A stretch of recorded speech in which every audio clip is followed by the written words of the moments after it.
conquered. They started, now it's over. My power uncovered. Now I begin. Fates are mortals, only the brave know.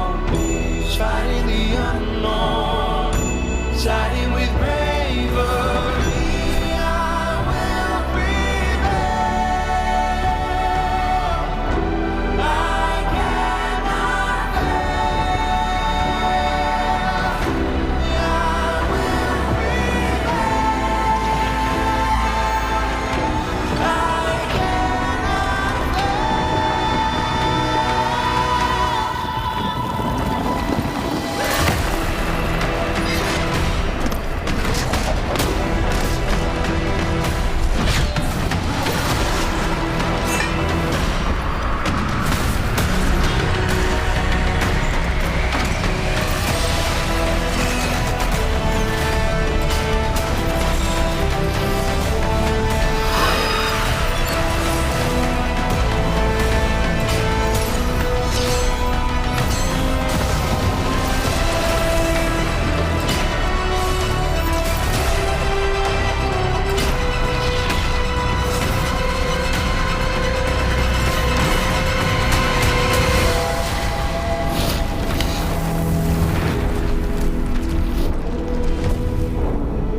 blade knows no mercy.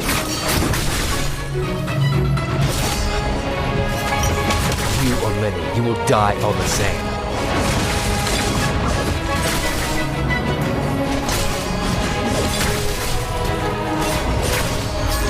Tired of living?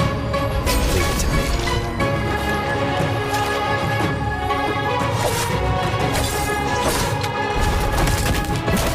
Light blade knows no mercy. You shouldn't have come here.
conquered.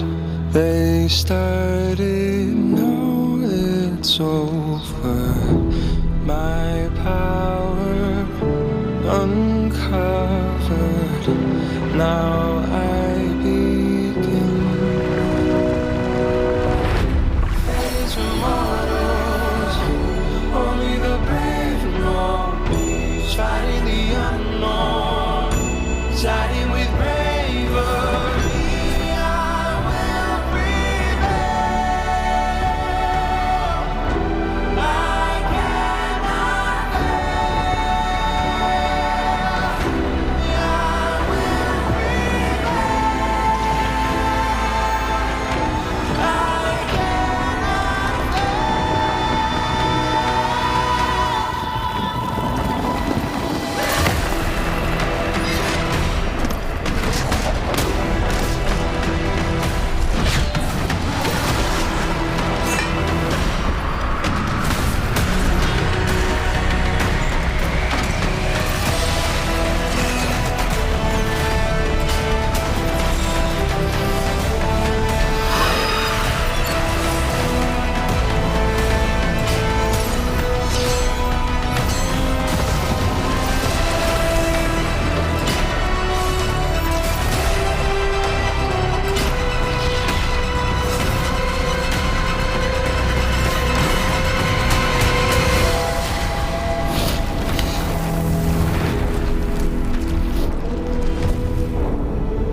放地温。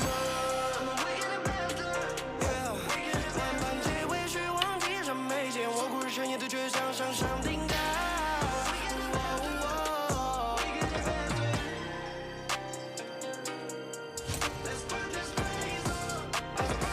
为了这里的春秋交替，但我依然是国风走廊。直到凌晨我才拿到消息，等我来，他们无处可藏。留下一片我爱，我挥手继续说，人脸上都是王炸。摇摆的酒摆的血本无愧，要么就杀个本就不留。I won't sleep but not wake up， 等着叫我去打破诅咒。醉光下像没叫做恶人，又如何闭上我眼一念就深深我沉默。虚实都想让我经历，任由它吞噬我，磨碎我，就请你说。你说让我怎样才能不心满稳稳找不好那暗盲的放地温？万般皆为虚妄，地上没见我故事深夜的却像上上顶盖。但未做的错，却掠过每一片尊重顺悬崖。但未做的错，却掠过每一片尊重顺悬崖。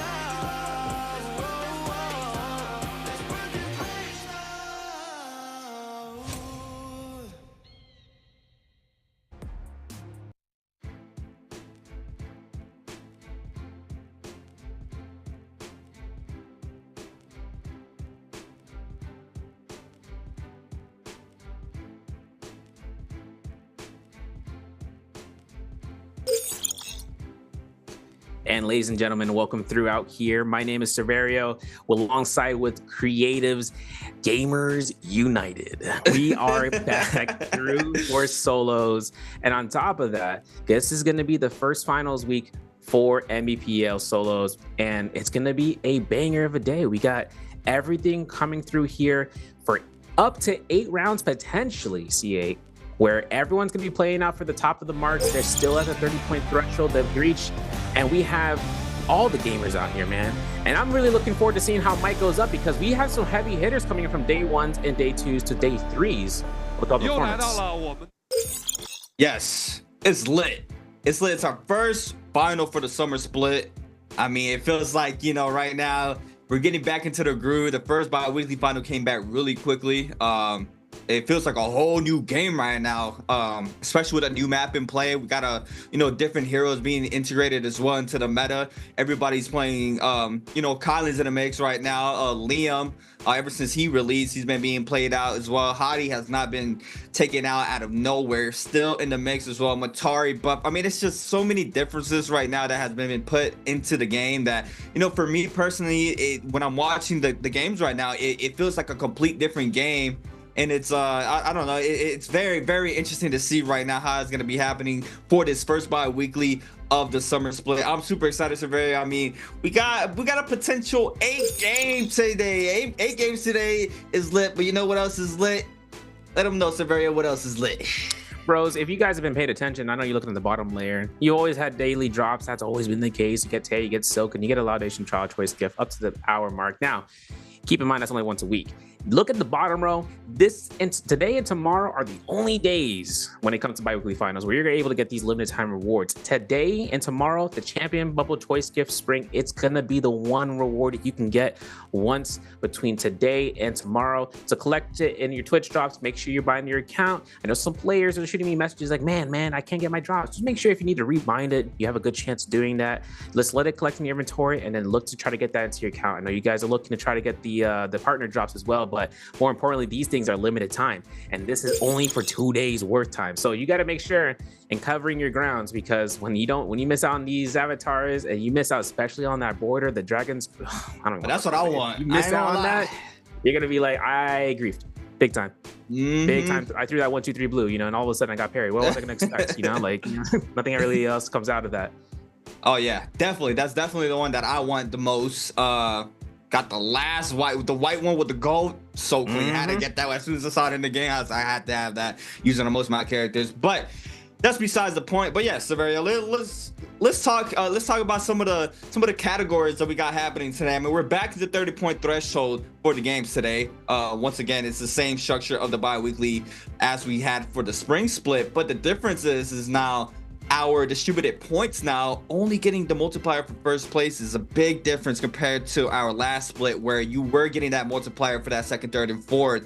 But now just having that 1 point, I believe it's 1.2 multiplier in first place, you know, it's making the MVP a lot different now. I feel like it's a little bit more, you know, simpler to get MVP if you stay alive. You know, a lot of the aggression, even if you get mad eliminations, it doesn't really matter if you're dying out 6th or 7th or 5th. You know, like you really need to stay alive to get that multiplier plus the base points. But yeah, I mean, it's gonna be very interesting to see how, you know, more of those hyper aggression players do now to try to win the bi-weekly final, that you have to take an MVP home once you get that 30-point threshold in order to take the summer split final. Yeah, and you gotta take a look in the scene about how these players are coming through here, right? We have points to be carried over with the proposed points. That could be a game or a game and a half points value that gives another edge towards your scoreboard reason. I mean, Arano has the highest score out of all the 12 players, including to Mike after his day 3 performance, right? So he's taking 8.6 points out of that. We'll take a look in the standings later on and just making sure you guys have a good showcase about what we're looking up against.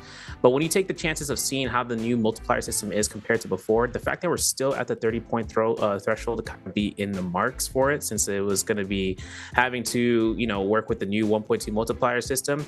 Kills are so heavily involved in terms of just making sure you take any chances you can earn in forthright fights, like in the Romiangs, contesting Romiangs. I think a lot of things we've seen into the CN side of things rather than anywhere else in the world. So this is where players take any aggression towards Romiang pass wielders, and that's where certain player characters such as with Liam, that's why he's having such a strong pick choice, because in one case instance, he's also a great disengagement character for a good duration of time. He's got 2 casts for the V1, right? We're looking at 30% versus 30% for each cast, 40 for the total of casting gold spent outright.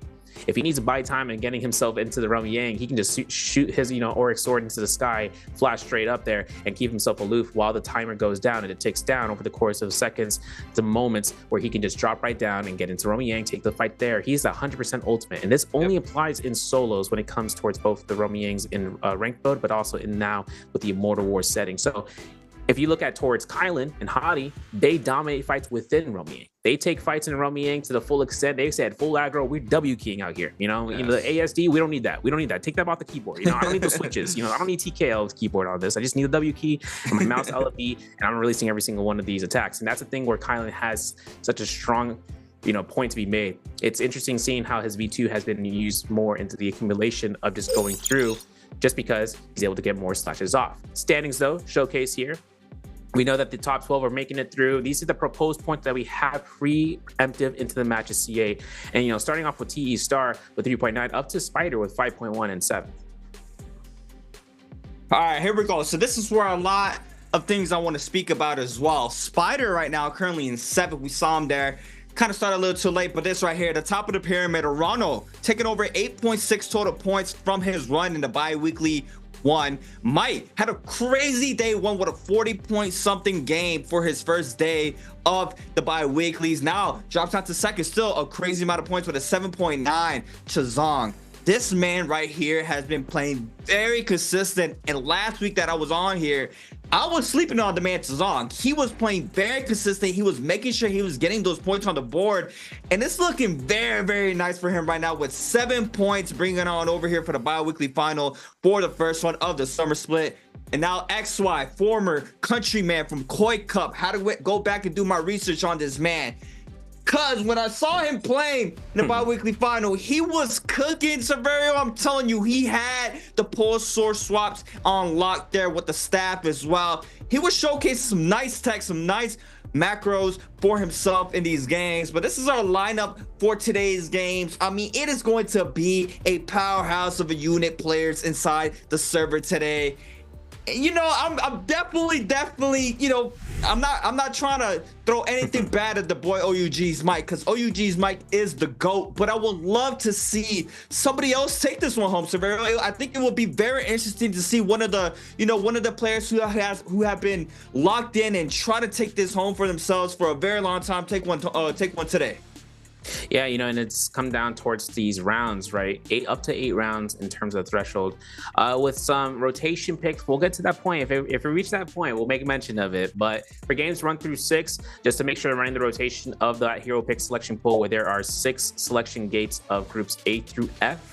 And then having the teams to be, or rather having those groupings of 2 players to then solidify their choice picks. Now, this means that if 2 of the same players pick the same character, right, we're looking at this at terms of the hero to be locked, hero to be banned, pretty much. And this is where those 2 rounders happen, or where the 2 pick of a single character occurs.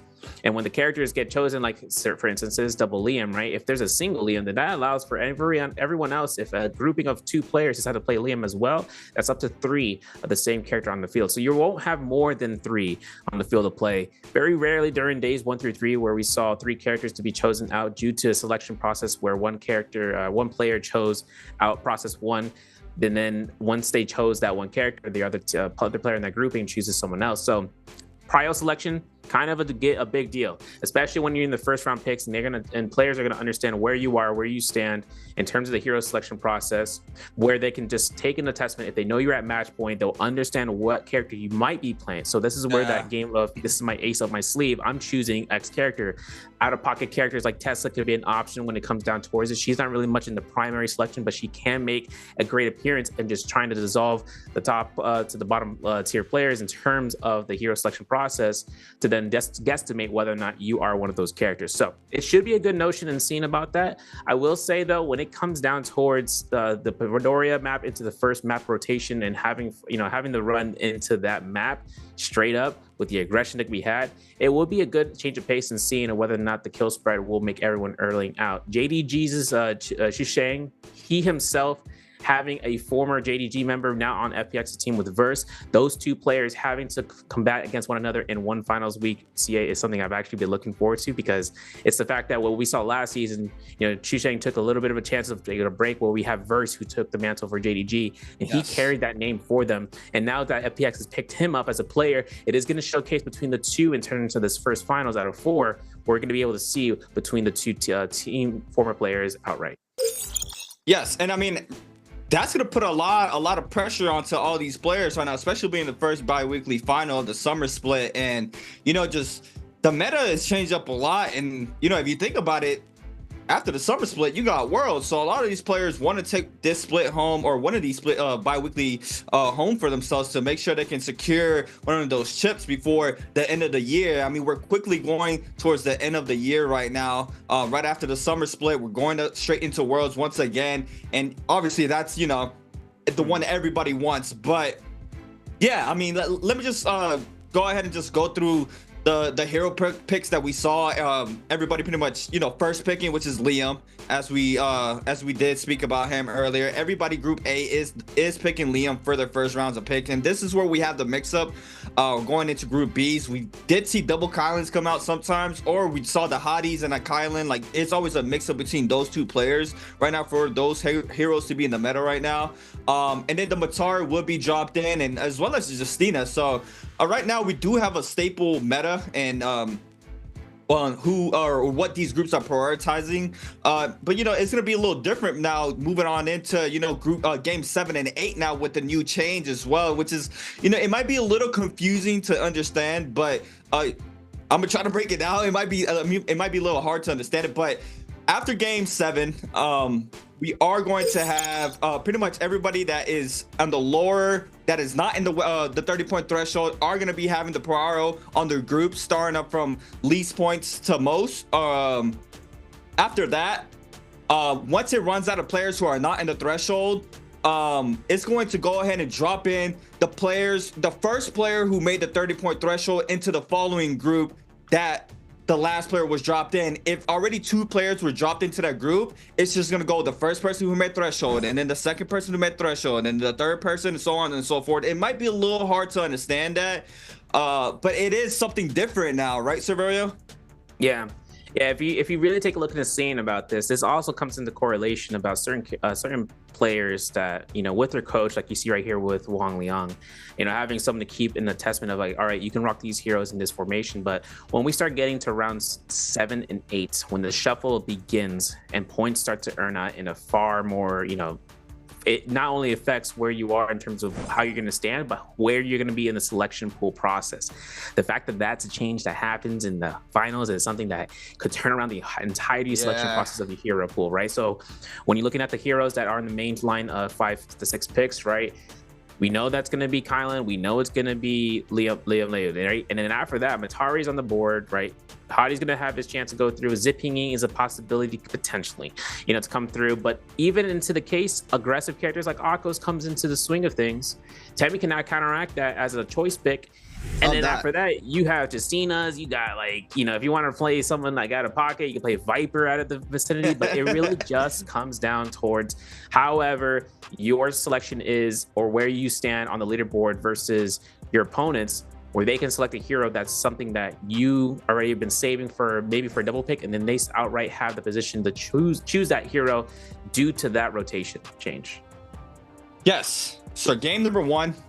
Once again, we're back with the new map. Perdoria is going to be our first map of the day, as we had the standard new map pools. Now it is going to be nighttime, so we are going to have those fireflies on the map, and we see the first round of picks happening right now. 2 Liams for group A and 2 Kylans for group B already locked in. Me personally, I'm still not fully convinced about the Kylan. I still think he has a little bit of a downfall in the third party aspect of that character, but in the realm of Yang, Kylan, it just shines. He is a very good zone fighter. Once he has those isolated fights, I mean, it's just so much pressure once that V2 comes in, and we see Action and Spider locking in the Hadi as well, which is, you know, pretty much standard so far. And this is where we're gonna have the mix-ups right now. We have FPXZQ's verse locking in that Temi. Me, I love Temi's out in the field, and I love seeing the Temi's. I know Temi is strong.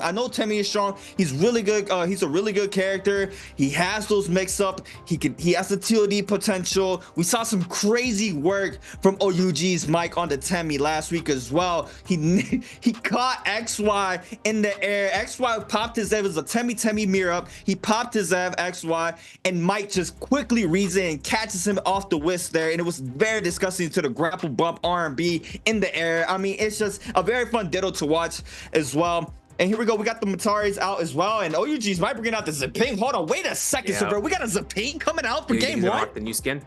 I hope so. I hope so, because Zip in the Padoria region, I mean, Mike, you know how well he kites, and when the moment he starts kiting out, he will make he'll make a lot of headaches for a lot of players. And I know, especially considering that Fong coming in from DRG, he's someone that can take the chase on T225. He loves that engagement, right? I can see the smirk in his face the moment that he wants to take a chase. He's like, I will contest that. I will make sure I'm catching up to you, and I'm going to hit you with the neutral attack. I'm going to set up a neutral LMB. But the things that come out of it too is that in Imperium, if that's going to be the case, it will be a big change up in terms of who they're going to expect playing said character until they recognize the movement and the weapon selection involved. But skill selections here, Matari is going to have the F2V2, kind of a standardized solo build. XY getting hit from ASE as the V3 F1 is brought out for the Temi, a kind of standard pick, as well as with FPX's verse. Now, nothing out of the ordinary here. All the Kylans are rocking F2V2 or F1V2, I should say, if I'm not mistaken, as the combo breaker comes out to play in a very important notion. So you getting caught out and getting deleted. Arano playing the F2V1 for Justina, so he's just going to opt in for those more dashes to be available. You know, Arano has a great chance of just catching enemies in there. He's nasty with it too. So if he's able to catch himself, someone in Romy Yangs and takes that fight with the with the implication that he burns their F skill for combo break, he burns whatever combo breaker ultimate is available for them. In this case, the only person that would be coming up is if an active ultimate cast has been, oh my god, I can't believe we got it. As the ultimate active cast from Liam, it would be a notion of what I just said there is just because I've been waiting for the map to come out towards the overview because I can see everything. I got my peripheral fisheye lens. I'm looking at this from left to right. Everyone is now to be selected into the map process. We're able to see where players are spawning in. I see no one wants to drop an Ascension for him. That's a good idea. Imperial camp for JDG and Bauta, that's interesting coming off in the Mandate yard for KLA, but everyone has that center front courtyard into Imperium where they're taking Heaven's Gate and maybe moving up. But the main crazy part about this is Misty Glade, because the amount of Fireflies there, CA, is absolutely monstrous. It's about to go down right now. Our first game of the day. This is the warm-up game, I like to call it, because a lot of players might want to start slow, or they do start off slow, but you got to quickly adjust. And the question is, oh, he got the new skin you was asking for. I don't know if you were asking for this one or the couple one, but Fong picking up elimination quickly against Star. Mike on the ping. I mean, this is very eye-catching because the ping, to me, I've seen her being pushed out of the meta for quite some time, even on Quake Cup. But Mike right now playing her for game number 1. We're gonna just wait and see how he does against Verse here.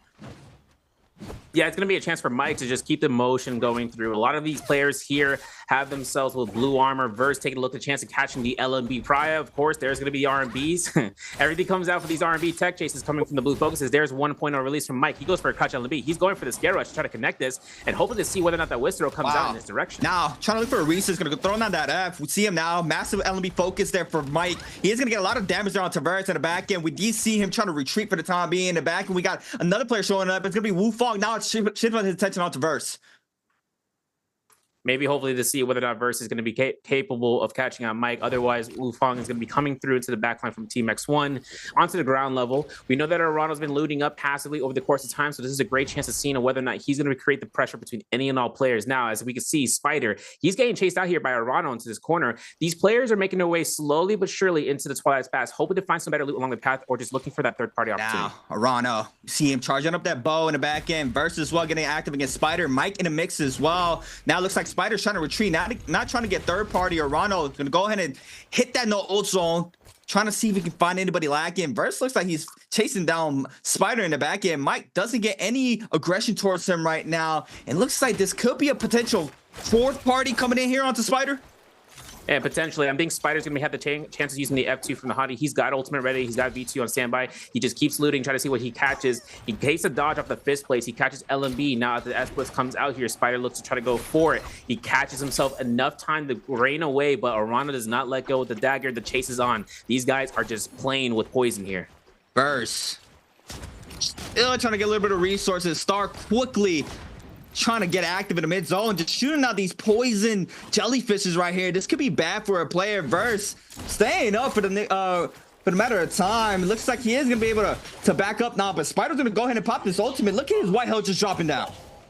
Yeah, it's going to be dangerous. He gets a one burn from any opponents coming through. It would be the case, but no one has that case. Arano finds elimination against Verse, and that's going to be a way for Verse to come back into this fight. If he looks the chance of going back into looting, he's got all of the southern end of the map potentially. If not, he takes A's off peak. No one seemed to have spawned there. If he goes straight north of that direction towards the Ancient Stockade, he could come back into this in a quick sense of a minute and a half. Who knows if he wants to take this fight, because Spider, he's the next person that's taking aggression line. Arano, Action, Fong, all with one on the board currently. Mike still trying to look for his first one right here on the purple nunchucks. In the back end, laying down some pressure with the cannons. Arano still in the mix on the Justina. Spider drops very low. Does manage to catch a common armor swap there. Manages to catch the Briar against Mike. 1-2 on the ground off the uppercut.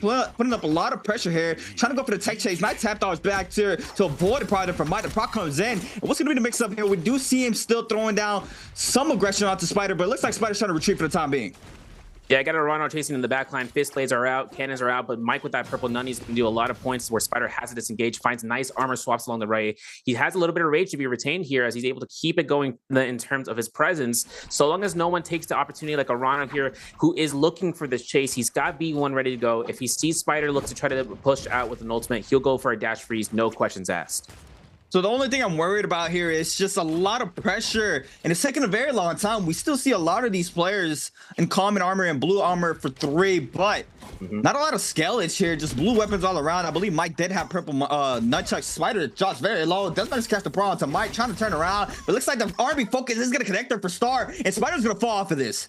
Yeah, Spider has enough chances to back off in case of this fight. A lot of gear left behind, though, as he had that weapon selection. But as Mike comes through here, tries to keep Star in his position. Double toes to the nose, comes to the face value as TE Star just keeps these fist plates in motion, showing the capabilities that this weapon has. Mike, no armor, has V1 still. He catches a lot of R&B blues, and this is going to be where musket shots come from the backline. TE Star in a tough position. Already procced ult, still has 2 casts ready to go. Mike praying to cannon, getting a full reset, and Star though now it's gonna go again, get all this attention shifted onto him. Arano still in the mix, trying to find his second one of game number 1. We did see Chazan pick up elimination as well. He had an isolated fight somewhere else. These 4 players are still in the mix right here.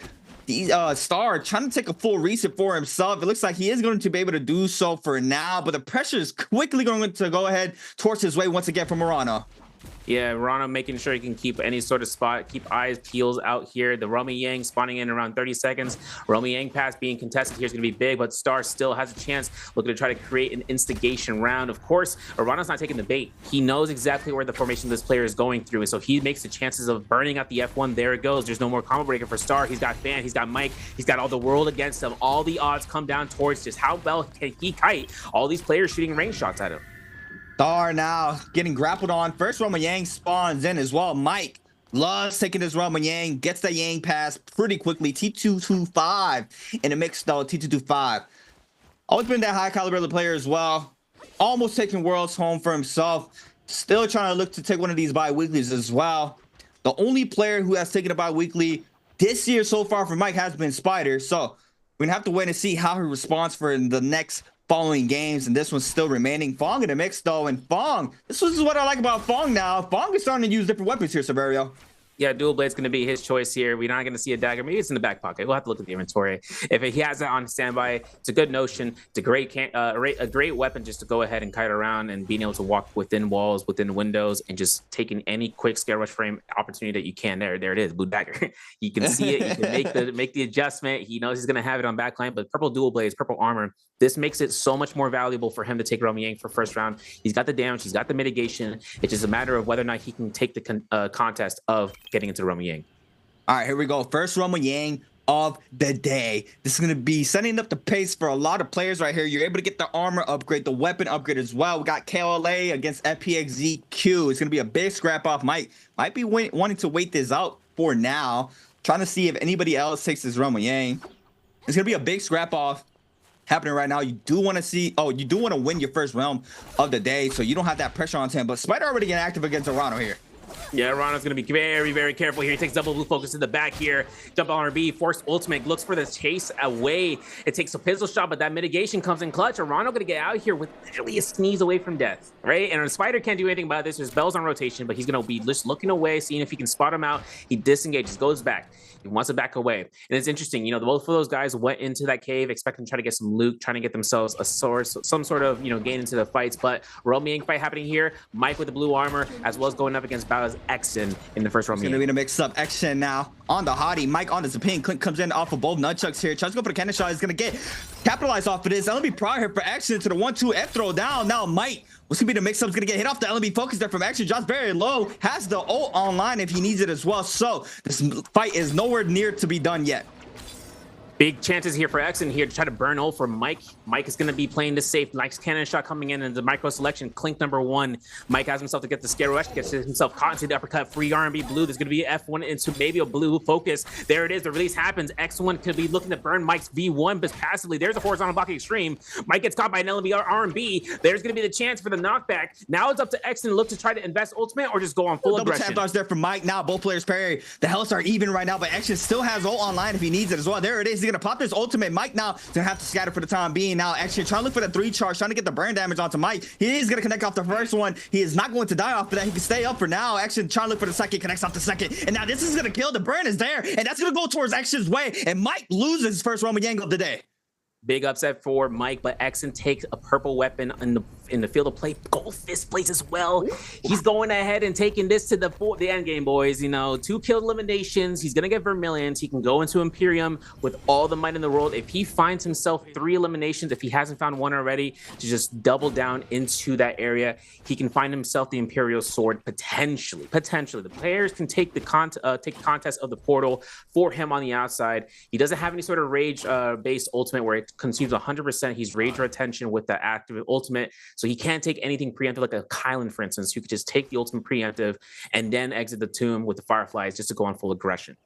Action. T225, Wang Liang, all winning the Roma Yang burst. Zhuang Yuan, XY, and Mike are going to have that Yang depletion timer on their backs right now. They are going to have to try to get active pretty soon. Action, T225 and Wang Liang are going to have the free will to get as active as one. It looks like Action is going to run into Mike for the second time around. So this is the second scrap off for them this time around. Big chances for Exon to catch that LMB. That's a lot of damage. That's 600 damage coming out here. The F1 comes out from Mike. He catches another neutral set. This is a 1-2-3 blue. He catches the vertical. Jump LMB doesn't confirm here as Exon gets himself cross-guarded. He's going to force into the position where Mike has to disengage, cross the Mercury River, and hold out to the other grounds. But you can see the musket shot, the micro decision making here from Exon, looking towards it, swiping over here, swiping, looking for the double jump, repositioning. Now he's face-to-face with his pressure. This is going to be Mike's chance here, just trying to keep the sustain alive, trying to go for the kite, but he gets caught by neutral, possibly again. Who knows? The F skill, the F skill's been invested from Exon, taking a look at Cheetah to try to retreat back into the sightlines.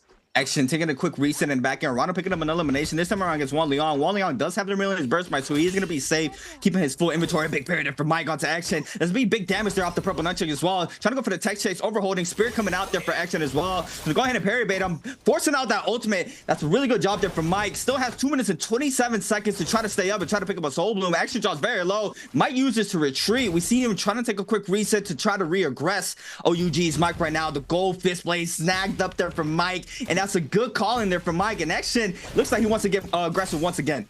This is going to be dangerous for X, and he exits ult 20-second duration. Now he has to see the common armor there in case things get a little bit dangerous. Mike has a better advantage with that armor than X right now. Taking the chance here, the fist plays with a 1.0 release, backs around, finds the common armor. There it is. Mike's going to find that swap ready to go. Takes that healing over time, looks to try to go for the fist blade action. Blue versus gold rarity. This is going to be a damage spike versus the mitigation factor. There's the R&B, toe to the nose. Crouch LMB comes out again. Mike going to get caught through with the uppercut. 1, 2, 3. He's looking to try to go ahead and get the armor swap. He finds another one, essentially red armor, and this is going to be where Exon could get eliminated right before then. Takes his F2. He backs off to Ascension form. Cannon shot does not connect. Action still trying to retreat. We got our second Roman Yang spawning. And look who is in the back end. We do see Fong trying to show up, but Mike is going to be able to cleanse, trying to go quickly inside the Roman Yang as well. He still has common armor, I believe. He's trying to go inside the Roman Yang. Yeah, he's definitely trying to go in Rome. As we see him trying to re-aggress here. And now Burst in the mix. Spider as well. Fong just showing up now. Since the 1, 2, 3 is going to get parried here, Spider now is going to be forced to pop this F in the outskirts. Fong looks like he is going to be the one posted up in this realm of Yang. Spider, though, still is going to go ahead and pull out that purple pole sword this time around. Wu Fong now showing up to the party in the back end. We do see the Temi invested as well, trying to get any third-party action here for Birds. Going to go ahead and bait out that parry. Spider now trying to go in for the scare. Is going to get punished for it. And now 2 players are going on to Spider right now. He needs to be real careful. He's got Blistering Edge. He's trying to bait it out. All the players know he's got it. Looking for the 1.0 release. Of course, Spider takes the kiting right there. Looks for the RB again. Gets punished for it. Gets killed. Wu Fong finds the elimination. There's going to be the arm release. Wu Fong finds 2 kills back to back. Spider and Burst are out of the game. And then you can see how much Wu Fong is having a great enjoyment of looting, but Fong is back into the fray of things. You see, things have led down towards where Fong and Wu Fong are in the same group. You know, it's just happenstance. It just happens. And now for these players to kind of work out, both of them being Kylans, it's going to be a chance in seeing whether or not they want to take Romy Yang before the next cycle begins. Now, Chuzong against Arano. It's going to be a big scrap up as well. Arano currently with 2 on the board on the Justina. Chuzong in the back end with Matari, which is kind of like a mirror Justina, but just a little bit more aggressive, I would say, compared to Justina. Do have that potential to TP behind your opponent or to get that focus attack or bait it out for the prio. Now we do see Arano going up high here, trying to see if he can find any sorts of bow shots. It's going to be Honk Sword V, Fist Blades here. Ultimate invested for Chuzong pretty quickly against Arano, and Arano now going to go ahead and try to go for the scare. He's going to get punished for it now. Catches the LMB on the ground. Does not get a prio due to Chuzong jumping there. He's going to go ahead and jump ult there for Arano. He's trying to see if he can find another opening. Nice scare there for Chuzong. Now he's going to get the TP RB. The dash comes in, and the LMB prio for Chuzong. It's the 1, 2, 3 as well. And Chuzong winning his Roman Yang as well, doing a really good job. Now it's going to be Mike against Wang Liang here, Severio. Wang Yang has ultimate proc out here. He's in back behind the walls of pain, and that's going to be where Mike looks to try to use the F1 to mitigate through the knockback, getting himself a lot of chances to close this gap. Wang Yang looks to scare rush. Be careful here. He's got himself with a blue focus with that gold spear. Mike is looking for any parries he can find, but he's looking for the range shots first and foremost. Now the 1-2s come out. The Auric Sword is released. There's going to be a chance for the cannon shots again. Wang Yang taking the chance to jump LMB, finds a teleport at the very last possible frame in place. Of course, the cannon shots come out for the vicinity. Rupture Gale Burn is being revealed for Wang Yang, so now he's got to be careful. The R&B releases come out. The burn couldn't kill him in time, but that is going to be the proximity shot that comes from Rupture Gale that kills off Wang Yang, and Mike takes another gold weapon in his inventory.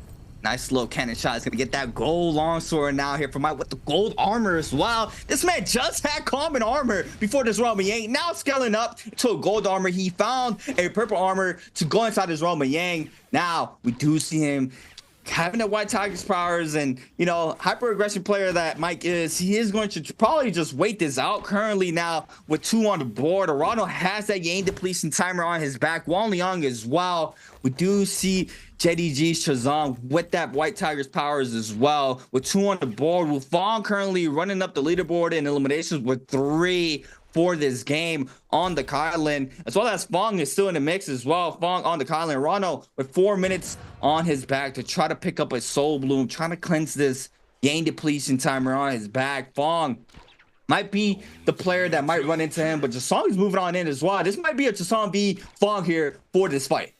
Yeah, Rano has to be very careful. He can take an isolated fight, but no one's going to allow that if they're just being able to hear all the abilities of casting ultimates in the background. Any proximity sound alerts come out, they'll take any notion and try to look for an F2, you know, thrust from like a Matari, for instance. If they take a chance of looking for the kill steal, they'll look for it. They'll use a highest grade rarity weapon. They'll take the scaling with them. And of course, if they need a proc ult to really confirm that and hit it home, then they'll make sure in doing so, it's kills on the board, folks. Every kill matters in solos. And this is where it comes into the multiplier, only being awarded for first place.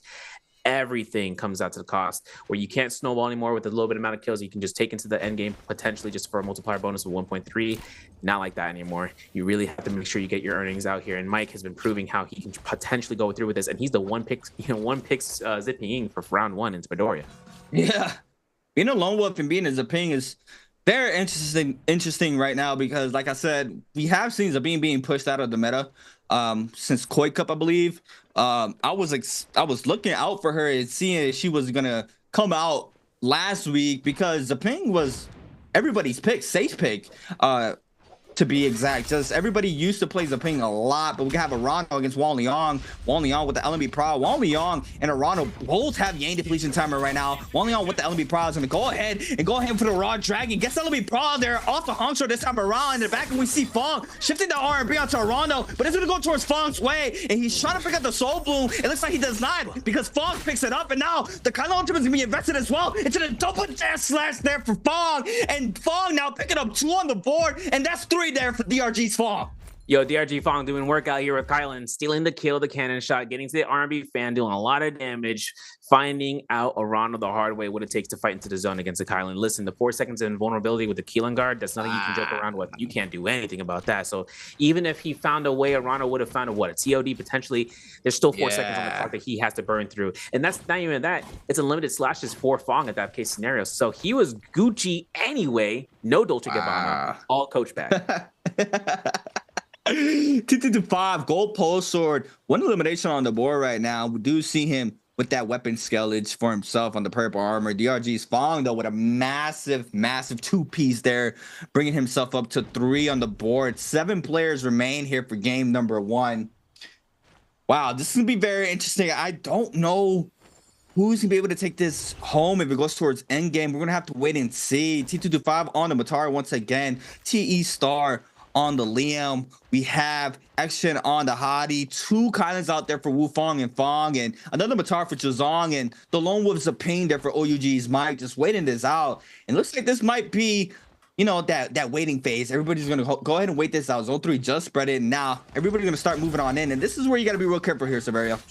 Yeah, review gonna coming out here from the replay as we saw the first. You see the first round Yang between T225 up against Verse in his own ultimate. Verse could have had a salvation moment. He finds it, maybe potentially. Look at the pistol shots. Look at the wisp coming through, but he misses his chance. T225 still has a teleport ready. I see the vision. He looks for it. He catches it. He releases the blues. He's looking to smirk across the field of play with that F2, trying to look for the LB uppercut, doesn't get it. Verse looks to a hold check, a double roll coming out here. T25 investing in that energy, looks for the cannon shots, his signature weapon coming out. He looks to keep that scare rush alive, he keeps that motion, keeps kiting around, looks for the cannon shots in the vicinity as Verse is just keeping the momentum against every single one of these plays. Hopefully to see to catch him off of one of these scare rushes, but it's not the case. He holds for F2. F1 investment from Verse to try to get that iframe. That's perfect. But the problem is that T25 is just looking to try to invest that chase for Verse, and he catches elimination with that gold pole sword. That was his only elimination. He's been carrying this the whole match, and to the last 7 minutes and a half, he'll hopefully have some sort of moniker amount of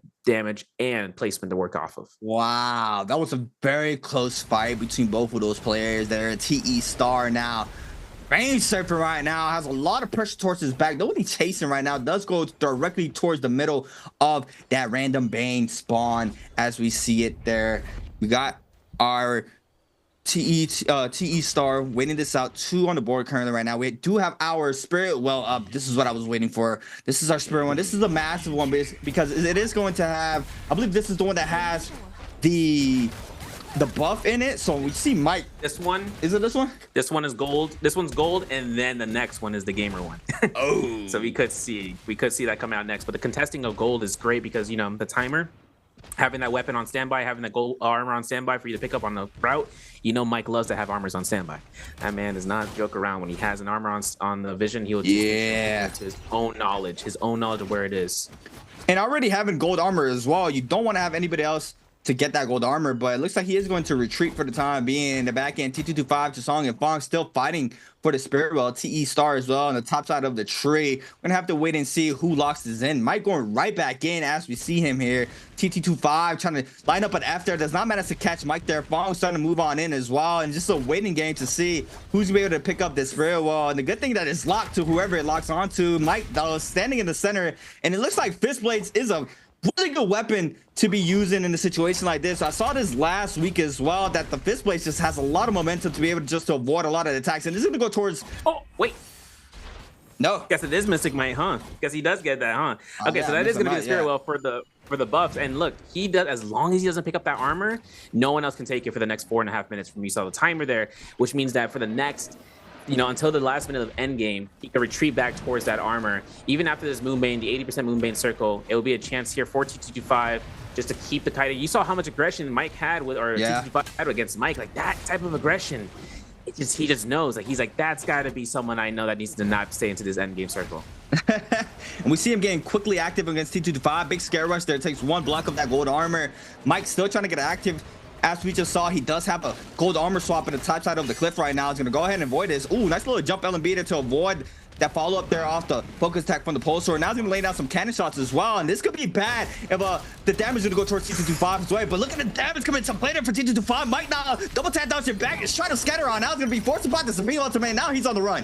Now he's got to go. He's got to kite this Moonbane for a couple of seconds, but he knows that armor is on standby for himself.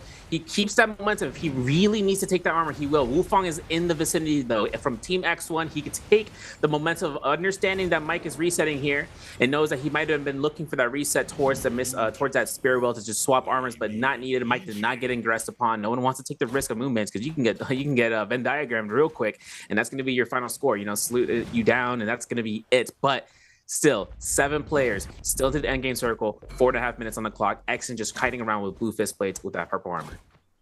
A lot more composure from a lot of these players. You don't want to be third party here.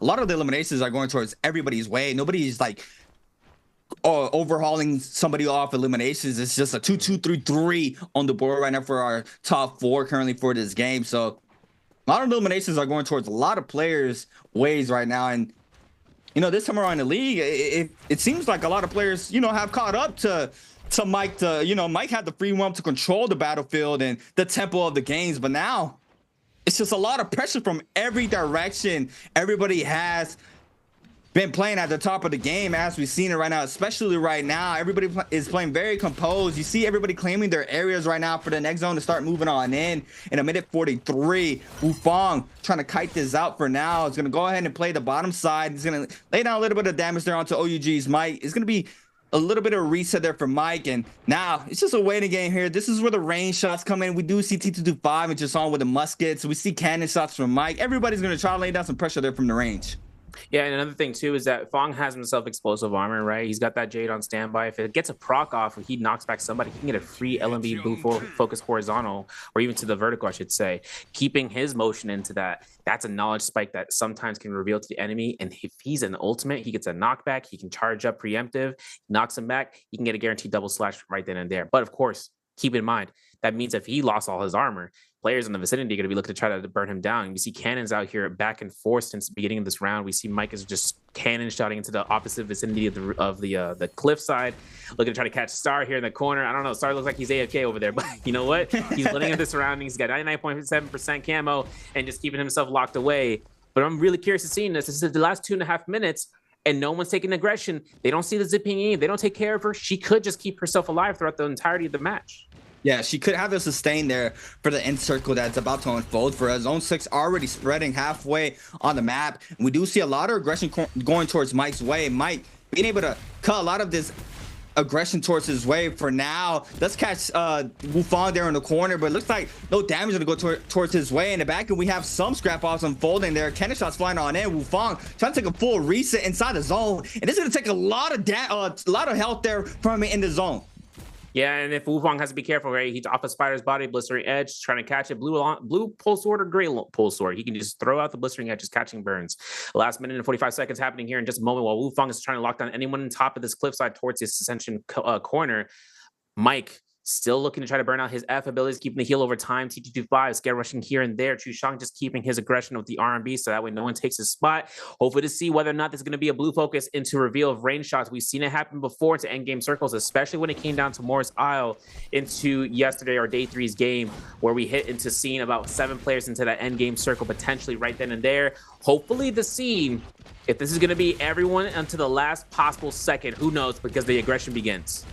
Yes, we do see a lot of cannon shots flying in from the right side towards the left side right now. We do have a Matori ultimate invested in the back end. Star as well invested the Liamo in the back end. T225 with elimination onto Star. As we see, that player is going to fall. Fong tries to snag the eliminations, does not manage to do so. Chusong as well. Everybody taking a full reset in. The TP there instead of focus attack there from T225 going towards Mike's way. Focusing the Zapine right now. Trying to see if we can get this player lobby. In the back end, we have Scale Rush is connected for the pole sword. Everybody's getting active right now. T225 playing the exact name of his character, the Assassin. He is going in and out using teleports to F2s, healing skills, killing skills. Wow, killing. I'll stop. Having every single one of these kills to be stolen by him alone, but the pressure is on to him. He finds an arm against Fong. The armors come out to the F2 to get himself to the sky, keeps himself aloof, but there's Mike chasing him through, and there goes the hits. Wufong finds F1 investment right then and there, catches a blistering edge from Fong again and again. Last seconds here, C8. Wow, now Fong trying to see if he can find something here. Still has the ult online. It's going to go ahead and pop it now. Looks like T225 is going to fall to Wufong in the back end. Mike is going to go ahead and invest that ultimate as well. We do see lots of pressure off the cannon shot. Chuzon picking up another one on board onto the action. That's a lot of damage. It looks like Fong is going to take out Mike. And looks like DRG's Fong is going to be our MVP for game number 1, staying up. And that was exactly as what I was looking at for this end circle. We have 2 Kylands up for this game, and we did see one of them win, and DRG Spawn taking this one home for himself. He's going to take superiority here for MVP. 4 kills at the very end. He catches the 3 placement points. He's catching the 1.2 multiplier. We're looking at this from a 7.8 earning game. You got to remember, guys, every point counts coming through here into 30-point threshold. Once we reach that point, we're good. And Fong just got a huge weight off of his shoulders, just catching a massive game in this. Kylan as his first pick. Hoping to see whether or not the Kylans come out to play into round 2, because right then and there, that was the first Firefly fight map we're going to get. Potentially seeing whether or not we get enough players into match point before the next one. Yeah, and now did have that hyper aggression game for game number 1. Game number 2, we're gonna go ahead and take a trip to Hollerod Sunny time. So those different that aggression might slow down just a little bit as we saw, but everybody was playing very composed for the first game of the day. We did have a crazy end circle as we usually do here for the Pro League, but not one player just overtaking anybody else in eliminations. And DRG Fong here with a massive win for his first game of number 1, and we see them just talking about the game as we usually do. This can be very interesting right now. We had a lot of mix-ups happening there. The Kylan taking this one home for the first one of the day. DRG Spawn coming in hot once again, the winner and our MVP for our first game of the day. Yeah, and it's interesting to see that how well and versatile he is going to be with that pole sword, and allowing himself to kind of work off of making sure he can use the pole sword's blistering edge to full capabilities into the in-game circle, knocking back. We even saw X1 Wufong, right? He got caught in midair by the F2 from T225, right? That knockback into the zone damage was strong enough, but Fong keeps himself grounded. As everyone is dropping from the sky, he takes full advantage of just releasing those quick blue focuses in the one motion that comes out where a player could be looking for a parry instead of just looking to try to find some salvation inside the zone. He uses that against them into his favor, and of course Keelan Guard to be invested for himself at the last possible second, getting last hit confirmations. But we got a question real quick for you guys. Getting you guys go into the Twitch chat, of course. If you YouTube gamers out there, I know you guys are in chat over there. Just make sure you guys understand that this is for Twitch.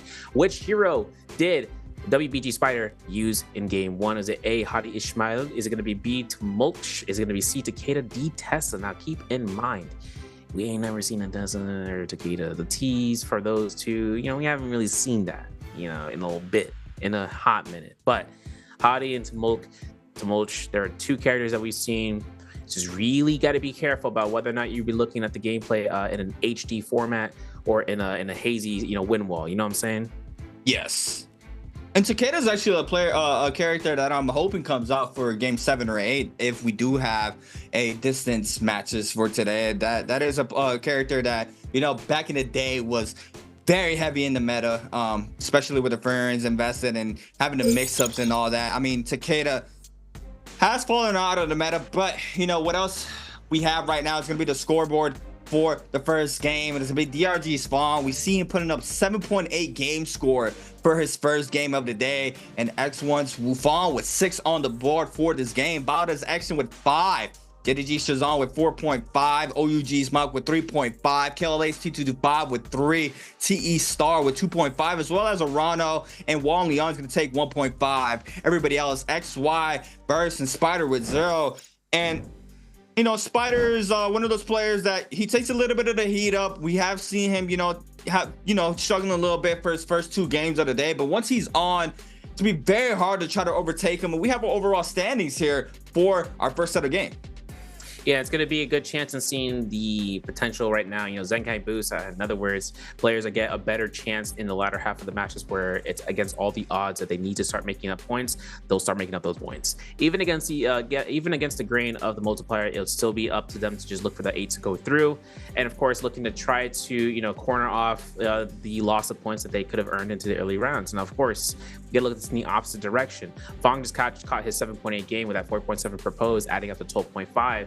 Shisheng is going to have himself 11.5 in second, while OUG might take 11.4 points into third place overall. Rano with 11.1 in fourth.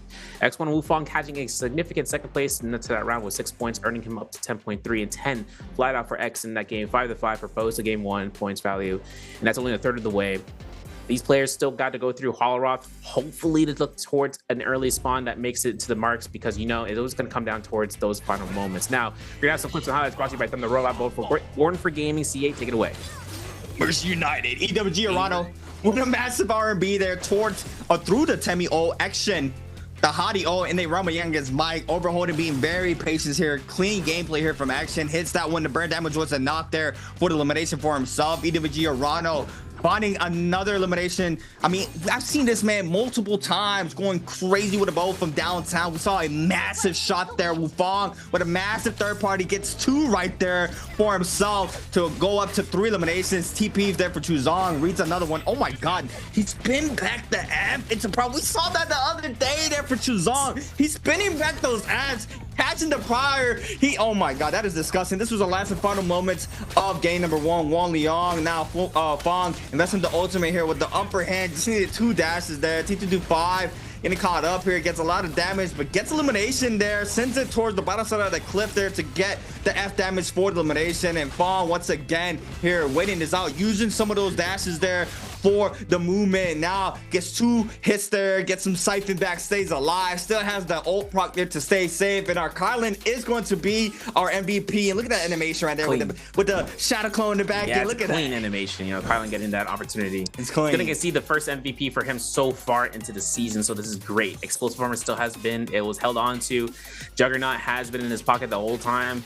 And it's crazy to see the cannon being the most damage that he's been able to deal out this entirety of this match. So taking that on on top of that, with the fan and pulse sword as his main primary weapons, you know, in case of any parries that he accumulates, Sap Soul Jade was there for him into the end game. So if he finds any parries, he's taking the attacks to the full formation, and then he can look towards just keeping the sustained air alive in any fights that he found once that Jade had been picked up. Of course, you know, taking all the burn Jades into his inventory minus the Assault Smolder, he would have been a menace if he caught that on early on, but into the end game is even more detrimental. So for him to have this, it's going to be a strong point for him into that round. We enter into Hollow Rock hopefully soon-ish, and seeing whether or not the players come through DRG, catching an MVP here. It's a great honor to see that chance. Of course, Fong is not going to let that one be the only one. We know how his playstyle leads. He know how well he can kind of corner this off, because he against the top players, he himself being a top player, it's where the points come out. Once someone hits match point and someone wins that round, the MVP, that's all the marbles. That's all they need. That's all they need to get. Yeah, I was looking at that. We're 2.5 points off of being halfway marked to that 30-point mark there for DRG's Fong. Off of one game alone, which is insane. Off of one game, we almost got to that halfway 30-point there, which, you know, would be crazy with a guy, but regardless, it was still a massive run there for DRG's Fong there for his first game of the day, picking up those eliminations at the end game, getting that one home for himself, being the last one standing there for the multiplier as well. So, you know, now this is where Fong has to stay with that same momentum and continue with those with that momentum he had in game 1 onto game 2s, 3s, and 4, and so on and so forth. But now, you know, Mike playing that Zapine caught me off guard. We did see the Zapine making it to the end game, kind of just got you know, full aggressed on by every other character in the pool right now. We had Collins, 2 Collins out, Liam's as well, and the Mataris just applying a lot of the pressure. So, you know, didn't work out too well there for OUG's Mike, but still, you know, he knows something we don't know, and you know, it's OUG's Mike. You know, we can't really question the man. He's been doing this and he does this. He's the GOAT. He's the GOAT. Yeah. But still, you know, moving on over to game number 2, Sunday time. Still gonna see the Liams being picked first group as always, and you know, the Kylan, you know, it did win game number 1. I'm still not fully convinced there, but the end game potential is really well there, especially there's a lot of players up due to the siphon of, you know, going through players, getting that help back, having that you know, the safeguard of not being eliminated once that ult is online as well. So I see the vision, especially in the Realm of Yang as well. He's strong. Don't get me wrong. I know he's strong. I know he's strong. The only thing that I feel he lacks in is the third-party potential. But regardless, you know, Colin still has the ult to be able to, you know, pop that for movement to try to retreat if they need to. So, you know, overall, I feel like this character is overall still, he's really good for sure. Yeah, his insurance policy off of V2 too is, you know, you're looking at the first 2 slashes not to consume HP, right? Those are 2 opportunities of the enemies for an opponent to try to take the consideration about whether or not it's a full slash or it's going to be a single release. For Kylan, right, he looked to take a level 2 slash, he corners off the enemy, and then after that point, he could just look to spam the horizontals back and forth. And then this is where the debate comes in between solos and to you know, whether or not V1 or V2 is going to be the more prevalent one. Because when you're looking at V2, right, you're looking at HP cost, a lot of the CM players are rocking V2 just because the amount of the animation is not only to the same pedigree, but you get more value off of it. You using V1, usually the time you'd see is a charge attack off the release into a single point release, which is 2 charges straight up. You're not losing any HP when you're using variation 1 for Kylan's ultimate. So for the investment of HP loss to be earned into solos is either you know, an idea of being able to take the aggression as fast as you can to allow for yourself into, you know, to disengage into healing up your health with the healing berry, or just taking it through with a healing guard. You're burning all your slashes and you're finding any opportunity for that. There's not a lot of burns to come out into, or rather there's not a lot of burns in solos besides the Jades alone, or even to a rare case instance of a Tarka, right? But the things that lead out towards into solos where you're more involved in using V2s, because if you can find the lineup, if you can find the second target to hit into those endgame circles or even to certain you know, extensions, you find your chance of the strike where you're getting the heal back of 350 healing, and then you take that to another slash with, even if it's a single point release, even if it's a charge release, and you go ahead and creating more value for yourself to get a single line of focus to shoot every single target into the line for that hit. Now, of course, you're looking at this in the case instance, right, where Mike played Zipping Ying. Now, more importantly, seeing Temmie picks off of round 4 selection into round 5, right? You see how like Temmie just slots in there between those 2. We didn't get a good opportunity of seeing Temmie survive into that full extent, but then again, having the Temis there to be burned off 4 points, right, for themselves means that if they look to see and bringing them back into Midoriya, but more importantly into their second round choice pick, it would have to be whether or not they're looking to try to keep the area in control for themselves, or if it was just a comfort pick. Otherwise, skill ceiling for Temi has always been a high regard to try to stop characters. Kylan makes it a little bit more difficult because considering he has that 4 seconds of invulnerability, it's up to a Kylan to preempt to set himself up for ultimate. Otherwise, Temis could have full control against any other character. Justina's, you can see Akos's, you can see between them to the Zip Ping Yings potentially if it comes down to it. Might choosing Zip though. I would like to see whether or not it's going to be a choice pick from characters to come back into Holorock. We'll have to see. We're entering to game 2. Holorock Sunny is going to be our choice of pick, and hopefully to see whether or not the hero selection changes things up here for the better or for the worse. Yeah, so off our first game, we already got a little bit of mix up there for the hero pick, but I feel like, you know, it's just something Mike was trying to try out for Midoriya, especially the nighttime. Early on, he knows he can still heat up, especially with the amount of points that he moved on, which was 7.9 from his bi-weekly games in second place. I mean, it was a risk he was willing to take, and I mean, regardless, he did put up a lot of points on the board for himself as well off of that game. So he's not stressing about it. He just went over that game. It's fine. Now different groups are going to be put into place here for game number 2, obviously, but yeah, I mean, from last week, when I saw the Kylan, I started zero banding with him. I was trying to see the differences between the V1 and V2. And yeah, I feel like the V1 just, you know, it's you don't have that range. Like, yeah, it doesn't cost HP, but you don't have that aggression range that V2 has to be able to, you know, just catch damage from mid lane. You know, it's just so much pressure that you can continue applying to your enemy or to your opponent. So yeah, I can clearly see why the V2 is being played out, especially even if it's taking out HP. I can see why it's being played out for these games. And you know, Arana locked in right now, 3.8 average kills.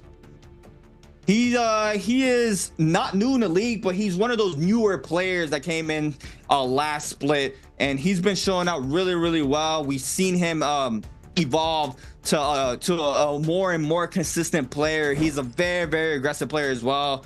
Verse as well. Verse trying to lock in now for FPXDQ. We're gonna have to wait and see how he does for game number 2. These players are waiting to load into the server. What do you feel like? Are we gonna get another random hero? Not random, but a surprise hero pick for game number 2? I kind of hope to see it. If anything comes into play, it's just an ace up your sleeve of just running or ruining the future picks if it does phenomenally well. But it's been kind of standard in terms of the 5 to 6 heroes that we've been able to see throughout these games. So if we do end up seeing an out-of-pocket pick, right, it's the fan favorite. You know, you like to see the Tarkas. Everyone loves to see Tarka. I love to see Tarka. Sometimes coming out and just doing phenomenally crazy, right? But most of the case scenarios, don't control disengagement characters that have it easy to where they don't have a full loss of time and pressure to consume in one go. It's going to be a little bit interesting. First Liam picks are going to be coming out. Arano, Mike, they're taking the first round selection. XY and Shishang going to be looking to try to go into potentially Kylan. We'll have to see because they can hold off Hotties, of course. I forgot. Got to make sure you can take a look and see this is split.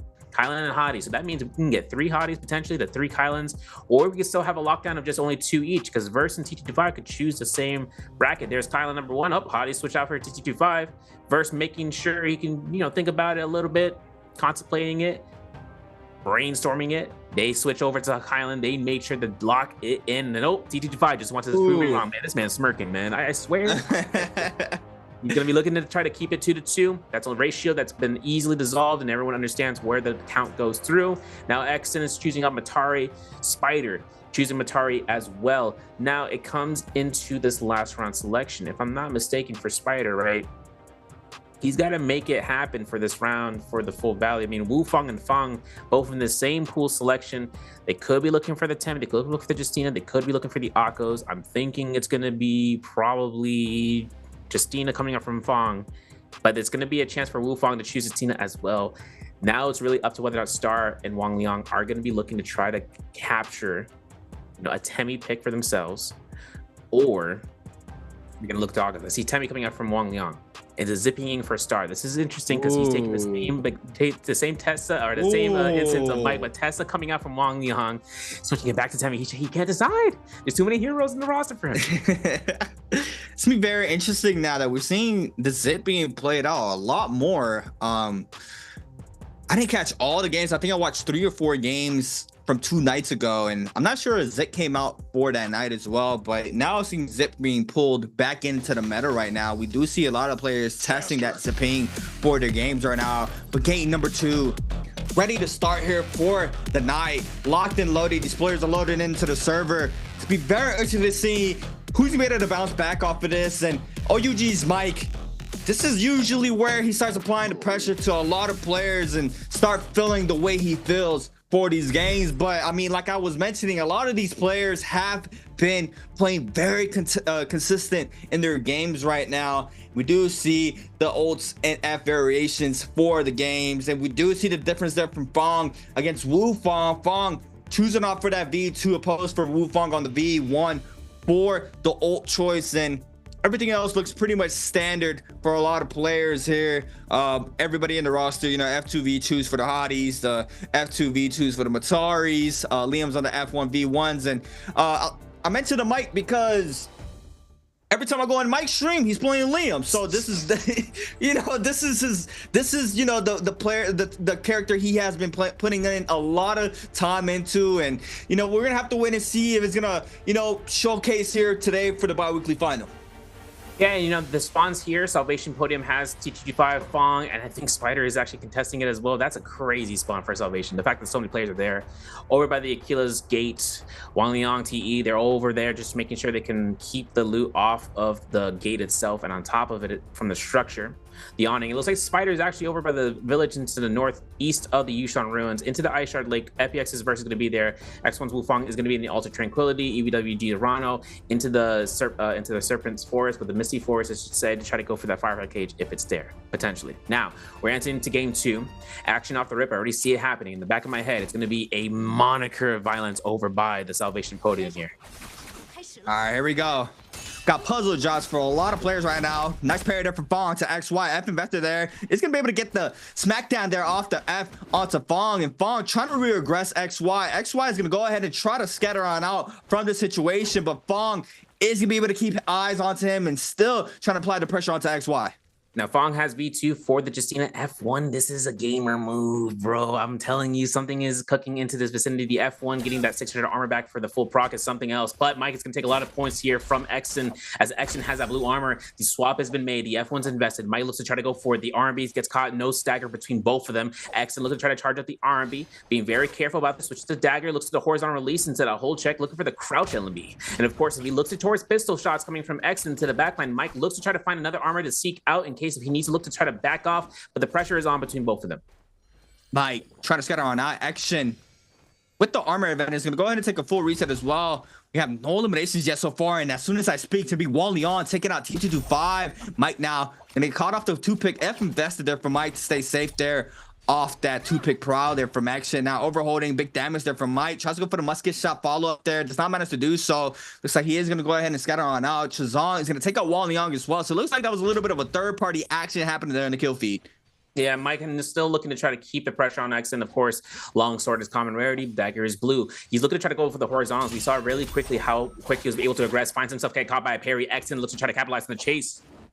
As the scare rush comes out here, Mike gets into the backside of the building, keeps the kiting going. He keeps the look in the lookout. But of course, if Exon catches a sooner bit moment of catching F2, he will take it, but he misses it. Mike looks to try to invest it for himself to make sure that that ability is burned. And now that Mike has the opportunity of just looking to burn his own armor, he's looking to try to reset here as the fight continues over by this region.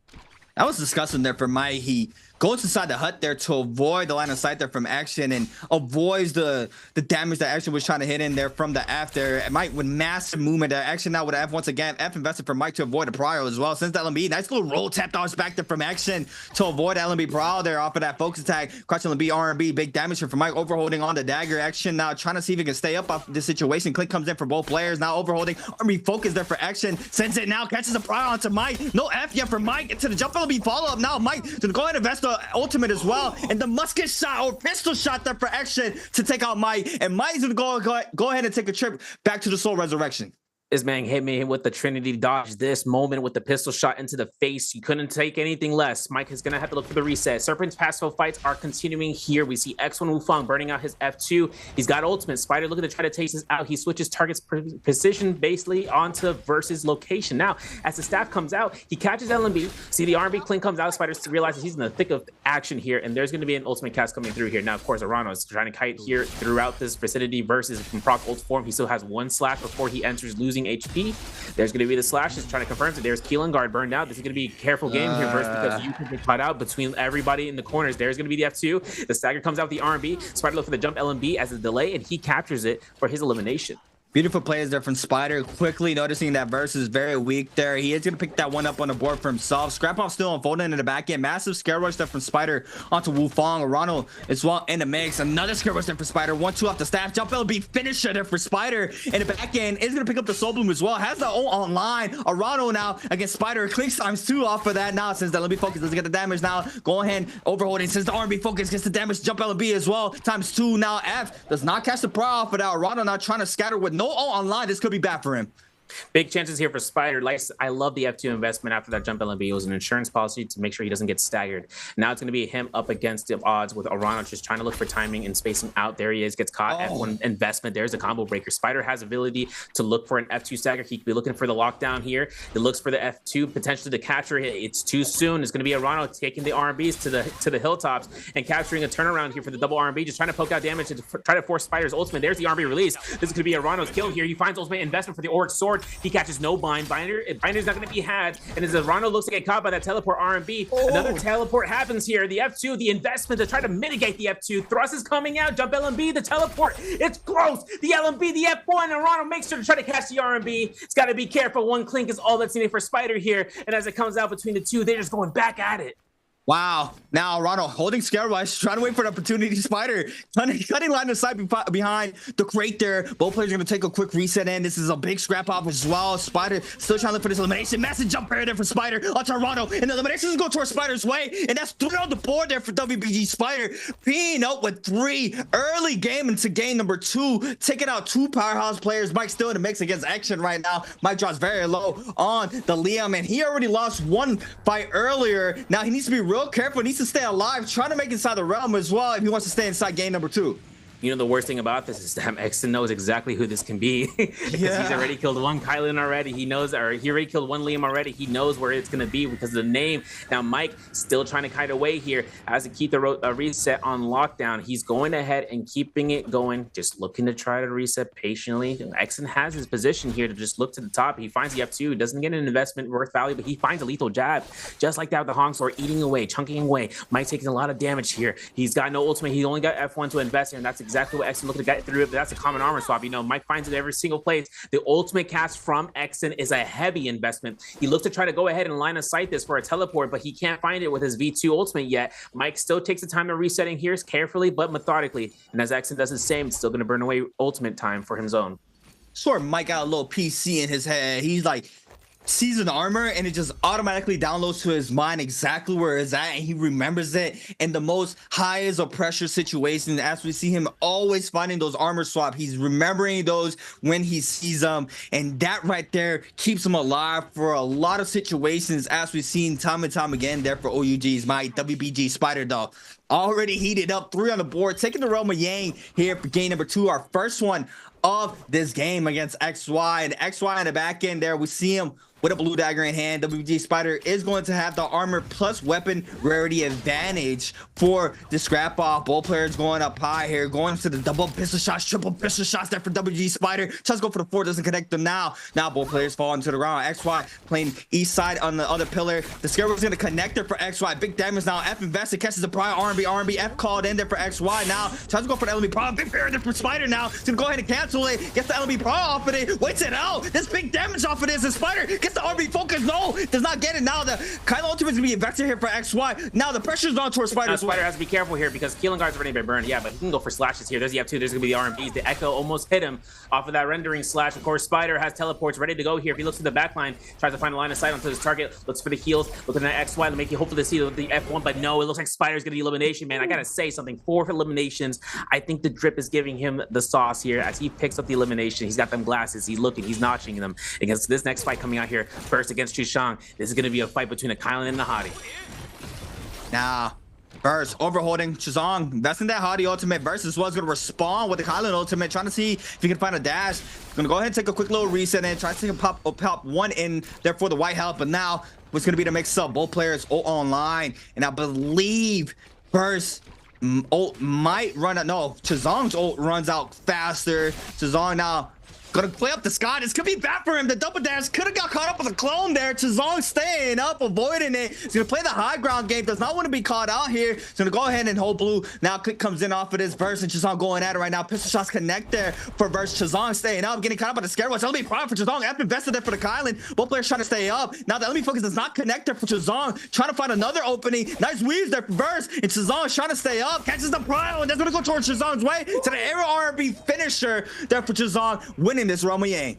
Man, hit him with the Brandoro. You know the reference if you know it. But Chushang finds himself a purple armor, catches him a gold spear, and a purple staff on standby. And of course, he's going to go ahead and pick up the Vermilions, right? It's only smart to do so. And if he has 2 eliminations, right? He finds the momentum now with this huge power spike. He's got V2. He can go for it. If he can chase down Zip, the only Zip in the lobby will be Case. But now he's an Ignis mount. He looks to a bell hit. He's probably going to convert this into a staff. I would do the same. The staff is such a strong Souls weapon, especially 2-1-1 coming out for the swap coming into place for the single point of just having the weapon in their inventory. Mike, though, finds himself into the cave. Now, this cave is going to be a little bit more, you know, opportunistic if you're looking towards and being in the overworld and knowing that all the players are just trying to contest realms. And Mike just looks to see here as the second person to enter because it looks like it's already been looted up. Now, Harano playing around Plume Castle. We have Chazong with Vermilion's Birds, Mike Star as well, winning his Roma Yang on his ping, and Spider as well. Star already getting aggressed on there by 2 players with the gold honk sword in hand. Spider with a gold staff in hand, as we saw him convert there from Roma Yang, I believe XY. Blue Dagger with 2 minutes and 11 seconds to try to pick up a Soul Bloom to stay inside game number 2. Has not been able to find his fitting currently for these matches, still with 0 on the board, as well as Verse. Both players with Yang Depletion Timer, add on T225 as well into that mix with that Yang Depletion Timer on their backs. WG Spider looking to try to get aggressive off of this Vermilion's Birds. Mike has every call to do so. We're gonna have T225 against OUG's Mike, and this is a big scrap off here, Severio. Yeah, it's gonna be a fist blades and T225's guys. You're gonna see Mike here just trying to try to escape. This is not looking a great game for Mike. The hard-earned spawn from against Exen loses that first life. Doesn't have a chance of positioning his loot. He gets caught by parry, but the parry doesn't connect. It might be a chance here for Mike to actually look to try to find a lesser involvement of using his ultimate. Now, as Mike has ultimate ready to go here, we got to keep in mind the players are still over by the Plume Castle region. They can just sneaky onto this end. Mike's at 500 armor. He catches a 1-2-3 blue. He's got ultimate to proc come out here. He looks to try to escape here with the Auric Sword. He tries to bait out T225. Look at that T225. He's just cute in position. He catches a bow shot off of the back end. And Mike has to look for an armor swap. He looks for a second Auric Sword flash. He looks to try to find an armor into this building, but it's not looking good for him.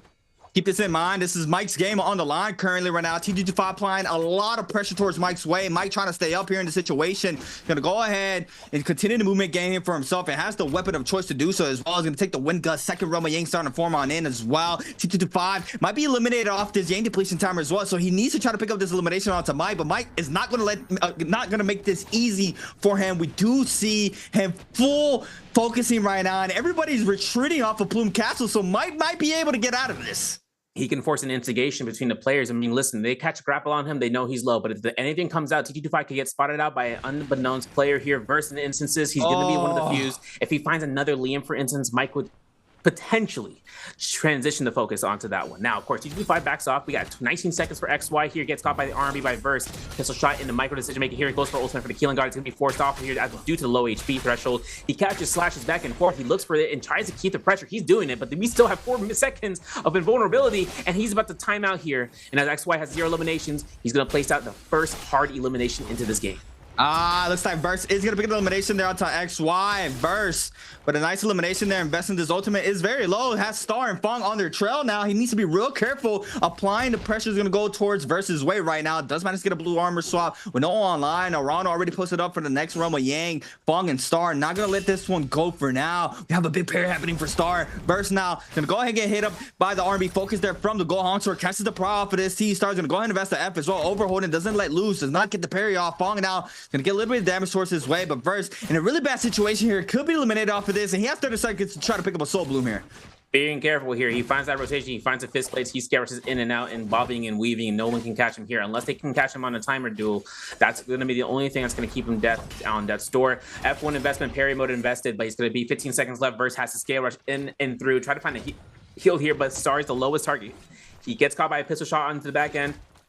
He looks for Star. He finds an R&B, but time is of the essence, and it looks like this man has run out onto this point. Second hard elimination this round for round 2. And no one picks up the elimination there, and Star and Fong still going at it. Big damage there off the pole sword to the arrow R&B. The F caught in, but it doesn't even matter. And that player is gonna fall. TE Star is gonna be eliminated off game number 2. 8 players still remain. WBG Spider back in the mix with 5 on the board, still taking Rama Yang against Arano this time around. Both players starting up high. Matari beat Liam here for Arano. Now what's gonna be to make some nice grapple LMB there.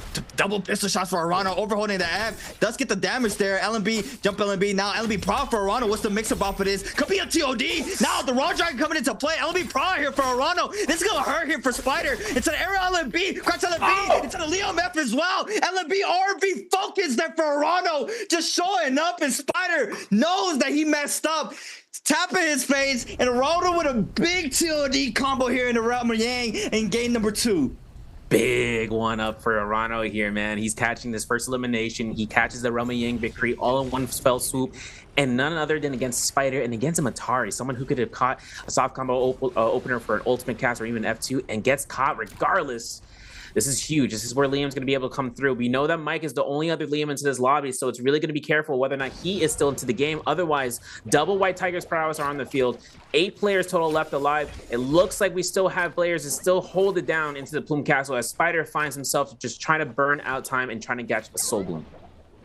Spider now with 4 minutes and 42 seconds. 5 on the board here. Needs to try to pick up the Soul Bloom to have a massive game 2 still already with 5 on the board once again. So go ahead and try to chase down action in the back end. Arano as well. The problem there, if you're going against Liam and Rama Yang and you don't have a combo breaker like Matari does, and you're able to catch that plow into the Raw Dragon there from the Liam, you're just done for, as we saw here for game number 2. Action still trying to stay up. Spider needs to try to cleanse this. Chuzong as well. We have a quick little reset happening here for Action. We do see him cutting the line of sight for a lot of these players. Spider, the first one on the scene, trying to chase down Action. Action does manage to pop 2 pots in there to try to go back to full health. Chuzong in the back end with that audio. Could be investing that. Oh, we did see him for his first day of the BIWEEK1. Investing that Hadi ultimate there to pick up those eliminations once a lot of pressure goes towards his way. He is not afraid to pop that ultimate to pick up a elimination on the board for himself. That part, yeah, that right there. And of course, you have to understand here for for certain folks out there with their ult investment, if it's a rage retention, meaning that it's like it's going through, it's saved or ultimate rage, that you can use it when you proc it and you can cancel it whenever and hold on to some rage. And the Soul Bloom pickup is enough to keep that momentum of saying, yeah, I did invest some rage off my ultimate. I'm coming back here with another 30% over the course of 10 seconds. Now, of course, Spider, 5 eliminations. Man. This is the highest lead this quickest lead we've seen so far today for the finals. And this is going to be a point if Spider can't catch a 6th elimination and catch a Soul Bloom, or even if he finds a kill steal, if he finds someone get murdered off the vicinity, he can catch that Soul Bloom to hold him down for the end game.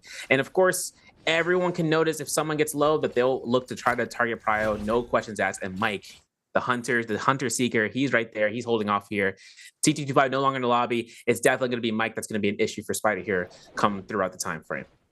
Be real careful. 3 minutes, I believe. 2 minutes and 55, because Shuzong and Spider both had the same around the same timer on their backs. Mike now showing up to the party as well here at Plume Castle. Son needs to try to get active here, trying to hope for any type of aggression going towards any other player's way to try to snag up elimination on the board. Looks like Spider as well, trying to hope for the same thing. Might get an aggro against Chazong, and he is. F invested there for Chazong. We do see him trying to scatter on out. Nice grapple LB there from Spider. Catches the power off of this. 2-1 as well. Big damage off the F in the back of the Rondo showing up. Keeping eyes onto all the players around Bloom Castle. Chazong's going to be forced to pop this ultimate to try to retreat for the time being. You know, it's crazy too, because, you know, players don't really realize this, but, you know, Hadi can actually parry an ultimate form. So if Shishang really find himself in a way of really anticipating that blue focus scare rush to come out here, he would have been able to catch a parry. Regardless, though, he does cancel ult. He's got 45% rage on standby. He gets caught by a teleport here as Shishang is going to be caught through the middle. Spider finds 2 hits while ultimate. If you guys don't know, in V2, F2, you can catch healings off of using your F2 skill, and that's going to be a good set of resetting to a fight or hitting multiple targets just for the healing factor alone. Spider has himself to catch it. There's the R&B. No potential there with the F2 investment. Shishang 1 hit away. No teleports available. That Solum is huge. Spider's back in the game. He found it. He's going to have to try to kite away from all of these aggressors. And that's all what Spider needed. He just needed to cleanse. He already has eliminations on the board. We've seen with a little bit of movement error does manage to scatter on now. In the back end, we have some towards the aggression going towards his way because that Mataro ultimate was invested early on. And Fong, the first one on the scene. Spider's going to go ahead and use the F to try to retreat. A lot of pressure is going towards Spider's way. Fong is the first one on the scene. Not letting go of Spider right now. Does manage to cut the line of sight. With Fong in the back end. Mike as well showing up to the party in the middle side of Plume Castle. And it looks like Spider did the unthinkable. Does manage to cleanse off that Yang depletion timer there onto Chazong, who also had Yang depletion timer. Super unfortunate enough there for Chazong, but Spider right now showing out here for game number 2 with a massive showcase so far. Goes inside the second round. Now safe off of that Yang depletion timer. Fong as well popping that F1. We do see him running a different F opposed to the usual F that we see on a lot of Justine, as well as the ult as well. You know, one thing I'm seeing here, and the reason why I'm seeing the F1 most definitely going to be coming out from just, you know, thinking about it, end game circle, right? Yeah. Guys can take field of play. They can knock you back. F2 has a couple of seconds, but F1 is a superior duration based skill where you have more time on to stay in place. And if you use the F skill in the middle of the circle, right? Now, Kylans can go ahead and slash in and out. Oh, my goodness. Kylans can go ahead. Oh, my goodness. Oh, Kylans can go ahead, like I make my point, to slash in and out to try to work towards into the to the areas of blocking back. But just like a Rhino dodging those moonbands, we ain't dodging this interview. 这次周决的目标肯定还是周冠，我觉得要注意一点的还是那2位冠军吧。Yeah, 2 champions. I know who he's talking about. Yeah. I don't want to think about it, but he's trying, and I know he's trying to go through it. He's going to be in a tough position here, though, CA, because Mike is here, Spider is here, and it's like a poem, man. Just reads for itself. And Mike, see him time and time again contesting these spirit wells. Arano as well. Just stating that he's been practicing a lot in the off season, paying his respect there to Spider and Mike as well, the 2 champions of the league. And Arano, first one in the spirit well right now, is gonna be able to get this as well. So he is going to have that gold armor reset plus the mystic might buff as well in his inventory for this game. Gold dual blades in hand for Arano. Who was the Temi? I saw a Temi with prize fall, so yeah. Just a little word of advice, everybody. If you guys do see a prize fall connect, it's about to get really loud in here. There goes the F1 invested there for Fong. Mike with a cannon shot towards the Justina's way, and Fong trying to scatter on out. And this could be bad for Fong here if he gets fully aggressed on by both of these players. Yeah, definitely gonna have to use ult to invest here. V2, that's only 2 dashes. That's it. That's all he's got. He's getting a lot of burns from the cannon. That's the one thing I was gonna make mention. The only counter to F1, burns. And now the zone tech as well. Burn is gonna be one thing down. The R&B is coming from Arana. 1, 2, 3 is release, but a scare rush coming from Spider. 6 elimination coming here for the kill steal. Spider has ultimate ready to go here. If he needs to disengage, has to be very careful about his healing position here. As you can see, Arana's in the back line trying to get the loot. He's got a little bit HP lost there, but not gonna be an issue here as long as no aggression comes out from Mike in this close corners. And you know, one thing I want to make mention, Arana having Thunderstorm in his inventory, he's not even using that jade. He doesn't really need to. It's his only gold jade on hand, but he could be keeping his momentum going through here as he's keeping the aggression against Spider into this corner. Rano trying to chase down the Matari.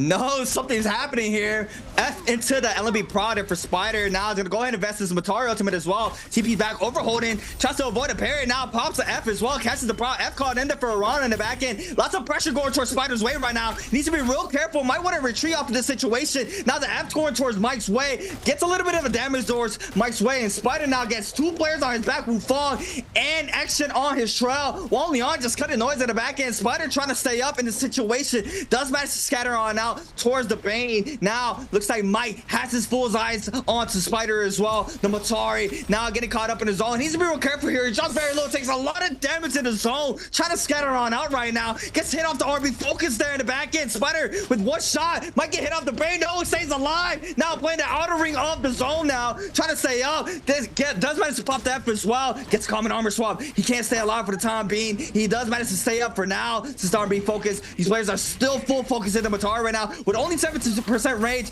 on his back right now. He does get hit off the cannon shot. He is gonna be eliminated there from Mike. Man, I was stressing out for my boy out here, man. Spider got caught up by the cannon shot. He's living on 1 HP in a dream. Yeah. He got only 6th place though, so he's only catching a little placement point here and there. But he's good. 6 points to catch 12.1. It's just really up to these last 5 players who all have 1 kill besides Wang Li and Wang Liang. He has the highest kill so far. He is a tumult. And this zone is entering into a semi-flat ground. The zone is going to be closing out to that corner where Wang Liang is. And then in this corner, if he finds himself to catch someone out, he can lock down the enemy players. He could have more of a better time. But there's double Liams here. There's a Justina for Wufang. And then there's going to be a Matari here. And that's going to be his only downfall. If the Matari / the Justina just don't really care about his circle and want to dash out, they can. They can teleport right around it. But that's where Wang Liang has to hold on for that ultimate as long as he can. Unless otherwise he finds a kill potential to steal and he takes it to his own. It's just up to the pressure from his enemy combatants that are on his side to find the right target power selection here on after.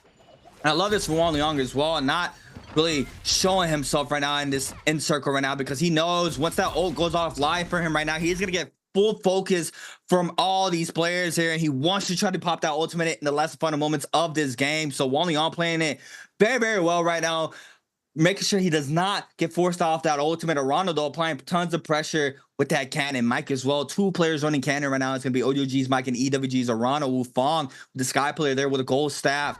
Probably picked it up there from Spider earlier. Wufang is going to go ahead and claim this top side of the rocks right now. Zone 6 spread in 17-second. Wang Liang, we see him here playing a lot more conservative. Double Mortar Defiance. I see him in the inventory. Wang Liang right now is about to be juiced up right now. Double Mortals?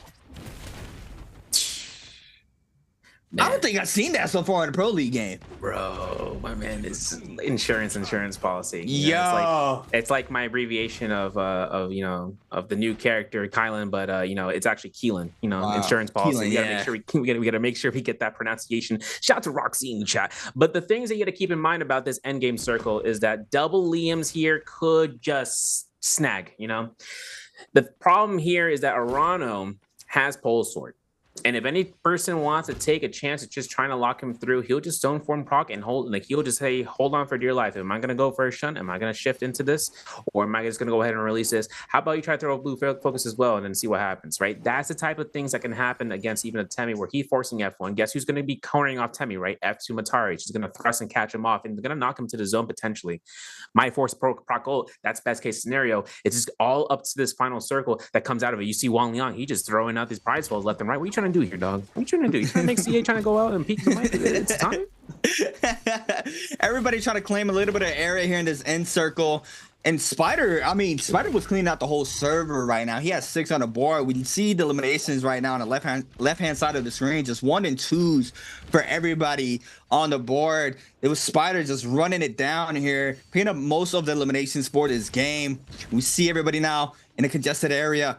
Wang Liang on the Temi with the prize fall, Wufang with the Sky Pillar, Arana with the gold dual blades in hand, Mike with the jabbing there on that staff. We see everybody just trying to stay up, make sure they're like, yo, you better back up right now. I know you don't want to get close. You're gonna eat up this focus attack. You better watch out. We see everybody just slowly but surely starting to move on into the center of the zone, and no one full focusing anybody right now. Everybody's just locked in right now, waiting for the last and final moments of this game. And this is gonna be a toss-up here. We do have 2 Liams, 1 Justina, 1 Matari, 1 Temi. So 3 lone wolves on the character picks, and the pair of Liams there for Mike and Arano happening there off the Liams. Now, what's gonna be the matchup here? What's gonna be happening here for our last game or our last final moments of game number 2? This is gonna be a toss-up here, Severio. Yeah, it's gonna be difficult. Ron just burned his F. He's procking ultimate in midair. He really is just trying to buy for time. Look at the man in midair. He's going straight up. He's going to the moon. And he's gonna be going to see the chase coming out here from Matari from X. And now the ultimate comes out here. The F1 from Mike to knock back Wang Liang. He gets got. It's gonna be right through it. happening here onto Mike. Liam putting up a lot of damage there. Now Liam ultimate invested there for Mike as well. Now the pressure's going towards Mike's way. We do see both players focusing. Assassin's Ledge as well. There for Liang. Arana falls. Wufang as well. Action picks an elimination onto Mike. And it looks like Liang does manage to get this dub on the board with the Temmie. The lone wood Temmie here for game number 2. Coming in high here for Liang. Man got himself 2 eliminations, but I think, I don't know how many eliminations. I mean, 2 to first place with that 3 made placement points. It's tough. I honestly think if it came down to last hits, I think someone got 3 eliminations, potentially. Looks like Spider's 6 kills still stands to this day. Everyone didn't get any multiplier worth value. It's that 6 kills, man. And kills count so much. The fact that Spider placed out in 6 and still has enough to work with of catching an MVP just goes to show how volatile the new season is, folks. Welcome to summer 2024 Nbpl season, folks. Spider, he knew it. He knew he was cleaning lobby there, and I mean, it was just a lot of elimination happening there, going towards Spider's radar there, just showcasing there. Did go into second round Yang. Gets that Yang depletion timer, cleanses off the Chuzong. OUG's Mike is not happy, and he looks very locked in right now. And this is the sight that you got to be scared of right now when OUG's Mike is not smiling. He's not giving any sorts of emotions. This is where you got to be real careful, because Mike, once he locks in, it's very hard to knock him down that tempo. Spider with a massive game 2, though, coming in hot here for game number 2. Massive amount of eliminations. Perfect showcase in there off the Matari. Unfortunate enough, doesn't manage to get the multiplier, but still an insane game there for WBG Spider.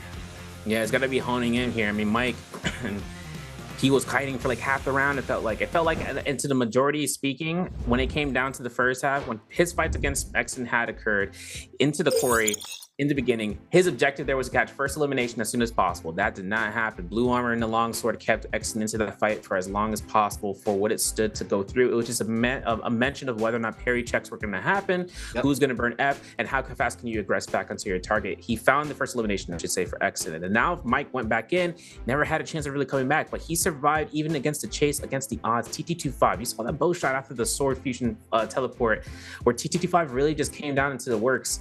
He found Mike in his lowest point, yet Mike still didn't let up. He kited into the heart of the denizen of all the fighting that was occurring in the Plume Castle, finding out the disengagement and forcing the instigation from other players, right? We saw every single one of the players were in that fight, first finding the eliminations, getting caught by his own Yang depletion, and then having to come back into it, Exon getting caught by the elimination by Fong. And then once we entered that final circle, right, it was really up to Spider to kind of hold off the boards, because he's been catching those kills left and right. He got 6 eliminations, and then in this bracket, even to that point, none of the players can understand whether that is going to be the Matari, but when the kill leader party gets revealed, or if anything comes out, that's when they'll be able to find out.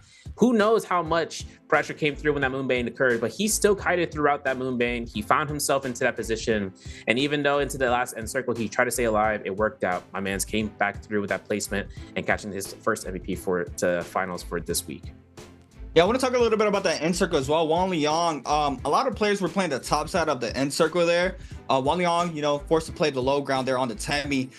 He pops the F and throws down a whisk at the perfect timing there to avoid anybody trying to play safe in the bottom side. We saw Mike getting caught up as soon as he catches that whisk. We'll come back to it, but take a look at the scoreboard right now. I mean, WBG Spider with a massive game 2, 6 on the board, 7 game score off of this game. I believe gets eliminated in 6th place. Still with a crazy amount of eliminations for game number 2. Wolves is Liang with 2 on the board, 5.4. What's the last one standing with 2 on the board? Getting 5.4 is insane. Balda's Action with 3, with 5 overall game score for this game. OUG's Mike with 3.5, as well as X1's Wufang with 3.5, Chuzong with 2.5, Arana with 2, Fung and TE Star with 1.5, Burst with 1 on the board. We have our overall standings here currently, and look how far WBG Spider jumped up here in the overall standing scenario. Verse had a really great chance just trying to catch kills. He got your first elimination, but once he lost into the Yang, once he was forced into engagements that he didn't want to take, he still tried to work it out, as Keelan was being used there. But we still have chances to see about the turn up, because in the top 6, we turning up. You got Arano here with 13.1, 13.8 for X1's Wufang, 14 points for Fang from DRG. JDZ Shusheng is going to have 14 points, 14.9 for Mike. About its Exon catching into the top leaderboard, 555. play the roulette. This man got 15 points. He's at the halfway mark before we hit match point threshold. And this is only before game 3, where he's going to have a chance of showcasing how well he's been performing in Morris Isle. I mean, listen, I love Exon in Morris Isle the most just because he has a great understanding of the map, like the top, like into the top brackets. And this is going to be a chance if he can just counterplay Mike there. But before we go through, we're going to have some clips and highlights brought to you by Thunder Robot, Board for Gaming, Gamers United. Scrap on his off drop just on with a slide uppercut to the R&B there onto Wang Liang. Action, catching the prowl there onto Mike. Air LNB ×2 there. Tries to go for the 3, but the F into the pistol, and that's what Severo was talking about. Spider here in the outskirts of Yushan Ruins. They're getting big damage, big eliminations there onto Wufong as well. Now this time around against Arano, casts the follow-up as well. That looked insane right there. Spider in the first Roma Yang, TP's on in. This was the crazy raw dragon here for Arano. Rano making sure he can keep Spider locked down. He knows the moment that this Matari gets ultimate, there's nothing that can be holding back. Slap on the face, man. He knows exactly what happened, what went wrong, so he's going to try to make sure that it never ever happened again. He steals DRG Fong's lifespan from that Scare Rush. But Mike was able to get that cannon skill, uses F1 to try to space out, but Wang Liang at that hidden Lotus, man dropped it into the floor, and he's going to be able to knock back a lot of players here into this vicinity. He still only holds on to 2 eliminations, even to the end game circuit. He wasn't able to final hit confirm nobody into this game. Everyone is getting damaged but him to kill out, but he's the only one left alive. He's like, I didn't get nothing from that. Like, we are going to have a Temi. Oh, Matari. My fault. It was WBG Spider. I keep getting confused because Temi was last one standing, but our MVP is going to be WBG Spider, his second MVP, currently here for the summer split with 15,000 damage, 6 eliminations on the board here for this game, 10k damage off the staff, 2.5k off of skills and ultimates, dual blades with a 2.3 damage reduction ×2 there, soft step, Gecko's foot, and inventory, and standard attack is just full straight DPS build here for WBG Spider on the Matari. It played out very perfectly here for Spider with a massive game 2, as we saw on the Matari. And that's what I was saying, man, that Matari F does a lot of damage. yeah, you know, the other thing too is also looking towards this. He was wielding soft step Gecko foot, and you gotta understand something that some players may or may not know. When you have that Jade on standby and you unlock it to Gecko foot standpoint, you actually earn yourself increased Scare Rush damage. And now you see why he was Scare Rushing as much as he was. You see, he's losing as much tactics into that. Arano also had soft step Gecko foot on standby for himself. So you see the Jades are coming into clutch here for those small but huge values that come through. And especially considering Amatara can just space away and catching herself into the sky and catching a rooftop ceiling, whatever mantle she decides to hang off of, finding a Scare Rush, especially with a staff, a single hit point weapon that goes in a straight beeline shot. It gives him enough time to just deal out enough damage in a short span with the increased modifier for him just to sneaky and catch the kill. That's how he got Fong there. Even though all the oppositions came through to try to lock down Fong to the end of game points, he looked towards it, he found him, and he looked to get that elimination for number 6. Yeah, that was disgusting there. I didn't even catch that earlier in the game until we got the replay. We do have a question for everybody at home. Make sure you guys answer for treasure if you guys want to win one of the gifts that are daily being put out here for everybody in chat. This is for the Twitch chat, so make sure you guys are locked in at twitch.tv/NARAKA BLADEPOINT here for the official NARAKA BLADEPOINT Pro League stream. The question is going to be, how many players chose Colin in game number 2? I mean, these got to be pretty easy right now, you know, like how strong Kylan is, or Keelan. I think I'm going to keep calling him Kylan because that's how I read it. I know it's Keelan, but still, everybody has to answer the correct question. Is it A, 0, B, 2, C, 1, or D, 3? Make sure you guys answer the correct question in the chat in order to win a free treasure or random gift for everybody, or for a specific winner in the chat. But yeah, game number 2 has concluded. We still have a lot of NARAKA happening right now. We're only down 2 games. Once we come back from the short break, we're going to be locking in for our game number 3 of the night here for the first bi-weekly of the summer split.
everybody to the 2024 NARAKA BLADEPOINT Pro League Summer Split. First bi-weekly of the day. My name is Creators. I'm here with the man himself, Severio. We just watched 2 games being played out currently here for the first bi-weekly of the Summer Split. We had some crazy showcasing there from WBG Spider for game number 2 on the Matari. Wow. I mean, it's crazy. We already have a player in the halfway mark here for the threshold here, Severio. Yeah, you know, it's kind of crazy too, considering that even against the odds, the top marks were still literally the highest peak player at 15 points, and we still need 15 more points to enter into match point threshold. Spider had a phenomenal game, 6 kills to be earned, 7 points to be earned that round.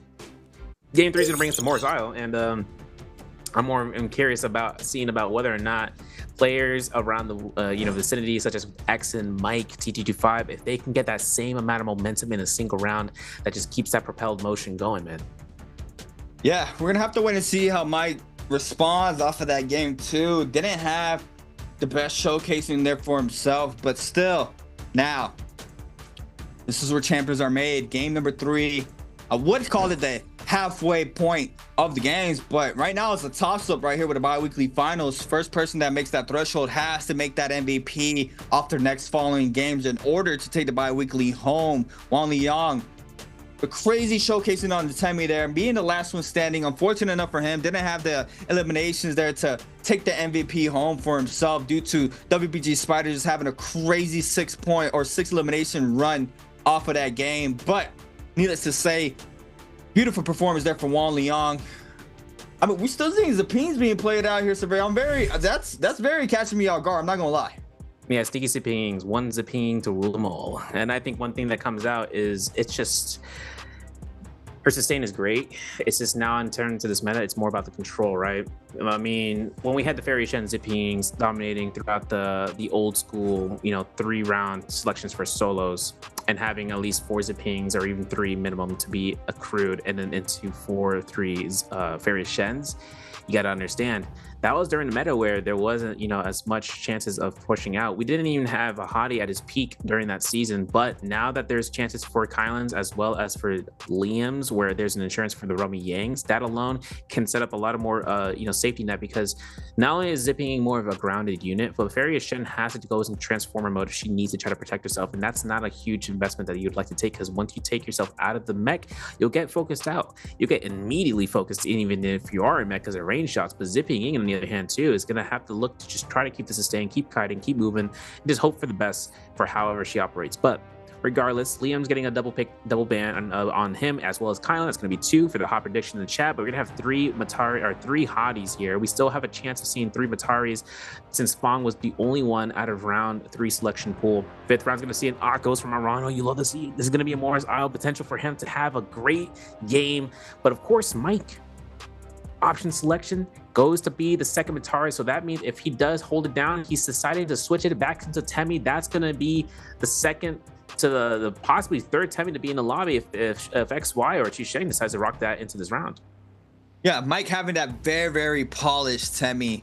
Gonna go ahead and play that out here for game number 3. Arano on the Akos, another strong hero, very aggressive hero as well. We still don't have the Firefly maps currently. We are gonna be going into the Firefly maps for game number 4. Currently here for game number 3, XY and Matari Chuzan picking that Justina for his pick of this game. And now it's gonna be 1 Matari, 3 hotties, 2 Collins, 2 Liams, 1 Justina, I believe, 2 Mataris. We're gonna have to wait and see the overall board here for the picks of the characters. But game number 3 is on its way currently here for the first bi-weekly final of the summer split. Are we gonna have a different champion this time around? I mean, Extra right now set up for that success. Yeah, he's cooking right now in terms of placement, so I'm kind of really hoping to see him secure at least 1 MVP today into round 3 and hopefully catch himself the same progression that we saw from Spider last round into that final moments. Now, obviously, once you head to first place, you get that multiplier. It's a feels good moment. The skill's looking to try to be standard here. I see an F1 from Arano here as the only Akko, so it's not going to be rocking the F2. Another thing too is that in the Matari standard as well, I always wanted to see if in the Nbpl we were able to see a V2 Liam. I don't know if you've seen Liams with the V2 rocking seeing capturing the target and then fan, and then that's all you need. you know, having the opportunity of just locking someone down. The only problem is that a lot of these characters are just not going to want to, if they see the first queue to be available, they're not going to allow it to happen the second time. Nah. Yeah, I've seen it as well when I watch Mike stream as well. He goes against some V2 Liams. Even if they do the plop on the wall, it does a lot of damage. It can catch you off guard, but like you mentioned, once you see the first one come out and they get caught up, I mean, the second one is very, very hard to hit. You have to hit, you have to try to catch the prio, opposed from, you know, you getting caught up and using the V1 as that exit. So, you know, it's a high risk, high reward thing. We still see the V1 being the superior ult there for the Liam, but we do have our drop here for game number 3. A lot of players playing, or 3 players playing the outskirts of the temple, 1 player playing in as well. WBG, EWG, I believe it was TE, oh no, it was DRG on the top right, OUGs, JDGs, TE, FPXZQs, and Bauda all landing on the top left hand side of the man, I'm just excited, man. I'm excited too, bro. I'm excited too. Like that. But game number 3, here we go. Our drop zone is gonna be a lot of players landing money in. This is a very, very common drop zone for a lot of players. Yeah, you know, and the biggest thing I was trying to mention through is that this Firefly spawn from Arano trying to chase out Fong as well, and Spider. When I saw all 3 of these gamers together, I was like, there's no way. But it looks like they're going to be trying to contest for Fireflies potentially here. Arano takes himself to the position of getting eliminated first. Is Spider going to come drop through here? Fong finds ultimate priority here for the teleports, finds a toes to the nose. Jump LMB, no parry. Looks to try to go for the F2, and another teleport, setting himself up for a second elimination back to back. That's 2 on the board there for Fong. Verse with 1 currently. Mike eating up a lot of damage off that purple halberds there from Verse. And now Verse applying the pressure once again onto Mike. Mike on to Temmie. Already has that F on cooldown. Coming right back up now. Now overholding doesn't send it. Oh yeah, he does. Spins it back. Gets the damage. Sends the second one. The follow-up connects there onto Verse. Now Mike with a quick common armor swap there. Avoids the Liam ult there. Now Mike's going to go ahead and take a quick reset in. Looks like Verse as well wants to try to retreat here to try to get another pod in for himself. And we still got a lot of action happening all across the map right now. Yeah, and going to be a chance here towards south of the Noble Cave. Exin up against Wang Liang. As you can see, Wu Fong is going to be the only other player into the field with that full sword. Exin having the signature katana, having the pistol as well, even if it's common raider, just to get some poke damage here and there. And it works really well here, especially in the early game. Catching a little bit of pot shots. Looks to see that parry. Takes opportunity here to try to strike. He's got himself an R&B. It looks like the F2's invested, and while Wang Liang tries to back off here, Exin just catches a mid-hip pair trying to see if it's going to come in this direction. He doesn't have ultimate. He can't take an investment like this just yet. He's got to keep the chase going on here as Wang Liang lives on death's door. As soon as the chase concedes, once one of these targets look towards another, because it looks like Exin takes his eyes off the prize. He sees Wu Fong. He's hungry. He's looking for that elimination to be earned. Back-to-back R&B focuses there onto Wu Fong. Wu Fong drops very low, and another down range shot there for Action with the pistol there, picking the elimination onto Wu Fong. And Wang Liang now showing up to the party. He's gonna be a scrap off. He's gonna go ahead and swap on over to the longsword. R&B focus off the comics fan, but that's gonna be a massive parry there from Action. He's gonna send the R&B focus, cancels the follow up there off the parry. Now scrap off continues for both players. Wang Liang on 5th place this time around, trying to see if he can find another prowl here. Click comes in there for both players. ×2 off the focus attack this time around, overholding, and this could be bad there. He does get a lot of damage off those follow-up R&Bs, and he does. And you see the white hell just completely coming off there from Action. Action's going to be looking to try to go ahead and try to invest his ultimate against a Hottie. The sky is the limit as Wang Liang has the heals to come off here. He has enough chances to look for the aggression here. He gets the burn proc. Exin has to worry about the sash because now it's going to be consuming HP. Exin looking to try to connect it. He gets himself in the Keelan guard force focus. Now Keelan's going to be looking to back off here, but another engagement party coming in through from what seems to be Verse. Purple halberds, blue pistol, blue armor. He's got ultimate ready to go here. Exin's at 1 HP. He could get caught off by just 1 hit, left alone by a blue focus, and it could be really bad for Exin right now. That's very low. Now the F invested there off of Liam in the back end is going to be Verse trying to get this elimination onto Action. Action doing a really good job kinding this out for now, but a pistol shot is going to connect there from Verse. It looks like Action is going to be taking a trip for the Resurrection Soul Ultra there. Now Wang Liang catching the power. F called in there for Verse, trying to see if he can find the elimination onto Wang Liang this time around. Has the weapon advantage there off the purple halberds. Pistol shots connect there for Verse. No online. Skirmish connects. F called in there for the Hottie, trying to see if he could try to get this second elimination on the board once again. LB Proud is going to connect here, and this is going to kill here for Verse onto Wang Liang. And that's back-to-back eliminations there for Verse, and that's a beautiful showcasing there with 4 on the board currently here for FPXZQ's Verse. Love to see it. Seeing 4 eliminations before the first Realm Yang is a great advantage here. Versus going to be looking to try to take Realm as well. But T225, Servant's Crowns up against what seems to be JDG Shishang into the hot action here as he looks for a scare rush potential switch around target prio as XY takes that full blunt of blue focus and having to invest the F2 as a Matari just to back away. This gives a full opportunity between the Justina as well as with the Liam to just try to lock it down. Schwan is going to look for the ultimate cast, has it for the F2, it catches the sustain as the hit progresses the pressure here. T225 looks to try to take the chase here, looking to try to go for a mid-air blue focus parry if it's happening from the backline. Look at this man, look at him. Bro, he's like, oh, stop chasing me, bro. Looking to try to look for the R&Bs, teleport for the backline, and Shishang was also anticipating it. The F2 and ult focus gets himself heal back. Will he escape the pressure from the Justina? So yeah, that's what I expected there with the Matar being out for so long. After a while, a lot of players are going to be reading that focus attack there off the wind up off that ult there to avoid that damage, because we usually see these Mataris charging up that focus attack and TPing for that damage, but we see it here in the Pro League, everybody anticipating that. Now Justina ultimate investor here for Chazon. T225 is one in the mix. XY dropping very low, is gonna go towards Chazon's way, and Chazon picking up his first one of game number 3. Proc comes in off the nunchucks now. T225 catches the Pro into the 2-1-1, big damage there. Now Chazon gonna be forced to pop this F as well. He's gonna be getting that F armor back as well. We see these players playing that F1 here, Severio. Yeah, it's a great chance to see about how it ends up. I'm going to talk about it in just a second here. Hook wins, gets released, gets caught by the parry. Jishan gets full commitment towards here from T225. T225 at 50% doesn't really need to use ultimate. Even if he had it, he's just going to keep that pressure. Jishan looks to kite, looks to horizontal release. Oof, looks to kite away again. He has to really keep his momentum. He's got F1 again. That's another 600 armor. And the point I'm trying to make here, nice parry coming out from Jishan. Gets caught by the knockback by the F1. T225 still keeping that pressure here and maybe hoping to look to try to go for it. Another horizontal connection. Jishan just keeps releasing. Yo, we released those? Every single soul break. Yo, don't tell me, please. Parry comes out from T225. Jishan goes down before he lost his first life. Yeah, he shuts it down. He does see Chazong just sending them over and over again. T225 now trying to scale on up here currently for game number 3 with 2 on the board. Yang already opening up for these players. Action with the pass, I believe, right now. Arano trying to contest right now. Arano, purple dual blades in hand on the Akos. Action on Blue Fan.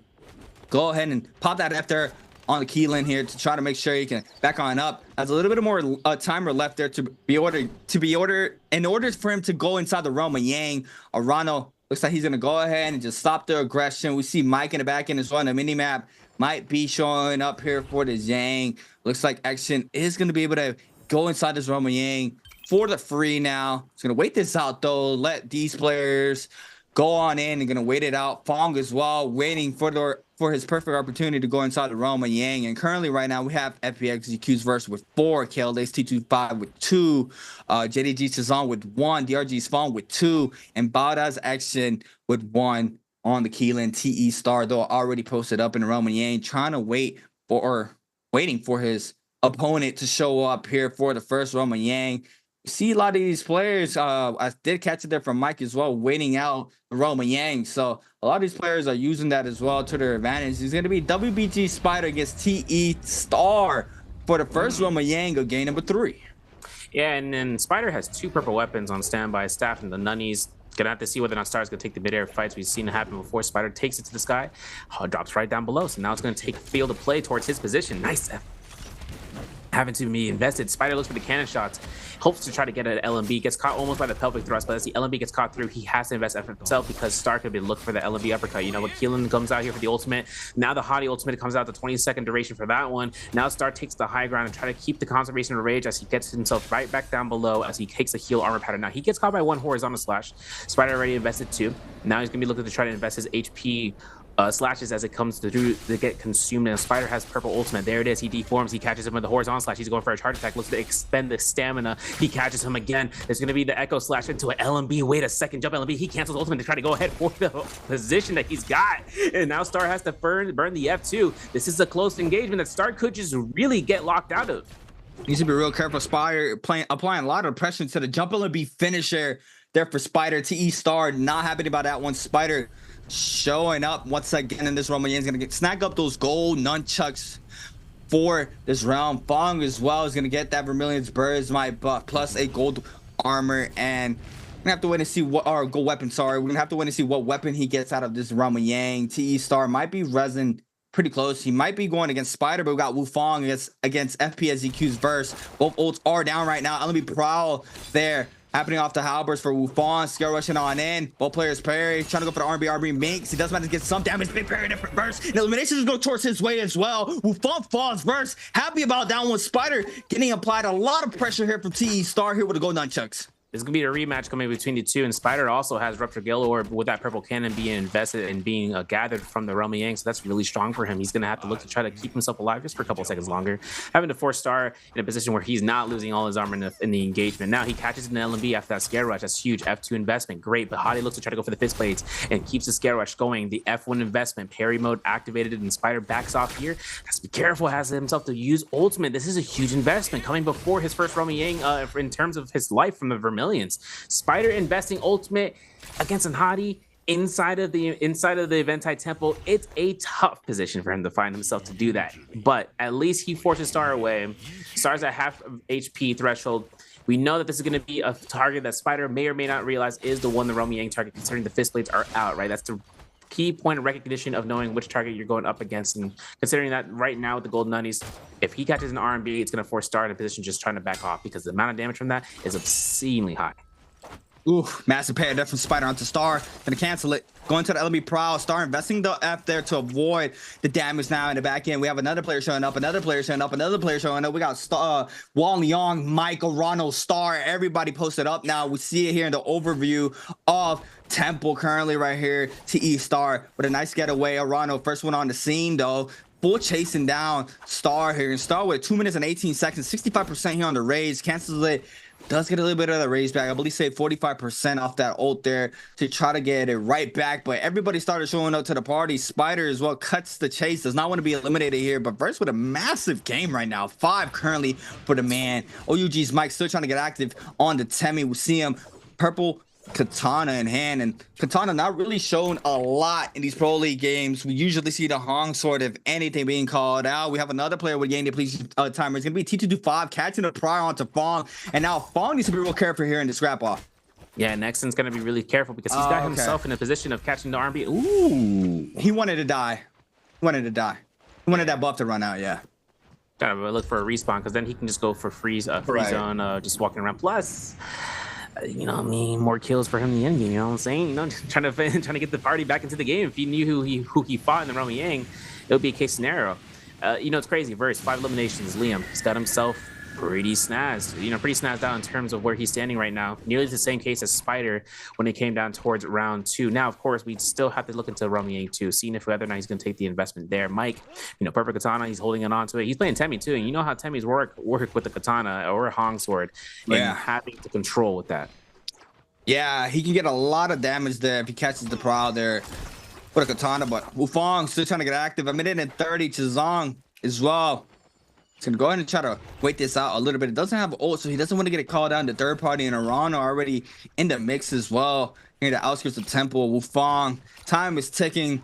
Super unfortunate for him. Might not be able to cleanse this. Is going to go ahead and go towards the realm to try to see he can contest the person posted up for the Realm of Yang. And it looks like it's going to be T225. No, he's going to go ahead and spin back in the back end to Zong in the mix. Wang Liang and TE Star and Fong.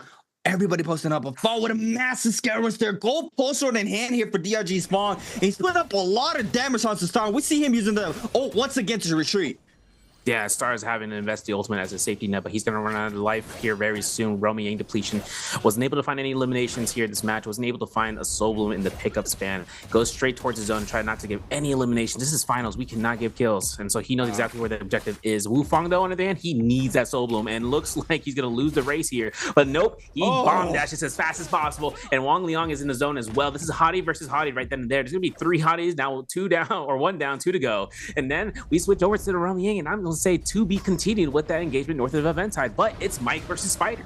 And we got a big scrap off here. 2 of the goats going at it. Mike against Spider. Go nuts is a hand for Spider. Overholding was going to be the mix up. LB focus there for Mike. Silver connects it to the R&B as well. Follow up proc comes in off the nunchucks. He's going to go ahead and catch the proc off the LB. 2-1-1. Big damage. And that's going to eliminate him as well. And that's a gold pair of nunchucks. And the R&B focus is going to pick up a lot of damage. And Mike now is going to have that Yen depletion timer on his back.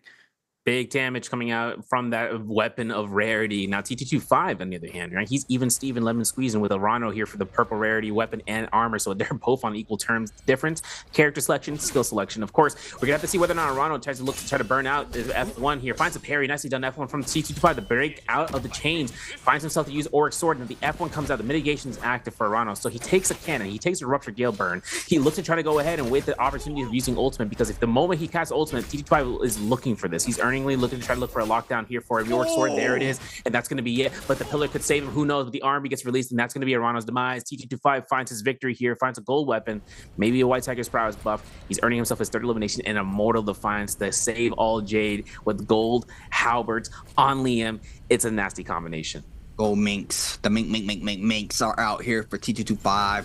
Nice little upgrade here off this Rumble Yang. Gonna have that Immortal Defiance as well. We're gonna wait and see how it helps him here for game number 3. Mike with the Spirit Well here. 4 minutes and 17 seconds. Has to try to get active pretty soon. Trying to cleanse his Yang depletion timer on his back. We see him now. Going ahead and trying to see who he can try to pick up elimination on. Currently with 0 on the board here for OUG's Mike. Bada's Action with 2. DRG's Fong with 3. JDG Shasong with 1. WBG Spider with 2. KLA's T225 with 3. And FPSEQ's Versatile with 5. If he can get that multiplier, he's going to be going up in ranks there with that multiplier if he manages to stay up for the last and final moments of this game. But Spider not slowing down with 2 on the Keelan now. Arano taking his rest here in the outskirts of the map, and we see Mike already getting active here against Wufong with a massive parry here, Severio. Yeah, Mike's going to be taking the pressure onto Wufong's guys. It's going to be an ultimate catch from Wufong in a moment here soon. But F1 coming out from Mike, trying to throw that wisp, try to connect it. That's going to be a scare rush, and looks to try to keep him locked into this corner here. But Mike is keeping the Psyche tool at his bay. He's looking for the R&B. He baits out the 1.0 parry, and that's going to be holding, checking. That's going to burn that too. Perfect. Mike knows exactly what to do here. He's going to ultimate, and that's going to be cast in the direction of Wufong, who gets locked down. And that's the first elimination he's taken to this game. He finds a soul to get rid of Romy completion, and Arano is here to base this one out in his own stead. Now, see him going playing. He gets caught off that Temi ult there ×2. Mike just trying to retreat off of this. He was just trying to cleanse, but Arano is in the mix right now. He needs to try to cleanse his Yang depletion timer. So Mike, with no ult online, he's to be real careful now. Click comes in. Arano applying tons of pressure. Massive parry there for Arano down the cliff. No. The F is going to come into play there for Mike to avoid the full capitalization. That could have been a big combo down the cliff. Now, both players playing on the outskirts of this cliff here. Arano with 3 minutes and 27 seconds trying to make it happen currently here for game number 3. Overholding. He spins it back to avoid getting parry. Beautiful plays there for Mike now. It's going to be the chase off now. The scare rush does connect for Arano. Still trying to get active. Mike in the back end. Still trying to retreat off the situation. This might be bad, but he can play the side of this terrain to try to maintain the movement game for himself. Yeah, you know, the crazy thing too is that we're at what, 50%, 60% rage so far from Mike. He's trying to keep himself alive for rage per second. F1 investment, probably the lowest cooldown F for a combo breaker if you immediately throw that wisp out. And that's exactly what Mike's been doing. He's got himself a salt smolder as well. So if he takes a burn off of Arano potentially as a turnaround, it could cause a little bit of fight. Because look, we have another person here, you know, hoping to kind of see about taking this fight. Arano gets himself caught with Mike in the building, and guess who's looking to try to steal that kill? Exen coming out here with the F1. He could be looking for an ultimate investment. Exen needs at least some eliminations to keep that lead going on, and Mike is a huge target he can get off of his chest and say, at least I got you out of the game, dog, before we enter into the final moments of this match. He just got those common armor swaps lined up for him. He pops another one right there. We see a big congestion of players on the minimap. We do have a bounty out for one of those players, and it's going to be Spider picking elimination onto Fong, as we see it there on the kill feed. The cannon shot there for Spider for the elimination. Big whisk. F called into for Arano there to avoid that F, and Arano applying tons of pressure onto Mike, and Mike is just like a spree racer right now. He be moving around the map. He knows every ins and outs of Moore's Isle for just, you know, being able to avoid everything. But Arano as well, we see him quickly readjusting here. Does manage to pop the ultimate, does not play the outskirts of that ult there. He does manage to stay up. Big damage there from Burns, Mike's gonna fall off of this, and that's just a lot of pressure going towards Mike's way, and that's super unfortunate enough for him. He is gonna fall here for game number 3. 6 eliminations for versus game, guys. This is huge. This is 7 players total left alive. Exen is making that putting the pressure. Arano putting the pressure. This is going to be a loot up game point at this stage. We still have Rummy and completion for Arano though. This is unfortunate. He has 0 eliminations. He still needs to try to find a sneaky, but no one's going to take the aggressions as much as they are unless the cannons start to come out crazy. Because Spider got a kill off of Fong earlier with the cannon. That was purple rarity, common rarity cannon, blue rarity cannon on TG5. I think he has 2 on separate occasions, but trying to keep them on rotation, because if he's just getting as much burn burns as much as possible. He's just rotating the weapons in his inventory. Now, Moonbane dropping in here, 80% Moonbane as it comes through. Look at the glide. He's chasing through here against Shusong, and he is pushing him out to the corner here. This could be a potential between both of these targets to not get any sort of pressure from any other players if they keep the fight short and sweet.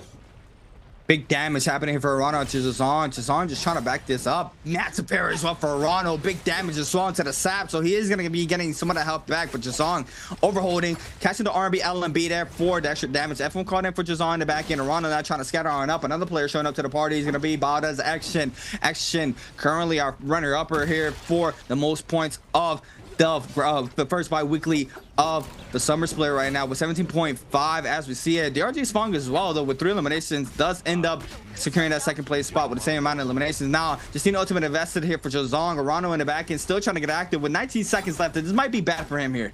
He's going to be a little bit careful. He can earn enough rage here to try to take the pressure against X and to go straight towards X, Justina.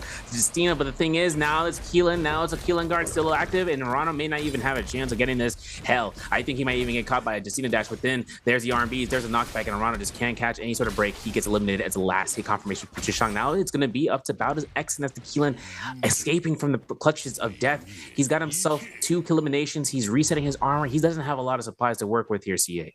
Yeah, he needs to be real careful as well. We do see no pressure going towards his way. I believe WBG Spider is going to be picking up this spirit well. And I think he has Dragon's War as well for the gold nunchucks, but currently has this ult online here. He popped the ultimate, picked up the spirit well, so he's gonna get that ult right back, and he's going right and try to mix right now, trying to get some sorts of damage. Anybody focus right now as we see him here. FPSEQ's verse in the back end, playing the same building there as Jazong. Big damage now happening towards T225's way. T225 was just playing the outskirts of it. This proc comes in off the nunchucks there. Does have Dragon's Sword as we see. Now the lemur trying to scatter on out. T225 is gonna go ahead and try to retreat off the situation, but Spider's gonna continue his aggression onto him.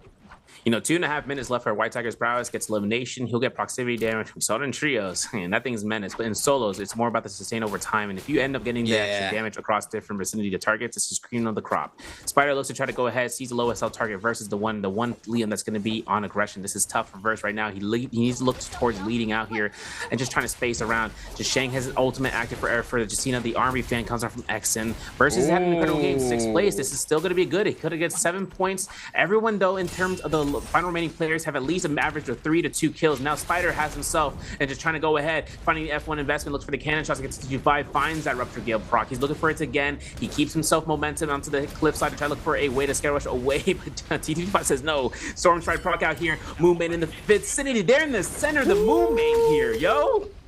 Yeah, they're playing it right in the middle of the Moonbane. Got to be real careful. T225 still applying tons of pressure onto Spider. Spider with the Dragon's War can't make him back on up. He needs to be real careful not to be caught up with that, because that's a gold pair of nunchucks. Still aggression happening towards the backside. T225 as well, trying to retreat off the situation. The Bane nearly clips Spider there. Does manage to avoid it. Chazong still in the mix there with the gold pole sword, trying to get active. We do see the Storm Stride here for Spider.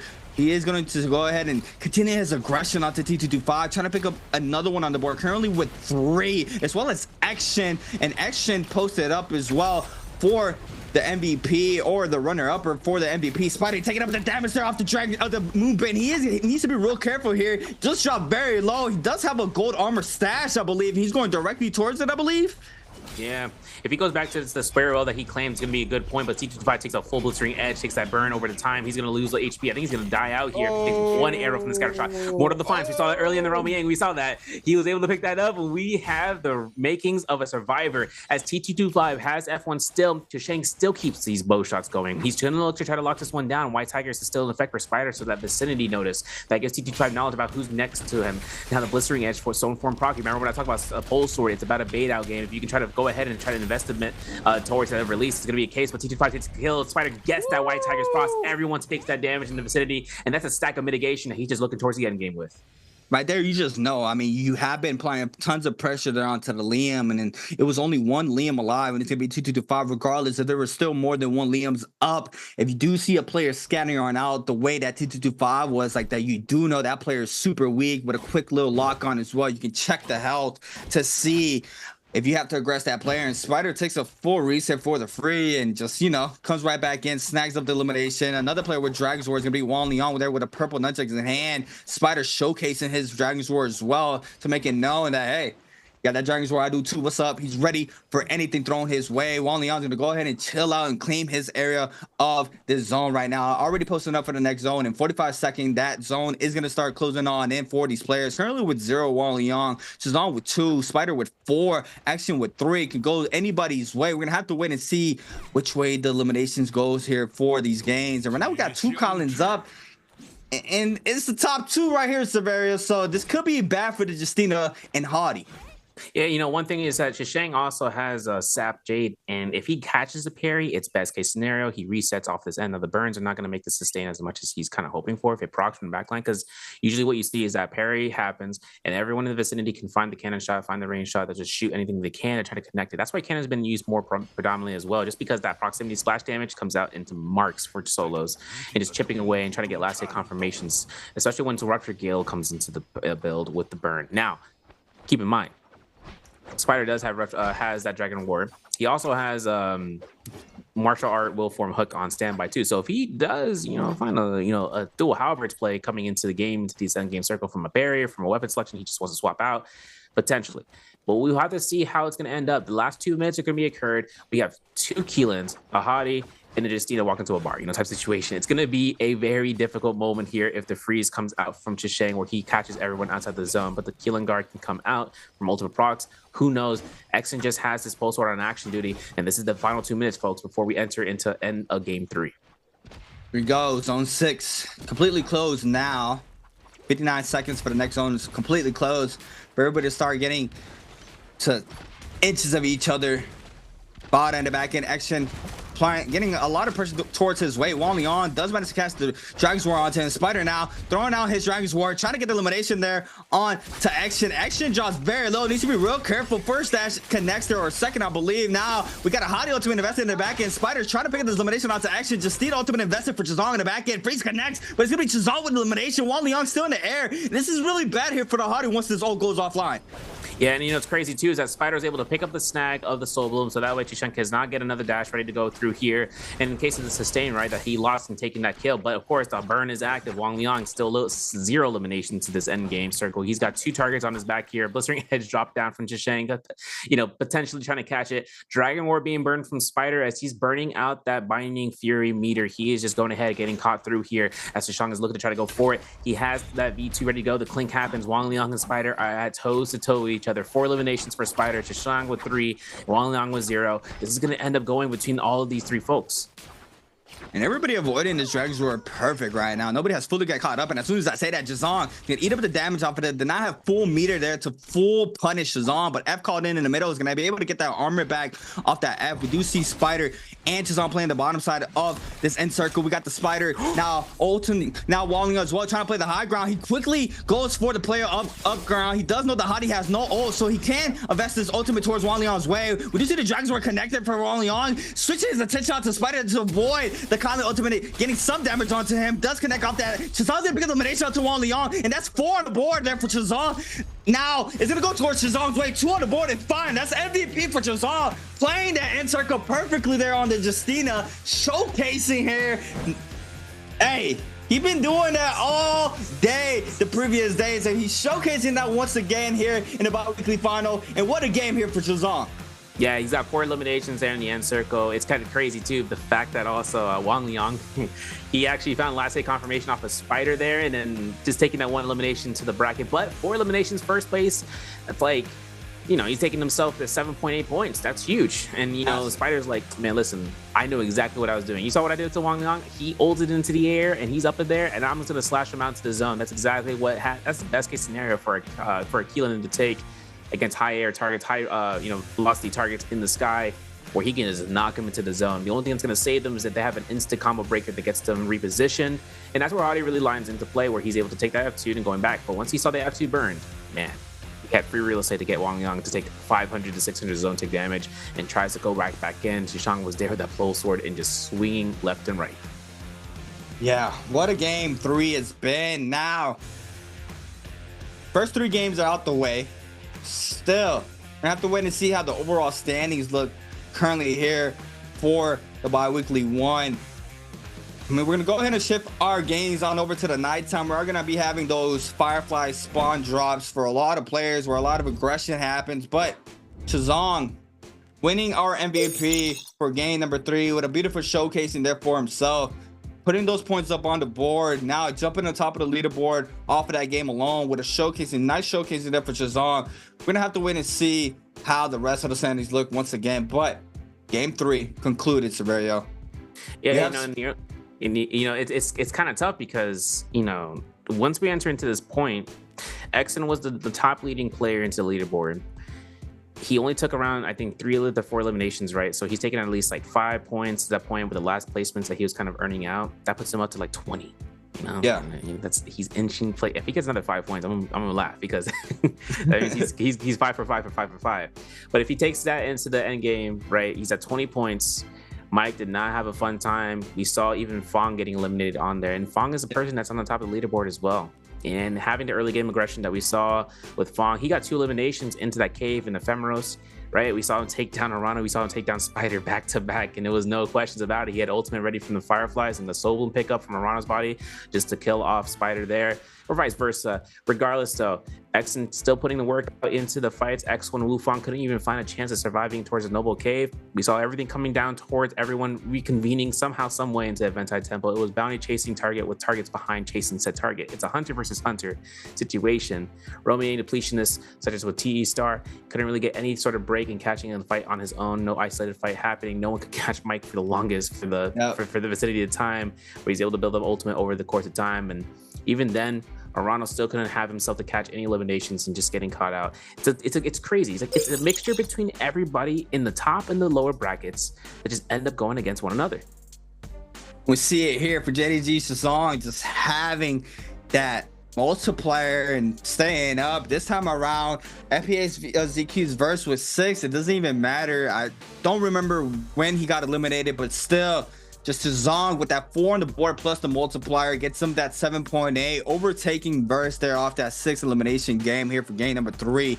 WBG Spiders though still staying consistent with 4 on the board this time around, 6 overall game score for himself. Balda's action with 3 kills with 4.5 game score, and we saw T225 as well. And our overall standings here is going to showcase where everybody's standing right now. It's gonna be very interesting to see the top of the pyramid, but this is the bottom of the pyramid here, Severio. Yeah, it's going to be interesting. XY is not having a great time. 3 donuts so far. Man is just trying to find his place, and he's just getting caught through every single round. 6.2 so far. Star is in that 11th place position with 7.9, but the top 6, right? This is where the marks are to be had. We have Wu Fong here from X1 at 13.8 and 6. Mike, 16.4. He's still a little bit over the halfway point to reach into making sure he gets a 30. 17.5 for DRG Fong, though. Spider with the 18.1, 19.5 for about as Xn, and now Shishang takes that lead, 21.8. And that's going to be a lead that all he needs is practically 2 other games 4 and 5, potentially to capture a little bit of that for to capture the 8.2 or the 8.2 points to be earned across those 2 rounds, maybe even in 1 round. And then it's up to everyone to realize who Chishang is by the points, to be noticing which character could be selected, right? Like kill potential of locating who's the person that got killed by X player and just going off the end. But we'll have to take a look and see about these clips and highlights brought to you by Thunder Robot, Born for Gaming, Gamers United. This is our first scrap off to game number 3. DRG Fong back-to-back elimination here onto Spider. TP R&B focus, jump LMB, avoids it, gets a little bit of damage towards his way there from the dual blades, and Spider falls off of that action with a massive elimination there off the pistol shot there. Mike there getting parried against FPSZQ's Verse here. Massive scare rush as well, catches the Prowl, LMB Prowl, aerial LMB for the finisher there for Verse. Ooh, nice little Prowl here from Verse once again to the 1 point from the high board. Big damage there from Verse. Now T225. He was just sitting here just eating up all the damage there from the posted attack, and then he was like, man, I'm over this, I'm gonna parry this 1.0. He does manage to get that Verse here with a massive parry there onto Wu Fong in this first Rumble, but then this was Spider against Mike. This was a big scrap off here.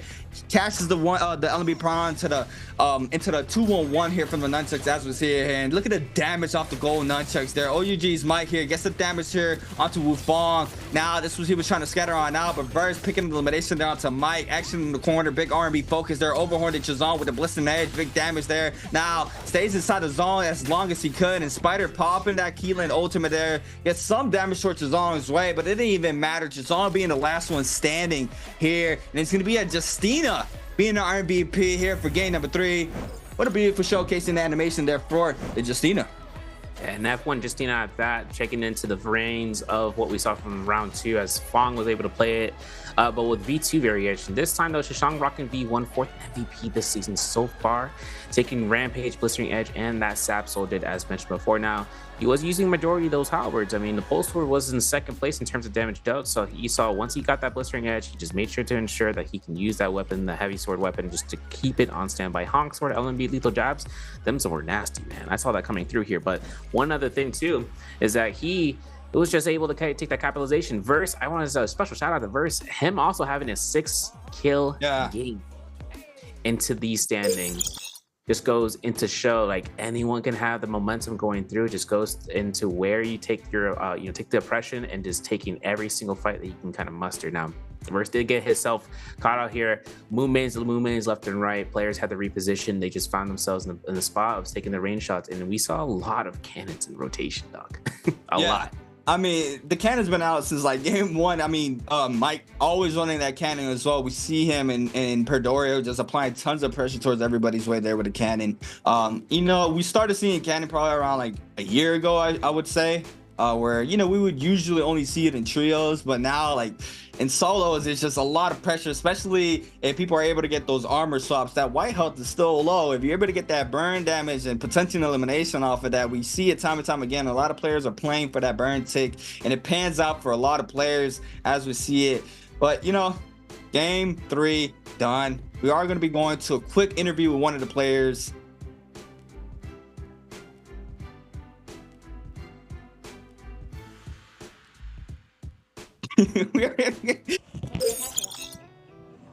Ladies and gentlemen, welcome to the post-game interview, and this is Yeager. And now I'm standing here with Xin, and let me say hello to our audience. 来吧，欢迎小星神来到我们的赛后采访，先和观众朋友们打招呼吧。大家好，我是暴打小星神。欢迎小星神来到我们的赛后采访。今天其实这个周决上面表现也是非常的不错。其实，在刚才这把之前，自己的分数也是遥遥领先，对不对？我们首先要恭喜一下，也肯定一下今天的这个发挥。但是我看到我们有观众朋友，so I have the first question because some audience said that it seems like you already used the characters you're really good at, and maybe the scores now you have won't keep to the like the rest of the matches. So how you think about this? 我首先要问一下，因为也看到有观众提出了质疑，是不是前面已经把自己擅长的英雄用完了，后面就可能维持不到最后，等到拿到荣耀的那一刻，自己怎么评价？我的冰女还有流量到现在都没选出来。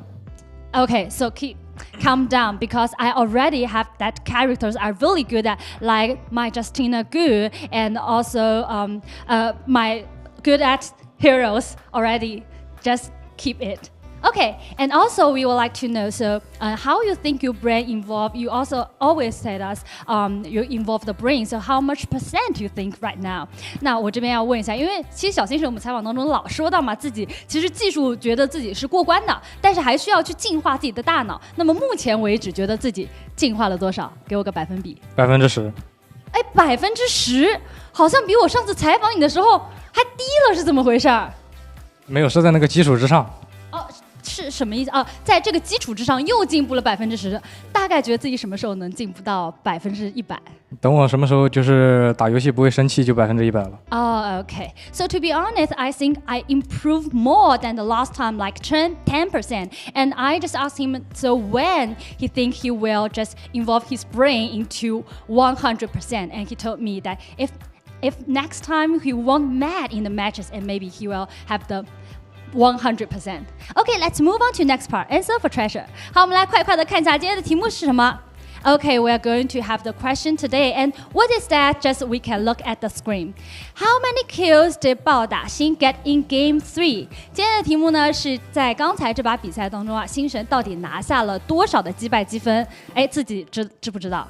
我们先不公布答案，好不好？让大家来讨论一下。So you guys can keep your answers on the screen, and after our player counting 3, 2, 1, we will take a screenshot. Okay, let's type your answer, and I think our players prepare, and let's start counting. 那我觉得星神也应该已经准备好给大家来发出这个礼品了，对不对？那接下来就让我们一起进入倒计时。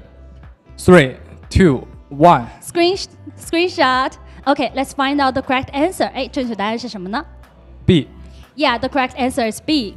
Okay, and because in the beginning of our interview, I just told us everyone that we know that now you're like leading the, you are like the top 2 in the scoreboard. So you think you have confidence to get the first BIWEEKly Final Championship or not? 那我们也看到，其实在这一把之前星神的这个分数啊，其实目前为止也是遥遥领先的。对于我们夏季赛的第一个周冠，有没有信心？有信心 ，OK, I have confidence。那我们这边就要祝福小星神接下来的3把，继续去净化你的大脑，对吧？因为今天是个周决，其实也可能不止3把。那接下来的比赛就祝你好运，好不好 ？OK, good luck to you and thank you for today's interview. And we will take a break and be right back later.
Welcome back, ladies and gentlemen. My name is Severia, alongside with C8/Creatives, and we're entering into round 4 for the solos finals for week 1 Nbpl summer season, I should say. And you know, taking into this round, we're at the halfway point. Not necessarily. It's not like normal rules. There ain't no 6 rounds total in the day.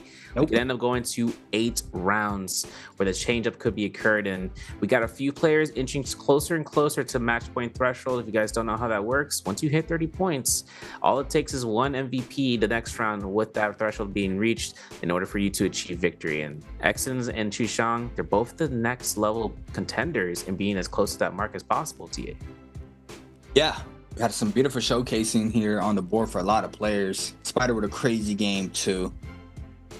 Oh man, this is where the pressure's on. This is where it starts getting more lit. I mean, halfway mark right now. I mean, it's not the halfway mark. I gotta keep remembering it's not the halfway mark, but you know, we're gonna have to wait and see how the overall standings are looking right now for all the point calculations right now. Currently, it was Action was in first place, as well as DRG's Fong had the same amount of kills right before that end game. So I'm very curious to see how everybody's score is gonna look like right now. But game number 4 locked and loaded right now. We are gonna be going to our first, or not our first, we're gonna be going back to our Firefly maps for game number 4. So this is where we're gonna having those very aggressive off spawn fights for everybody in the server, especially contesting those Firefly spawns. You know, Liam's still being picked up. We did have 2 zips being played out, one for game 1, one for game 2 as well. So we're gonna have to wait and see how the character picks are gonna be happening for this next game, or set of games, I should say. But yes, we're lit right now. We're lit. The first bi-weekly finals of the summer split right now. Chazong, want to talk about this man right now. Like I said, he was I was not giving this man the respect when I watched him last week. He was just straight consistent, and right now he's showcasing there, taking MVP for game number 3, showing up once again. And I did catch the interview that he was speaking about. He was just you know, he doesn't care about anything. He's not even thinking about the past. He's just locked in the moment right now, and you can clearly see that he has improved a lot, Severio. Yeah, and you know, I like seeing this table being done. I don't even know what's on that table. I can only imagine it's like, okay, well, here's your possible hero selection, because you can see the table goes up to 8 bars. 8 bars, and man, is like, I'm looking ahead and seeing what I can rock through, because we made mention about how solos operates, right? How we can possibly enter round 7 into round 8, where the shifting of the tables come through, where the players with the higher scores have the last pick options, and then the reshuffle begins, where the lowest players have the first chance of choosing option hero selection. Now, keep in mind, Arano, I was going to make mention about the man anyways, and they showed up on the screen. Arano himself, he was the leading points player with Propose into the finals, and he is having a little bit of chances out here and just earning out points slowly but surely. He's not top 3, but he's definitely catching himself some guys. We're entering back into the aggression round. It's something that he's been very forthright and just making sure performing really well off of, and he can just do that right now. I hopefully can see that. Exon, though, he's just a hidden cannon that just not even hidden cannon. He's a hidden, you know, ballista shot just coming out of the left field that you just don't realize. Next thing you know, it's 1200 damage in your health bar, and you go down without the count. The round selections does give Exon first round selection here for 4th round, and this could be his Liam game that he performs to pop off here. Actually, now I'm thinking about it, 6th round is actually not going to be Firefly. No. We're kind of throwing ourselves in a, wait a second, because now it's Padoria, Morning Dew. After this, though, yeah, that's where we're going to have the Firefly option. So now Exon is like finding out in Holoroth, he's just going to have to fight with tooth and nail against every one of these players, because the hero selection gives him Liam. Keelan's going to be showing up here from T225 verse. You know, I mean, potentially he did play, I think, Keelan Rabbit. He's playing Hottie. This opens the door for 3 Hotties, 3 Keelans into this end game potentially, depending on how the rotation's going through. Fong is looking to try to work this one out, and of course, we have our chances why, you know, whether or not we can find the petition to find out whether or not a dominating lobby of Hotties and Keelans will take the board here, CA. Yes. I mean, it's pretty stable that with the Liams, the first pick, as always, Group A are going to be locking in those Liams. We got Chuzong on the Keelan, XY on the Justina, and so far XY hasn't really been finding any success in these games. I believe has 3 donuts currently right now. But still, I mean, he's been showcasing a lot of macro in his previous days. So very curious to see if he's gonna be able to bounce back. You're not out right now. It's still a long race unfolding for all these players. TE Star and Wallion double picking the Matari right now. We have 3 hotties in the field, 2 Kylans or 2 Keelans and 2 Liams currently right now. One Justina. Now a last round of picks here for Wufong and Bong. What is it gonna be? What is it gonna be? What is it gonna be? What is it gonna be? Bong. Very strong on the Matari. Tammy's for Wufong. Bringing out the Tessa, and you were mentioning that earlier, Severia, about Fong picking up the Tessa. Yeah, I was making mention about Tessa into Padoria and having to choose her whichever map selection he processes between the first round and even to this round. So for everything that he's taking through, if he has the necessary capabilities, depending on his spawn as well, right? Because we saw in the first round, Padoria, there was non-stop action over by Twilight's Fast, man. And that's going to be potentially where Fong can take a succeeding round. I mean, no Fireflies, no problem here. If he deals out range shots, if he deals out single blue focus hits, he's able to back off, reposition, disengage, and then reinitiate, catching an ultimate. And if the spawns lead us back towards Twilight's Pass, a very volatile area with these, I think they're called solar fireflies. Like they're just called they're jellyfish, right? Floating into the sky. Jellyfish, yeah. Yeah, we call them jellyfish. It's a whole different name for them in game. You saw that when the challenges, when the map had drops. That's where we're gonna be able to see whether or not he takes full advantage of that, taking vicinity shots here and there for his ultimate cast, and just being able to proc those shrooms in the vicinity of the enchantment urn. This is gonna be a tough place for players. It's gonna be the skill gap that's gonna be necessary. So everything on the board right now for the hero picks looks pretty standard. I don't see anything out of the ordinary. The only thing I can really mention is XY opting for that F2. We did have some F1 Justinas earlier for game 2 and 3, but right now F2, the combo break, is coming right back into play here for XY with the V1. That's just a little bit of mix that we get sometimes for these players running the V2 for the confirmation freeze or the V1. But we have our overrule drop zones for a lot of these players, and I mean, this area right here, look at this Severia. Arcadia, love it.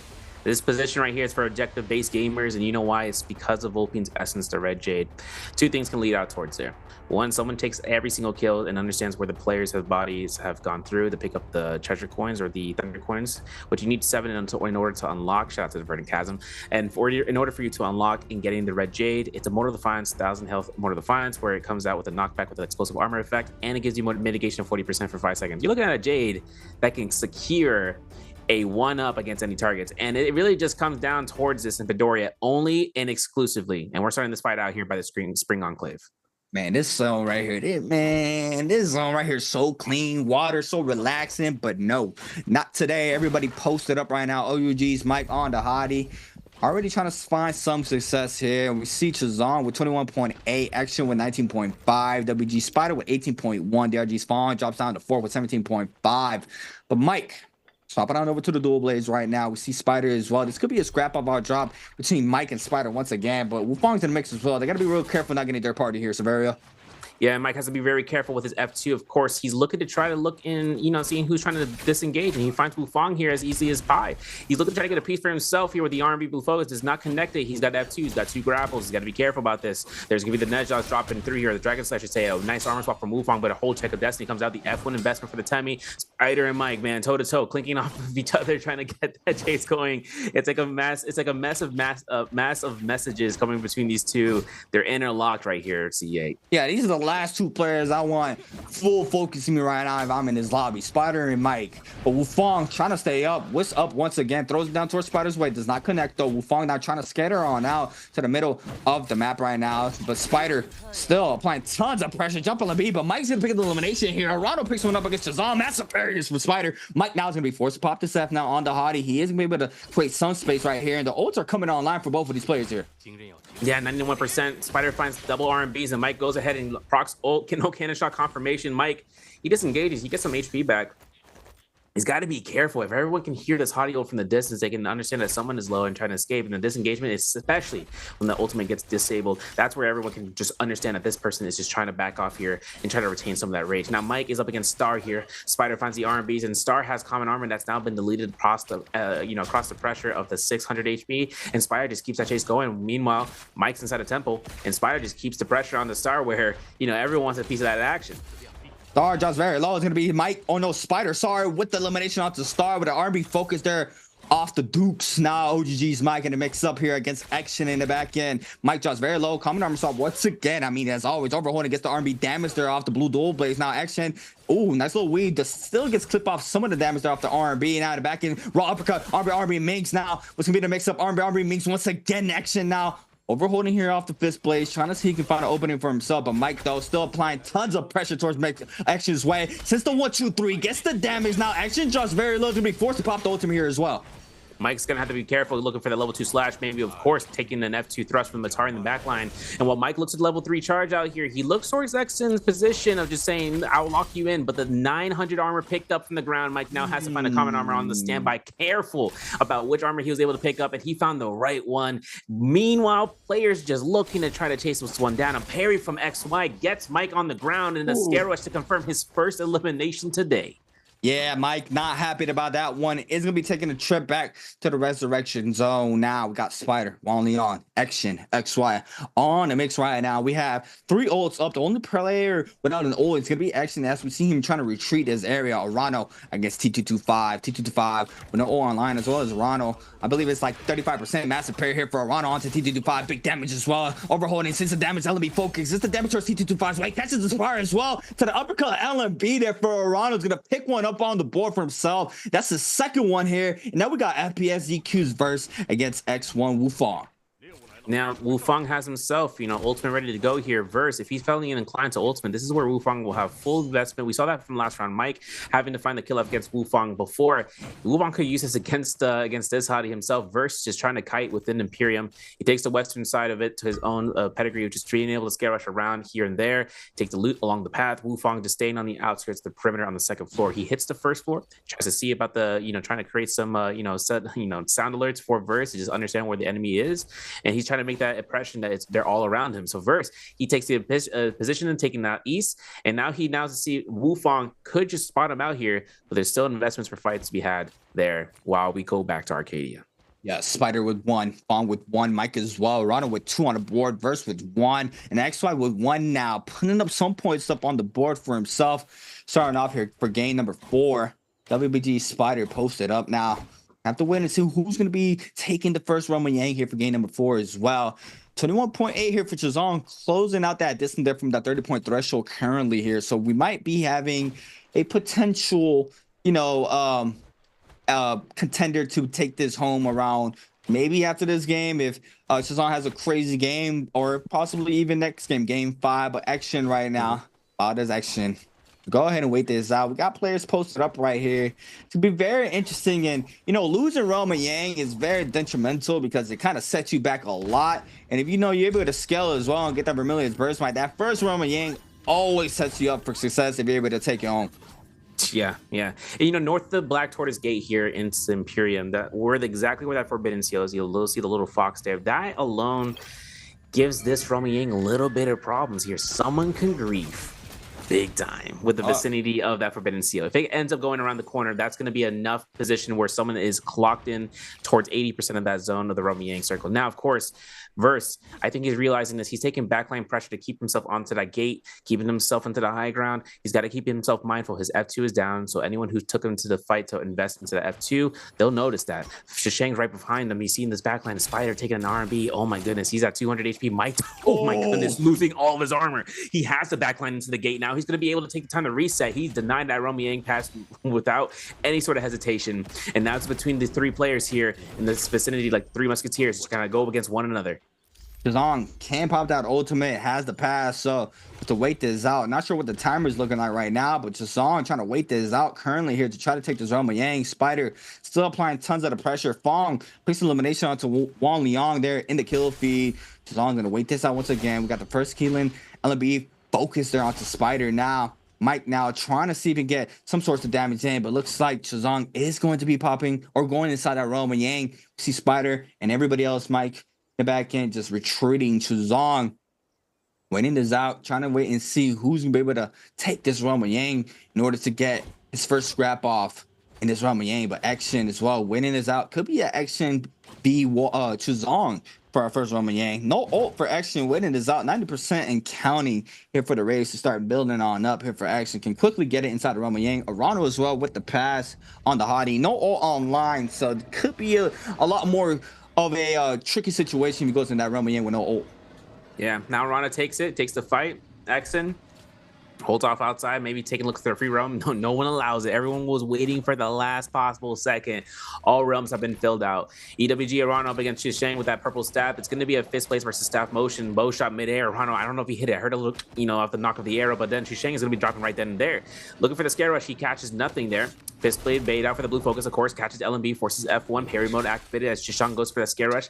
Keelangar ultimate coming out. Now Arano has to keep the kiting here. Looking to use Shadow Step. Nice F2 investment, dodging the first slash. We need the second one to be invested before we start losing HP. So Arano's just trying to make sure he can try to bait that one out, keeping the kiting, keeping the bow shots, try to bait this out, like say, hey, come over my way. Now he takes a full hit here. He's got ultimate cast. This is HP slashes coming out here from C8, and this is going to be a play for time for Arano versus the Keelan ultimate. Yeah, so now he's going to try to kite this out, trying to take a full reset in the sky as well. Chazong's ult is gone now, so Arano has a full WK potential now to try to pick up his elimination in the first round of Yang. Chazong eating damage out the first dashes there. He's going to weave the second one there. Arano still trying to find the third, but the ult's going to go offline there for Arano. Chazong now trying to kite this out. Massive scale rush, F called in there for Chazong. Catches the scale rush, but no F called in there for the Audi this time around. And now the health going towards Arano's way. Having the advantage right now is going to be able to pop a powder as well. Oh, Rob cut LB in the ground. Doesn't get the full extension. Gets the crouch LB. Arano now drops very low. Has one armor block left in the purple armor. Overholding Chazong. Trying to find his opening once again. What's going to be the mix up here. 26 seconds to count it here. And this is going to be a lot of aggression towards the player, going towards a player's way pretty soon here as well. This is the first realm of Yang room, and it's still going. The other two realms, Bauda and DRG, they have already gotten their realm of Yang victory. They're holding on to the Vermilions. This fight happening for this long just came down to the pressure of Arano delaying his ultimate as Shishang was first to ult. Now it's coming down to the pressure. F1 versus F2. Now both of the skills are down. The scare rush comes out. The confirmation RMB happens. And Arano gets his kill, his elimination this round. He gets his gold weapon. He gets that Vermilions buff. And we're switching this fight over to Heaven's Watch. X1's Wufang versus Spider. The Liam teleporter gets the elimination, sent his body to Narnia, and then so does the case scenario where he almost got himself caught. Spider finds himself to swap out the weapons, but he could be caught in this quarter for a 1-2-3 by Mike. Mike applying tons of pressure towards Mike's way. Two currently here for WBG Spider. WG Arano getting that Vermilion's burst Mike, as well as Bauda. DRG's Fong as well. They are going to be having that full WK potential. T225 in a mix against TE Star. Dropping very low. Colin here for T225. 3 minutes and counting to try to cleanse this Yang depletion timer. Massive scare rush here for Star. Now F invested here for the Keelan. Now LMB Prowl once again. Oh, 2-1. It's an RB focus there for the Hong Sword. And we don't usually see it coming into play there off of Hong Sword Katana. But you are able to do so. We see it for Star. He doesn't go for the grapple bump because that was going to knock T225 off the terrain. So T started with beautiful micro decisioning there for him. And now going into the F Prowl, T225 is all investing the F now. Neutral game for both players up, and this could burn as well here in this area if you don't have the bubble. But looks like Star is going to be eating up the damage here for another chick me to burn. Yo, T225 risking it all for the biscuit. 1-2-3s re-released those. I asked Mike, when's the best time to release 1-2-3 blues? His answer was anytime the enemy doesn't expect it. T225 saw that answer. He was like, bet. And he did that right then and there. Star was not prepared for it, man. I'm telling you, the slashes come out here. Yeah. No one's going to expect it. Fong, though. Tessa, Arano. Armor swaps happen here. The parry is heard. Arano, wait a second. He goes for the horizontal to the soul break. It's free. And that's going to be Fong's Vermilion's bird might burn. And Arano finds 4 eliminations. This man just not want to stop pushing. Big damage. Big eliminations here for Arano. 4 currently. But WBG Spider with 3. Already here for game number 4. Hey, Spider been putting up those numbers today. I ain't gonna lie. DRG's Fong as well with 3 on the board. Can't count him out with 3 on the Tesla. Chazong with 2 minutes and 26 seconds to try to cleanse this Yang depletion time. But Mike in the back end does not have ult. Chazong does, and Chazong is gonna have to try to get active pretty soon here to try to cleanse this Yang depletion time. We're currently with 0 on the board, so he needs to try to see if he can cleanse this as quickly as possible. Arano in a mix versus well. They are going to be fighting for this Yang pass, and Chazong's going to use this opportunity to try to get active here onto one of these players. You know, the good thing about that fight that happened, blessing indeed, look at the silver lining here, right? Chazong's fight lasted for so long that he's able to take the aggression into a Romy Yang portal and try to aggress against any Romy Yang pass wielders. Finding the elimination is one thing, but just getting rid of the Romy Yang depletion is the first step. So while 4 players are here total at Heaven's Watch, got to understand that with every single aggressors, there are some heavy hitters into the circle. Spider being one of them, having a Liam ultimate. Versus here as well. He's got a Hottie ultimate, and Exen is the other Liam into the lobby. So for right now, taking that Keelan out of the position, it would be every single one of these players' investment. We saw what happened in the last Romy Yang when we saw Liam go crazy into the north side of Imperium. But XY and Mike, these guys are fighting out over towards this side. And this is over by Skygaze Cove. Mike having blue armor, having only 1 elimination, and he's still taking his aggression against XY. He thought he was not re-aggressing, but Mike now forced to pop this F, and XY is still applying tons of pressure there onto Mike. Mike drops 2 blocks of that blue armor, has 1 block left, trying to set up for the next Realm of Yang, I believe. So now overholding, since the RB focus is the damage towards XY's. Now XY still trying to get this elimination onto Mike. He's gonna sit inside the lava here. He's gonna eat up some damage here. Since the LB focus gets the damage, XY now overholding that or waiting now, and now he's gonna be forced to pop this ultimate. Mike as well. What's gonna be the mix-up? He does not invest in Justina dash yet. Mike trying to scatter on now. We do see him staying up for the time being, and XY, I believe he is going to be canceling that ultimate there off to Justina. But now with 1 on the board, XY is going to go ahead and take a full reset in, as well as OUG's Mike Chazon in the mix there, eating up a lot of damage in the back end. Spider in the mix. Chazon just very low. He's going to be taken out pretty soon as well with that Yang depletion timer on his back. Yeah, nice double roll, but he gets caught by the horizontal into the soul break into a free R&B kick coming out from X, and that's gonna be a second elimination. Spider finds that soul bloom pickup. X wasn't able to kind of pick that up along the route, but a Romy Yang fight between Verse as well against Arano here. This is literally like these 2 players, man. They're 2 high contention players for the finals today. High point games being earned, and Arano just trying to keep himself into the leaderboard and try to keep himself into the top 3 at least for today. But for this round especially, this is gonna be where he's just trying to get himself into the victory, because Verse, a Hottie versus Hottie fight, it's the first one to use activated ultimate that's going to get full pressure onto. Now Verse, second one to ultimate. Now he takes full opportunity here. Arano has to take the time to just kite around here for the slashes. 20 seconds between both Hottie ults, by the way, for the rage potential. Unless he goes into the sky, then it gets caught even more. And Arano can't take any time to heal here. The moment a burn slash comes out here from Verse, it's going to be an over for him in just a couple of seconds. Look at these both Hotties just waiting this out. Look at them at the same time trying to read who's going to get anti and release that and be focused there from the Hottie. But Arano dropping very low. He is going to be taking a lot of damage here, and Verse still full chasing him down. This could be bad for Arano, trying to save the Yang depletion on him, but it could go bad any moment there. And there it is, the follow-up there off the range shot from the pistol there for Verse to eliminate Arano in that situation. And Mike now has a bounty onto action as well. Gold armor, gold staff as well here for Verse. Is going to be getting another gold weapon in his inventory apart from that gold dagger. He is going to be getting another upgrade. 4 minutes and 10 seconds here for DRG's Fong to try to cleanse his Yang depletion timer. I believe did went against T225 earlier, because T225 has the White Tiger's powers and has gold pulsar in hand once again. WBG Spider on the run currently right now, trying to create the space, trying to make sure he does not get full focus right now. Has the fan in hand, so he's gonna be able to move around this building as quickly as possible right now with the quick scale rushes there from the fans. Gonna wait this out right now. Doing a really good job here,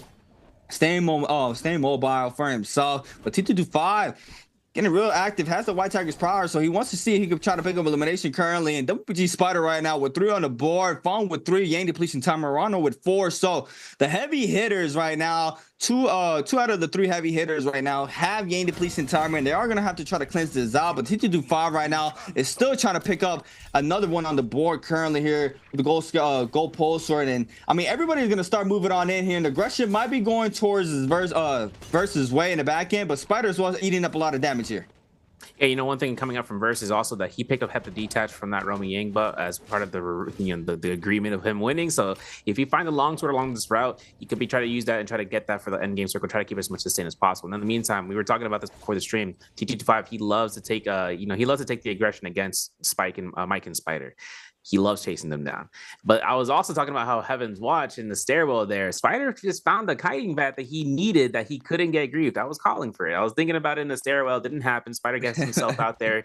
He's safe. Because I was talking about before, if you guys don't know, Heaven's Watch has a weird stairwell system for me, at least, where it's just off of the ends. And if anyone kind of comes in contact with that stairwell, you got to fall into the divot and then you can get caught out. But regardless, we've been in Heaven's Watch for at least half the match between both the Roaming past the half for the Roaming 2 and into right now into this vicinity of this match. We have 10 minutes left on the clock here. Arano trying to force his pressure as the Roaming completion is taken away. He just needs to fight the fight, as Fong is just not going to allow that to happen as a Tessa. Yeah, as we see it here, Fong still has to cleanse. Arano full chasing down as well. Both players with that Yang depletion timer are going to be going at it right now. Spider in the back end could be moving on in for a third-party potential as well. LB focus there for Fong. Scare Rushes connects as well. Big damage there for Fong to Arano, overholding out the health to Steven. Both players still applying the pressure towards each other. Tesla ultimate invested here for Arano. Now Clint comes in, sends the soul break, gets the damage, crushing LB as well. Arano does very low. The Tesla enchantment is going to connect, and Fong swapping on over to the Scare Rush, and the damage is there. And Fong with big damage off the Scare Rush there from the purple pulse sword is going to be able to cleanse that Yang depletion timer on his back.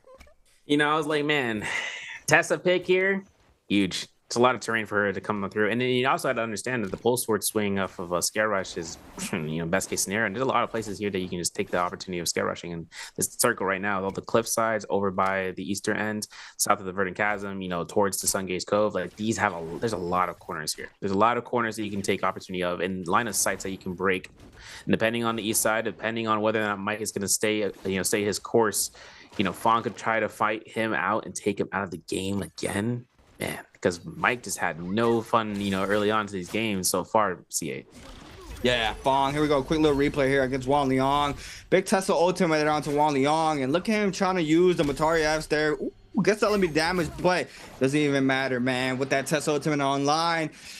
One little enchantment, big damage there with the gold or purple rarity weapons. Just all you really need there for the elimination. And Fong, once again, back inside this game for posted up. He's going to wait out these next zones here to try to play the end game here for himself. And with that Tesla online for him, he is going to be able to do a lot of chaos here for a lot of these players. And we see T225 still in the mix there on the top right-hand side of this next zone versus well posted us. Spider still in this game. Liam online here for Spider as well. Now, what's going to be the mix-up? A lot of players this time around, a lot of players for this moment in every game are playing a lot more conservative, which is standard, as we see here. Got action, gold dagger in hand. I think he lost the gold staff that he got earlier. But yeah, I mean, still, good weapon choice for himself off this gold dagger. Man, I don't even know who to give this to right here. Severio, last Perdoria game we had was a Colin win. Do you think we're going to get another one here for game number 4? Potentially. I mean, the lava itself is something that keeps a burn over the course of time. But before we go through, replay off of the second realm Yang, T225. Remember, all 3 realms were going to be entered upon, and T225 takes himself into the second realm, into this fight against Fong. Now, Fong had gotten rid of realm Yang, but he did take the loss here because T225 has himself to lose these nunnies, blue rarity, but Fong has that purple dagger. You see the horizontal going to be coming after the Scare Rush. T225 looks to hold that horizontal, looks to try to get the release. He does confirm it. No armor for Fong. Fong looking to catch himself, and he does get caught. Grapple bump into that Assault Smolder force proc there, but the horizontal release, F1 parry mode activated, and T225 on the Kylan dodges the test ultimate. Fong can't do anything at this point. Easy set eliminations. The Echo Slash comes in from the backline and takes the elimination for himself. So that's going to be T225, 2 eliminations. But this really does come down towards whoever activates that dial and keeping themselves immune from the lava burn, because fights can lead out where you get knocked into that burn, CA, and you just take passive damage without you even realizing it. Yeah, we see action there with elimination onto XY. XY is out of game number 4, only picks up 1 on the board. And now it looks like Action might be having a lot of pressure going towards this way. He didn't even invest ultimate, but these players are still scattering out and looking for him. As we see, the first one on the scene is going to be Burst, and the back end Spider as well. Sees this player try to kite on out. The ult was not even invested, but everybody full focus into Liam right now. Now the Liam ultimate is going to come online here for Action. Mike is well showing up to the party. Big F there. He's going to get the Cypher back off of those 2 players as well. Now the scatter continues. T225 trying to lay down some pressure off the pistol shots at the back end. Now he's going to go ahead and recall the F there onto Versus time around. Versus going to recast the F as well to avoid a big damage. And then corner now Spider letting loose all that R&B action, doing a really good job staying mobile. But now the random band is going to scatter here. Everybody's going to go ahead and try to move out of that area as it just lands on top of them. So we see now action staying up for now, but OUG's Mike still has his eyes onto action, and with no ult online, this could be bad for him here. Yeah, you know, and one thing too is in terms of Jade selection, one of these players with the staff, I think, have themselves a Merciless Havoc. So that comes down, it's going to be a huge upgrade in terms of zone control for their own area. And it's going to be a really strong point. Now, Exton, repair roll, it's what he's got. He's got himself to keep, if he has range shots, to keep it going. It looks like TT25 is going to be the vicinity of that Merciless Havoc. Now he's going to be able to throw those in inside of the building. It's going to be one play towards that. Oh my goodness gracious. Of course, Exton has to scare rush to control himself because Spider is there looking for it too. And if TT25 really wants to hold him down, he can. There it is. Purple Stab is going to be activated. It's going to be a hit off the marks. Nice purple armor swap though. Exton gets himself a corner. He avoids the test ultimate. This man is Neo. He's moving right now. Action in flow state right now, staying out, but all this pressure going towards his way. 60% rage already built up here for action. He's gonna get clipped off the Bane, loses a lot of HP off of that. He needs to be real careful. No one saw it though. He's posted up for the next zone as well. He stays safe. Oh my God, that could have been bad for him. Everybody cuts the chase there. Did not see him going towards that way, but TT25 now with a Merciless is going to apply tons of pressure onto Mike now. Pistol shot connects as well in the lava. Mike now go ahead and take a quick reset in for himself in the back end. Still pistol shots flying on in there from TT25. Looks like Mike is going to be able to stay up as well for now in the back end. We still got Spider and might be moving on down there to the next zone. We see everybody starting to move out from this area.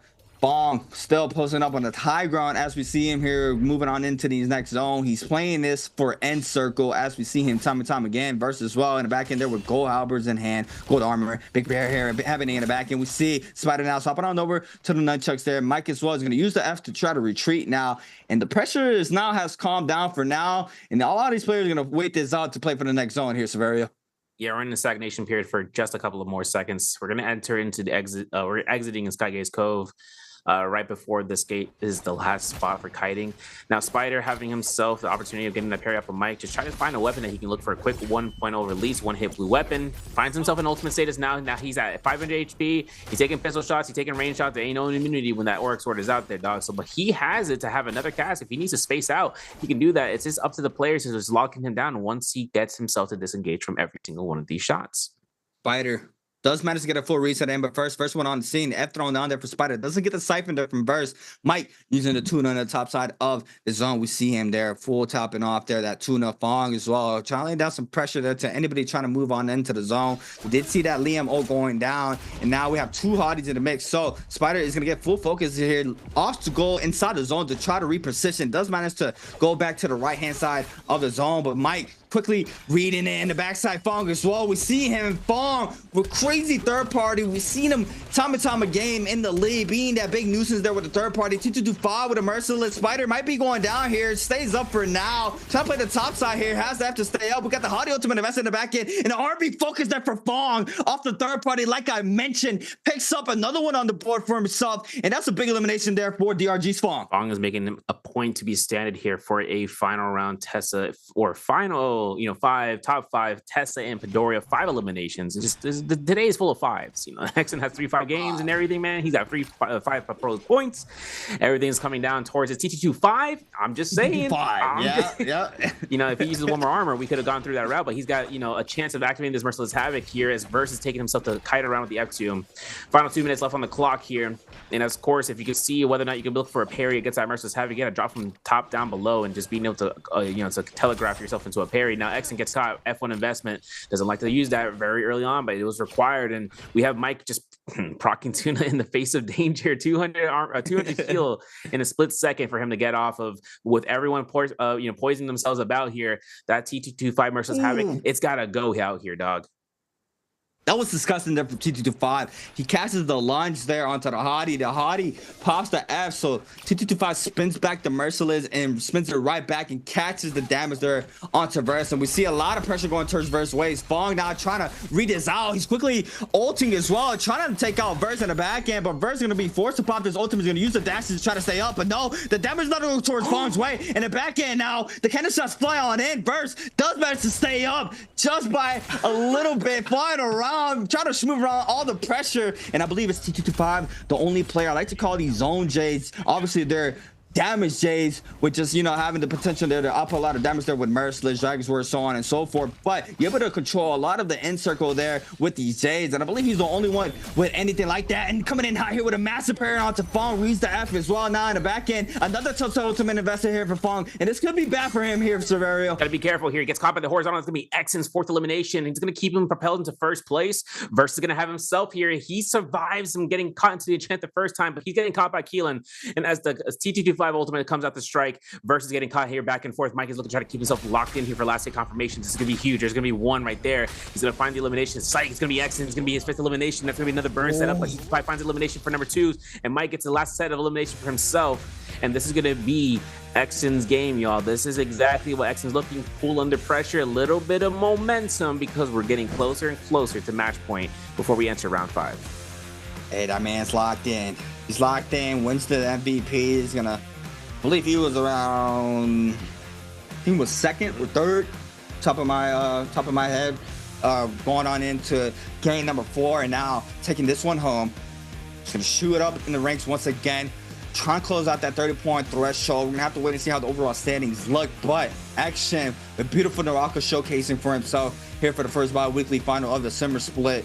Do see a lot of crazy fights in Predoria. I don't think we saw the crazy Mortar Defiance Jade coming into play for any of these first 2 Predoria matches of the day. Yeah, Vulpine's essence wasn't really showcased out. I mean, everyone was spawning into the Arcadia region. The fights were had between Northside towards the Spring Enclave, and then leading into Arcadia itself. You know, that's where XY actually found his first kill elimination against Mike. Now, keep in mind, the way to grief Arcadia's puzzle, take the coins with you, man. Just have it in your inventory and just yoink it, so that way they can't solve it. The second fight that happened in the big majority was into that whole entirety of Imperium, right? We saw it towards the Black Tortoise Gate, where all the fights were kind of occurring. And then after that point, you know, kiting here and there led between both the Sun Gaze Cove into Heaven's Watch, right? And that vicinity shot point down is like, Romy Yangs I've seen into the CN side have always been in the match point in the Mortal War, where everyone's around to kind of contest it, and that's where it really comes down to our investment. If you see the investment being done where you have blue armor, you got purple weapon, you got to be mindful in terms of the other characters around you. They could try to deny entry into the Romy Yang. They could try to deny your right to live. If they finds out that you get caught out, that's when range starts just coming through from a third to a fourth party, and that's kind of what led down to the first half of the match. But before we continue on, I've got a question real quick for you guys. Always want to let you know that there's goodies here in Twitch chat for you gamers, and making sure you can try to answer it correctly. Which player used Hadi Ismail in game 4? Is it A, JDG Shisheng? Is it B, Bowders Xen? C, OUG Mike? Or is it D, WBG Spider? Gotta make sure you get them the hints, E8, because some players just don't remember. Gotta lock in. Gotta lock in. If you were watching the last final moments of that game 4, Spider was using this ult to he was using his ult to try to take a reset. So, you know, off of that alone, gotta know that, you know, cross him out. I'll let you know right now. But you guys only get one hint for these games. We are going to take a quick look at the scoreboards here for game number 4. We're going to see the point distributions currently here. Look at action here, Severio. Action. He's cooking. He's locked. It's locked right now. Yeah, you know, what's crazy too is that Fang, I mean, he took the placement that he took in terms of being one of the first ones out by Xen, right? You know, shout out to my homie Xen. But the thing that happens is that he's only a 0.5 difference away, and that's with the Tessa game. That's with the Tessa game in Predoria. Good chances for him to showcase what he's got with that character. He loves that character, man, and I knew he was gonna have that chance of bringing her back out here for his gameplay style and everything. The nature. Listen, F1 Foxfire is strong, so he's able to knock those guys back, and every time he can go for it, he's able to hold his standings into the standings and Jaguar standings. XY finally earned his first kill elimination. He got a little bit of placement points for 1.5 that round. He's still into the bottom of the 12 with 12th place at 7.7. Now the 7th place position, T225, still onto the bottom half, 17.7. He's got 5 points that game, 4 points in the game 3. Game 2 was his only donut so far, so he's earning himself just points by points. But we're reaching into the second half. Now we're officially in the second half game. Arano had a tremendous kill spread of 4 eliminations, but when we head into Heaven's Watch, that's when Spider, that's when Xen were just looking to lock him down, and they found his elimination post the Romy Yang loss that he was in the crude. Sean, and it just looks to make sure that didn't happen. And Mike, 21.8, being earned out 22.1, Spider, 22.3, Chishong from JDG, 23.5 for Fong, 26 for X, and only a 4-point difference between him and Match Point, which recedes into going to the next game and trying to catch MVP. And this is going to be between the top 2, the top 3, potentially between top 4, potentially top 4, because the Spider goes off into crackdown hours and gets himself 6 eliminations, takes first place. He catches that multiplier. But we're gonna have some clips and highlights brought to you by Thunder Robot or for gaming, Gamers United. Okay, that gets me every time. Verano, but a massive parade onto T225 there. LNB focus as well. Catches the prior once again onto T225. Picking up the elimination there. Found with aerial LNB's aerial R&B there.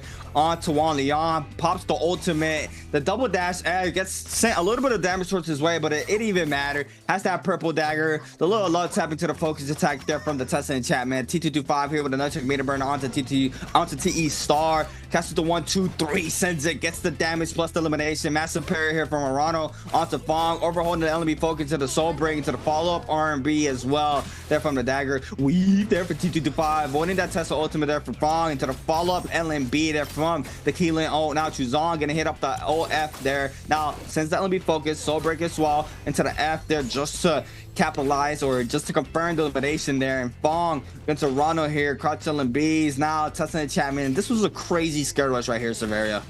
Yeah, and especially just capitalizing onto using Pulse Ward more definitely than ever. And now you can see Mike coming out here for that last hit confirmation, not to burn, but to zone, and having that to be the one indication of where it leads. Once the Keelan guard is activated and once it's run out, there's nothing you can really do. That's going to be the case. That's going to be the elimination. And that's going to be where we see our MVP coming through here. Liam, Exon, Dagger Fanatic, classic aristocrat. He's got himself Dagger for 7,700 damage. He's gonna have to really wield it down because he also had cannon on standby for those shots. And, you know, having the mitigation to be had between the alchemy and whatnot, and his damage mitigation jades with health, with a repair roll, with the HP plus 12. You know, it just goes to show, I mean, like, he's just making sure to keep himself as much HP, and this is where end games really come into play now, where they're tight score. You need to have HP, at least to some extent, because you got hotties to worry about for burn, you got zone tick damage to try to mitigate, and on top of that, you're looking to try to, you know, I mean, you don't really need as much attack as you might think, especially when it comes down to solos. Now, unless you have a Juggernaut and you start to going crazy into the bars, then you start to stack that up, that's going to be a great Jade. But when it comes down to specialty Jades, if you've tried to muster and trying to find those ones out as well, HP Jades really only come into a few format for a gold rarity, but there's a lot of purple rarity Jades out there of HP, you know, that makes it much more valuable. It's like an advanced seal could be yours, you know, namesake. You could also find one of those conversion Jades where they go from Assassin's Lunge to Nether Step, Soul Shatter to Nether Step, things of that nature. Small Jades here and there that have a lot of chances for your opposition to just increase, you know, and Dagger and Assassin's Lunge.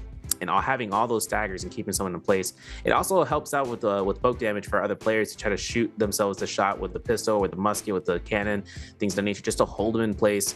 That just gives you more opportunity of just using the Jade. And not to mention that Nether Step is an energy to, you know, you lose less energy whenever you're using your Dagger Dash, and that includes to the fan as well.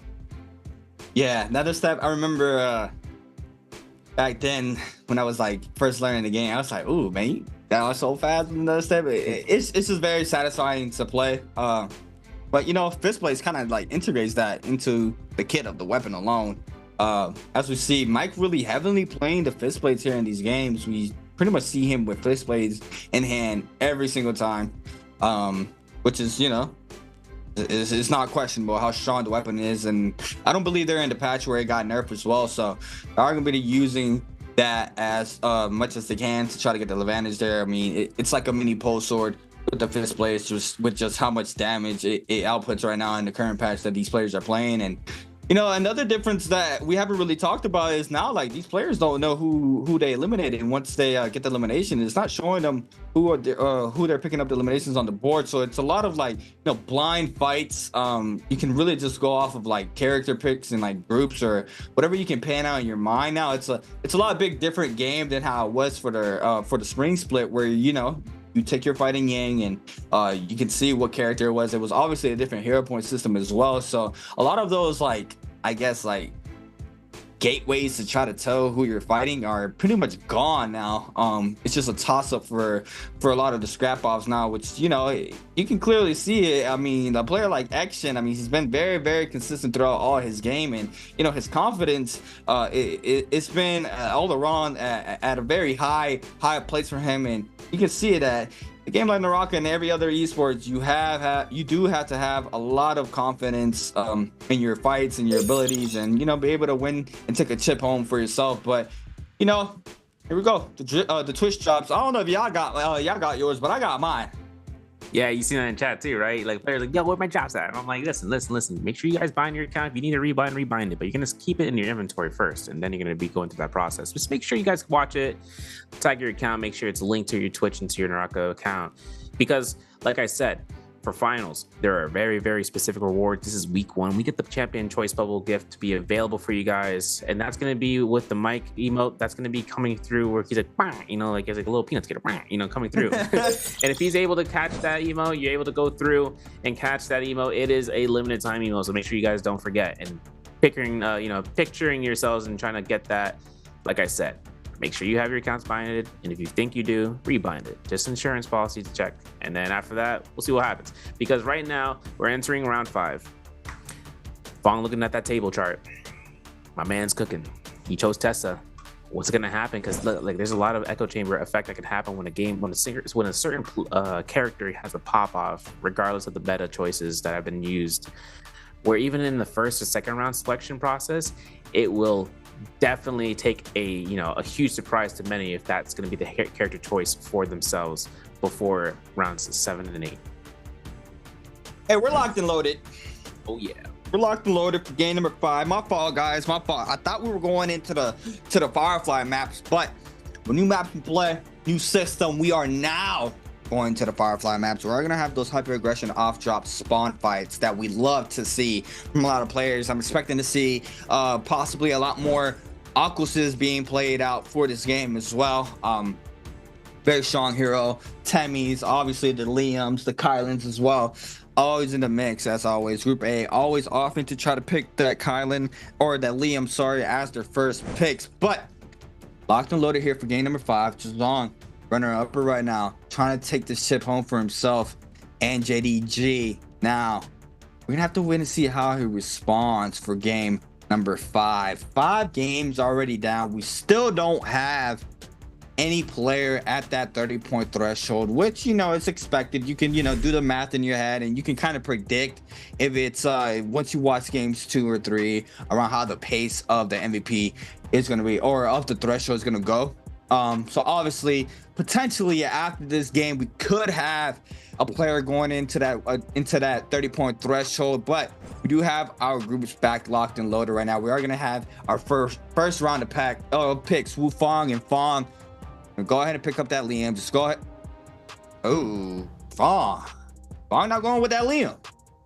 Yeah, throwing them off the loop. You're like, bump it. We're doing it. Akos. Well, the sneak because it really throws off the players, whoever's at the top bracket. And right now he is in terms of the top bracket, trying to catch it, and without players realizing who it is. That's going to be the double Liam. That's going to be the ban. Hoping to see what's going to happen between them, with Keelan as well being selected by Wang Liang. Now Mike is going to choose Keelan as well. Matari choice pick from Arano. XY and Shishang are going to be the next choices here as we see the bans be selected for Keelan. It is still available on the board for Hotties. Hotties are still held on to Tarka, XY, Temmie, Shishang. Now, this is the content we've been looking for. I'm looking at you to hopefully lock in that Tarka, XY. Nope, he's in the Hottie. All right, so, yeah, understandable. So, hey, listen, man. Make a man happy. It's going to be a case scenario. Tarka is on the field of play, folks. Got the Tarka. Y'all love Tarka, and I mean, shout out to Panda Man, the OG Tarka. Panda Man on the lead right now, but we're still getting some Tarka action. Got Verse picking up that Matari, 225 on the Justina. And Justina, I just don't feel like Justina's gonna go anywhere, man. I mean, Justina's just overall a really, really good hero. Able to catch the power off the dashes, the freeze, big damage, combo breaker. We've seen these Justinas playing that F1 now. Got a lot of Justinas this time around. We got 3, I believe, for game number 5. 2 Liams, 1 Akos, 2 Kylands. I mean, it's gonna be a scrap off for a lot of these players right now. XY still trying to is gonna have to try to find his fitting into these games currently. But I believe picking up his first elimination last game, and I mean that's the momentum you need. You got 1 on the board. You can't say you're dropping donuts now. You got 1 on the board. You know, you can just start moving on from there. Yeah, now it's going to be the case scenario. It's all on the line for X too, because this is going to be potential match point. Correct. Hopefully. Nothing. You know, knocking on wood, Cast Skirts moment. He could potentially get caught out before he realizes it, and that's kind of the worst case scenario coming through. For Exton, I mean, he needs to make sure that if round 6 is something that he's looking towards, that players are going to be looking towards his choice selection pick here. Now it's going to be the abilities. It's going to be the double pick before start as a Liam. And then for that, this is going to be his only and last game for that choice pick. Now, skills alone, Exton is going to be opting in for the F2 in the V1 for Justina. So that's going to be the standardized motion here. Spider as well into these Justinas. And as well as KLA C225. So we're not seeing the F1s being approached as an opportunity. F1 V1 for the Tarka as XY is rocking it. No changes from the Keelans. F2 though for Fong's Akos. And that could make or break a choice of what they think they're fighting up against versus what is actually. And on Akos, that skill selection difference is night and day between staying alive and seeing death's door. Look at our drop zone right now. Everybody dropping right above the city of Tong there. We got a full straight line for pretty much 75% of the lobby. I would say probably 65%. A lot of players spawning on the top hand side of the map as well. The Imperial Village. We do have 4 teams. Wolves, JDG. Gonna catch the rest in the back end. Please, Wolves, move a little bit. I'm trying to see. Can't really see it. We do have WBG Spider landing at a lone spot on the left hand side of the map. 1 player landing Bloom Castle as well.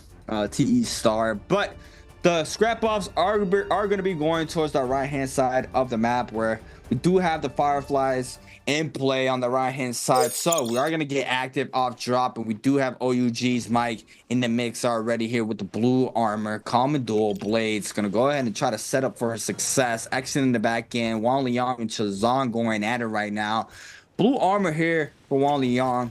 Go ahead and try to scale up a little bit more before he tries to get full aggressive. But it looks like he is going to catch a Rano here. And we're going to have Wang Liang against a Rano here for our first fight of game number 5. Now, keep in mind here into the Imperial Village with the yurts, a lot of trolls between all 3 levels, between the first, second, and on top of the very, very top of the yurt itself, where the loot could be earned for a gold trove. Now, taking the chances over to the Northwestern Barracks, Wu Fong finds himself to try to catch a grapple bump against his opponent, Verse. Now, Verse, he's couching in and out. There is a Firefly over by this vicinity, so it's going to be up to the case scenario that Wu Fong may or may not have been able to pick it up, considering Verse is at 20%. We know this is going to be a case where Wu Fong gets caught by the F2 from the thrust, and now it's going to be a chance between Katana versus Hong Sword. Now, we're going to have to wait and see how the scrap-off goes. Wu Fong, 90% on that ultimate right now. Verse with a little bit of less. Since the R&B follow-up is going to get punished for it, has to after shot to stay safe, or to stay safe, I should say. Sends it back-to-back, and Verse with the reads here. Jump LMB, gets 1 in. Tries to go for the follow-up. Does not manage to get a little bit more damage, and he's going to go ahead and invest the F now. The Liam ultimate is going to be invested here for Wu Fong. He is going to be able to get a little bit of siphon back. Verse is going to go ahead and wait this out just for now. Going to go ahead and take a little bit more of Scallage. Mike's gonna fall there to Action. Action not letting go of the gas pedal with 1 on the board already for game number 5, and being our first elimination of this game as well. 3 more kills. That's all Action needs. Heck, if anything, just take 3 kills and chill out. I mean, he's gonna be able to do that if it comes down towards it. We just have to see what the course of time in the meantime. Wu Fong and X and under X1's banner. Still getting chased out here from Verse as a common armor is instead. We got a blue armor, no toes to the nose for the double hit blue focus vertical, but Wu Fong will just look to take the back line and try to repossess a position where he forces Verse's abilities, and the time the heel pelvic thrust comes out, Wu Fong still keeps the R&Bs going. Scare Rush doesn't connect there. And as Wu Fong just keeps going through, Dietrich Fong finds a kill up against XY. Wang Liang finds a kill against C225 in the kill feed. Wu Fong, though, he's making sure that Verse is going to be going ahead and trying to look to the investment of his ultimate and just trying to avoid it, because that's going to be the next stage of these fights. We know that over the course of time, the race is going to be built up here. Wu Fong is going to be making sure that this Matari does not have a standing foot on as he catches the elimination, and it's going to be his first one into this game. It's the R&B focus, gets the damage, gets the elimination on the border for Wu Fong now.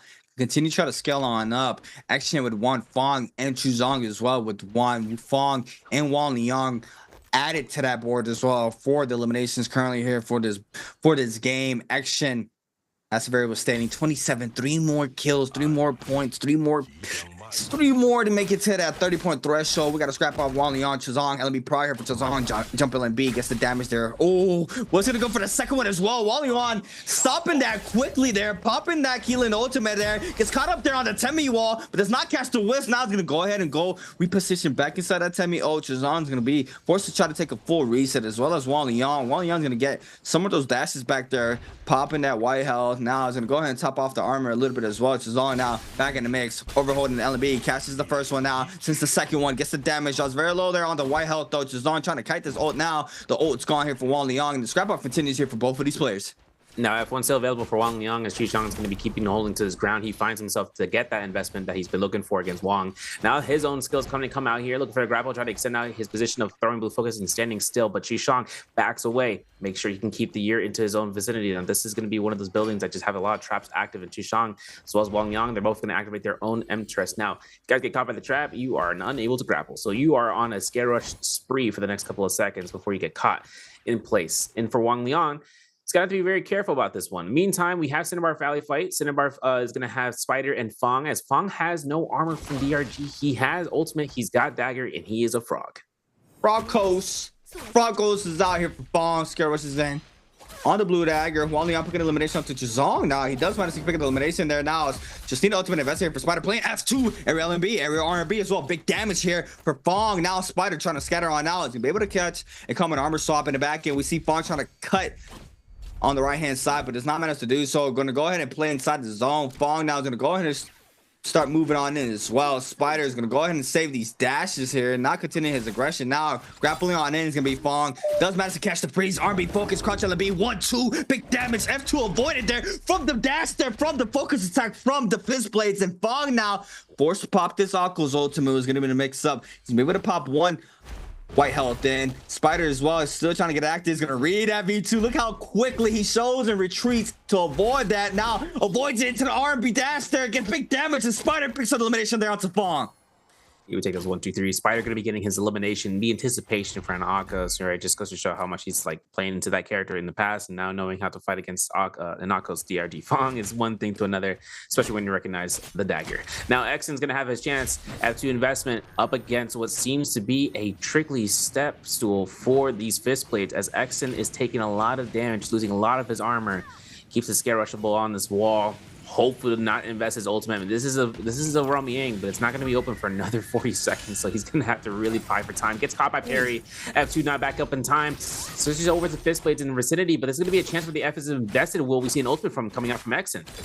Could be bad for him. 1, 2, 3 here. Jump LMB. Jump LMB. Jump LMB. Now turning the fight around. Wufong drops a lot of HP. Still has the O online. Both players do. Gonna go ahead and try to take a quick reset in. And back when we have T225 posted up for the next round. Yang. What's gonna be the mix up? Since RB focus. Jump LMB. Now Liam ultimate invested there. Justina ultimate invested for action. Reads it. Doesn't get the freeze though. Jump LMB. F called in there for Wufong. Into the LMB as well. Now Action needs to be real careful in the back end. T225 is going to take out Wufong in the back end, but Action is still very low as well. And T225 just got away with murder there, picking up the elimination onto Wufong. And Action was forced to use the ultimate, and now he has to wait this out. T225 with the yoink, and of course he's gonna have to really be careful about that kill elimination. Someone else is trying to shoot both shots. Mike though, and his Romyang next to FPX's verse. First looking to reset outside of the Romyang circle. He doesn't have that Romyang pass, so it doesn't really have any sort of value against him. But Mike has it. He's going in. His opponent's gonna be Wolves' Wang Liang. This is purple armor versus blue armor versus blue weapons outright. Looks like Mike's been stacking up his mitigation with alchemy, but he's already capped out here for 24%. So while this fight's gonna end up, it's gonna be a Keelan versus Keelan into this Romyang.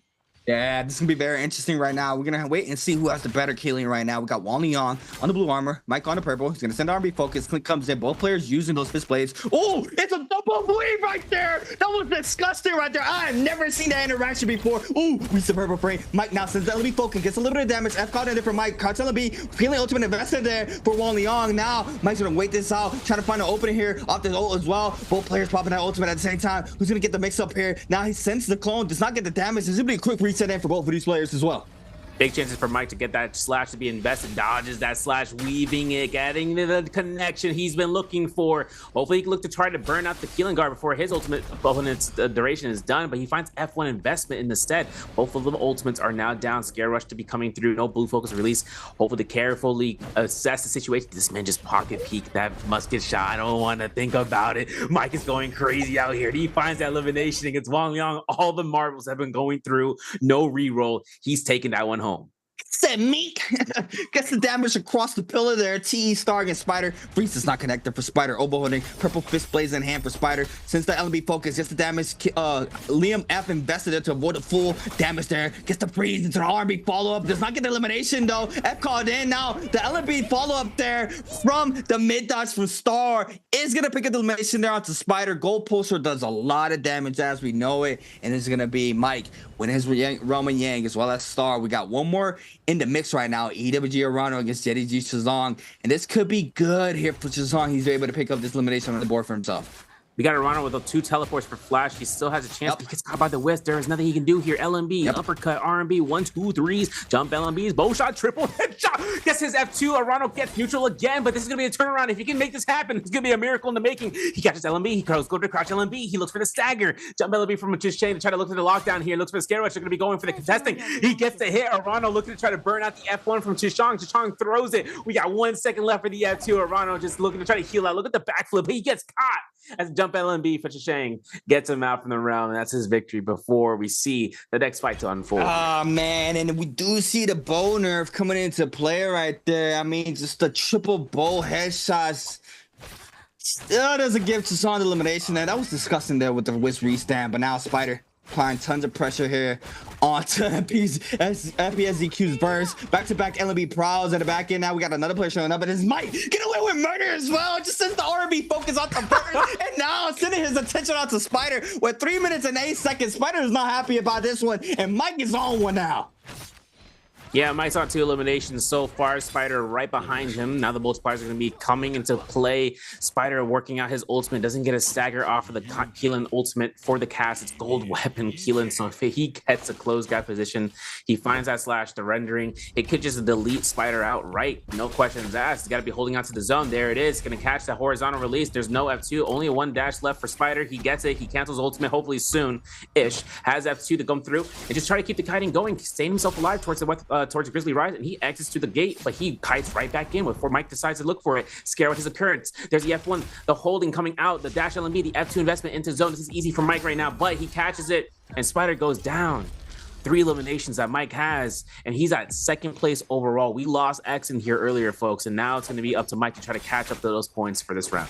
And I was telling you, Severo, I was telling you, bro, I don't know how Mike does it, but he always ends up doing it somehow. We see him closing up that gap. We got Chazong, massive pair here onto TE Star. F called in there for the opposing Liam. Now overholding, does not catch the prowl. Ultimate there to avoid LMB prowl. Now RMB gonna use that whisk to avoid it as well. He's gonna pop this Temi ultimate. Gets caught up with the RMB jump LMB, weaving around, trying to stay up for the time being. Since the whisk doesn't get the whisk full stagger off it, as gonna go ahead and play inside the zone. We got Fong in the mix up as well in the back end. Now goes right back inside the zone. Just on with a 1-2 off the halberds here in the back end. The blaster shot comes into play in the back end. It's gonna be Wu Fong with elimination, and Fong does manage to get the Soul Bloom, and we got the Ballista Grief happening here, and that's a super unfortunate situation. Still has Vermilion's burst might though, so he's gonna stay safe for this game. In the back end, we weren't really even speaking about Action. Action did get eliminated, like Severius stated there, so no 30-point threshold yet, but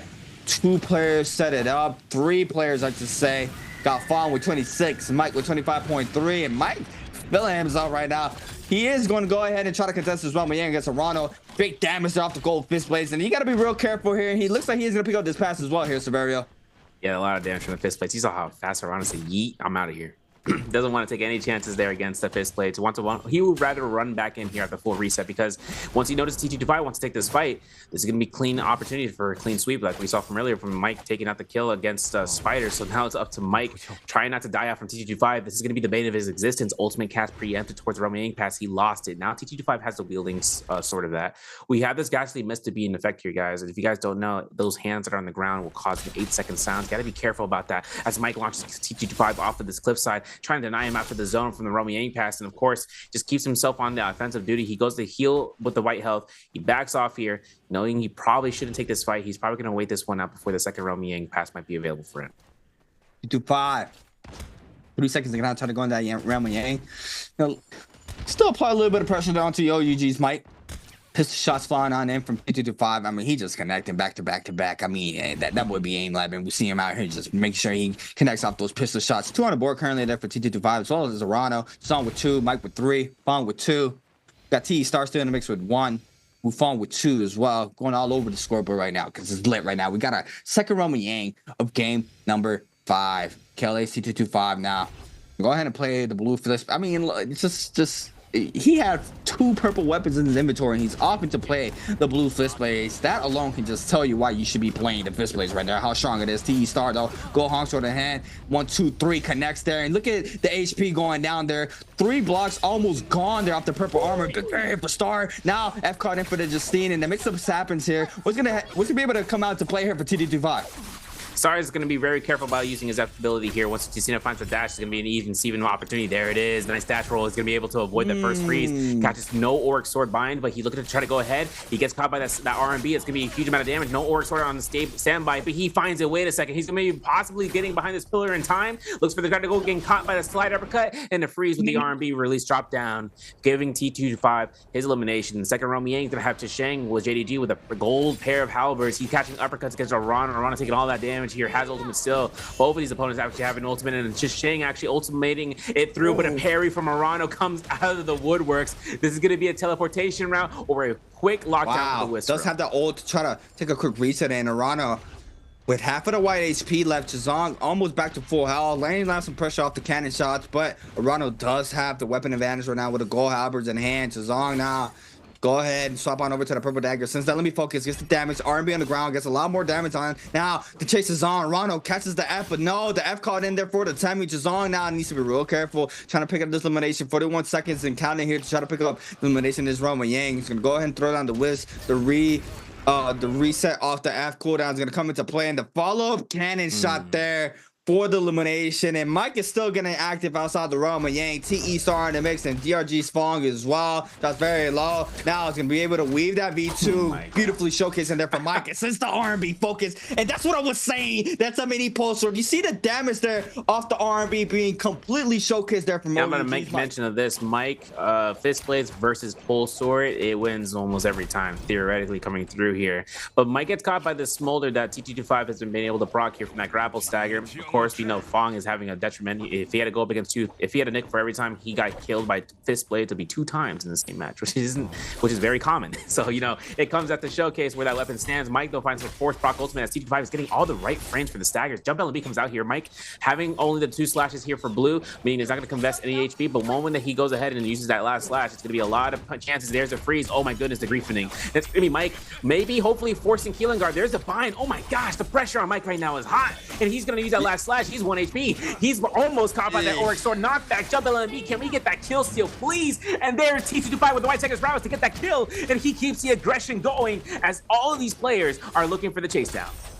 And he's looking for a second here onto Star. Gets the dash LMB focus. No, he's gonna go ahead and force out the F. Now Star, you nip a lot of damage in the back end. Wufong with a pistol shot there. Takes out Star. T225 still in the mix with no ult online. Needs to be real careful here. Has a lot of pressure. Big barrier there onto T225. Now Wufong's gonna eat him all that damage as well. T225 staying alive. Making sure he can take that pressure off of him. Wufong now has a lot of pressure on his back. Chusang quickly on the scene. Realizes Wufong is super low. Now gold nunchucks in hand here for Chusang. Has White Tiger's powers as well. So what's gonna be the mix up? We got everybody in the server right now, full focusing Wufong in the back, and we have a little bit of scramble happening as well. Everybody full chasing that Wufong in the back end. Arano as well, trying to cut the line of sight there to try to cut the angle there to try to get the elimination. But no, Wufong staying up just for now. Now we're gonna have to wait and see how he responds off the situation. Cuts no, he's trying to take one in. He does manage to do so off that armor. Now Arano, first one on the scene, onto Wufong with the gold fist blades this time around, snagging it up there from OUG's Mike. Mike gets eliminated with 26.8, as well as Chuzong as well. Now 2 and 3 at the same points. Could be a potential still MVP for one of these players still on the board here. Chuzong, we're gonna have to wait and see. Now It's like the aggression has stopped just for now. Everybody's gonna go ahead and work this out. This is a lot more aggression as I suspected here, Severa. We only got 4 up Yeah, right now. 4 players, man. After T25 took the engagement, I know Hypernova is just grinning ear to ear and shaking his head like, yeah. Justina popping off with White Tiger's prowess is kind of a scary motion, right? Considering that T25 had this half gold rarity. He also had a 5th place on standby. His chance to chase out Mike early on when the Mike was looking to teleport away or trying to take the opportunity of using the Keelan slashes to get out, he could. This man also has more defiance. So he knows he's really safe when everything comes down to its brass tacks of getting caught out, but he's got to have to play this careful. You can see his face. He's locked in. He's locked in more than I think I've ever been locked in my life because this man is like he's known for his smirks. He's not even smiling. He's just, I'm ready for this one because he needs these points. He needs to try to get himself out of here. He's in the 6th place position right now at 22.7 points, and the multipliers are being earned out. We're gonna look at the replay because T225 coming out against Exon here. F2 investment from Exon, and I'm pretty sure T225 looks to try to take this chase. If he gets caught by that trap, means he can't grapple, he can't chase that, so he's got to go on foot. No puns intended as he looks to kick off here with those RMBs, and he looks against Exon again. This is gonna be the freeze opportunity to get dodged the first time. He gets caught by the second freeze, and that RMB comes out, the crouch LB. T225 just showcasing where he stands to the fist blades. No pun, you know what? I'm throwing so many puns out here, man. Listen, if you look at the fist blades and you look how fast the movement comes out of it, this is the key notion that comes out. It's the same thing with Pole Sword, right? Big damage, short amount of time, and that's going to be where you also have the momentum and the movement that comes out that you can just go ahead and throw out against your opponent without even realizing. And talking about realizing it, I think Shang has Merciless Havoc as well. I'm looking at the builds here. I know he has a Sap Jade, so if he gets a pair with the Cold Nut, he's sending somebody out to the lobby. Gonna kick him out of the zone. But yeah, super unfortunate there for Action. I mean, Action was playing his comfort pick. We do see him showcasing the Justina a lot. He lost Ditto there against T225, but with no O online, it's super hard, especially if the Justina has the O online. But yeah, he is gonna be limited with 127, I believe, top of my head.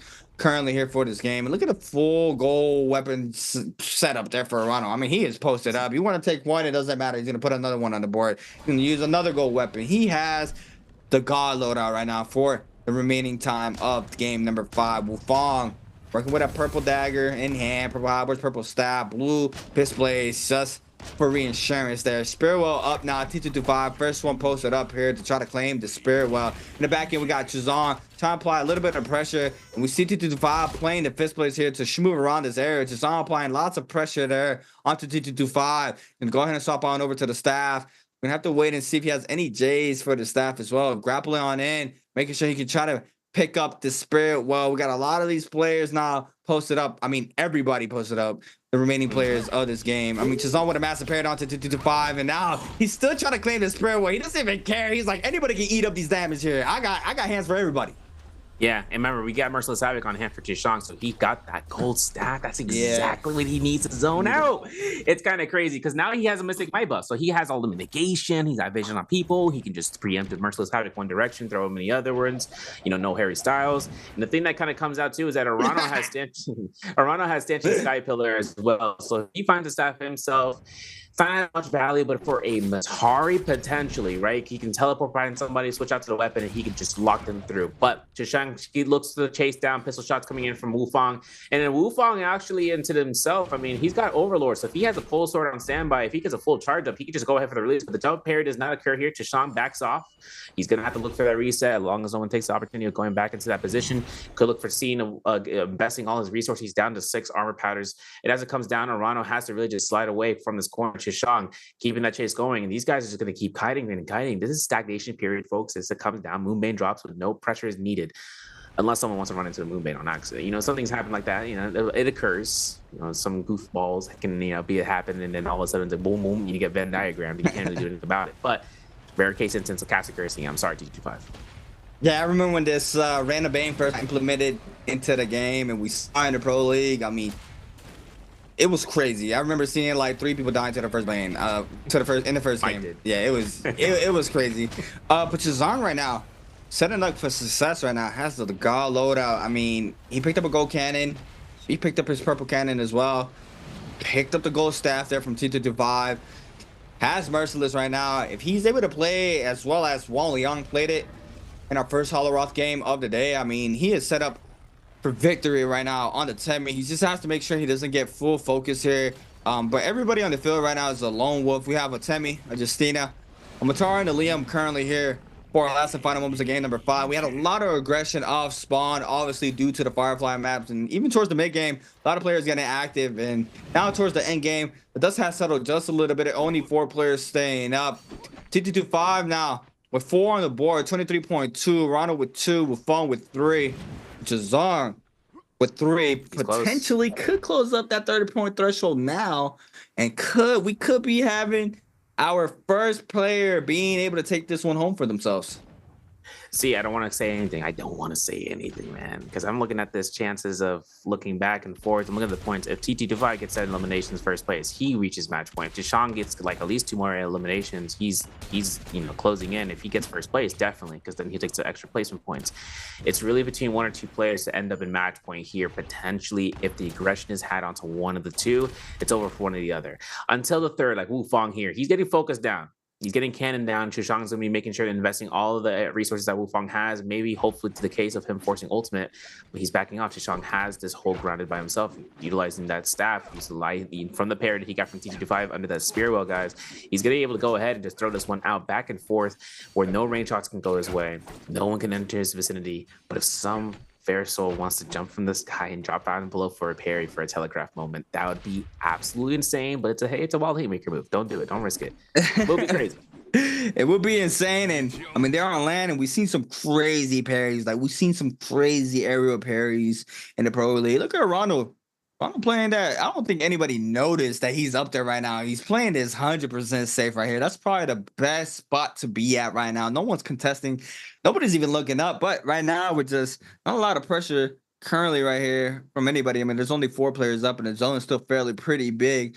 Zone 6 about to spread up in 5 seconds anyways. Ronald's gonna be forced to start moving on in as well. So we're gonna have to wait and see how long he's gonna be able to be up there in order to start moving on in. Jazon just letting it known he has that merciless, so you gotta watch out. I am letting these go. So you want to get close to me, I'll spin it back, get the damage on you. T225, I believe, has Tuna. Yep.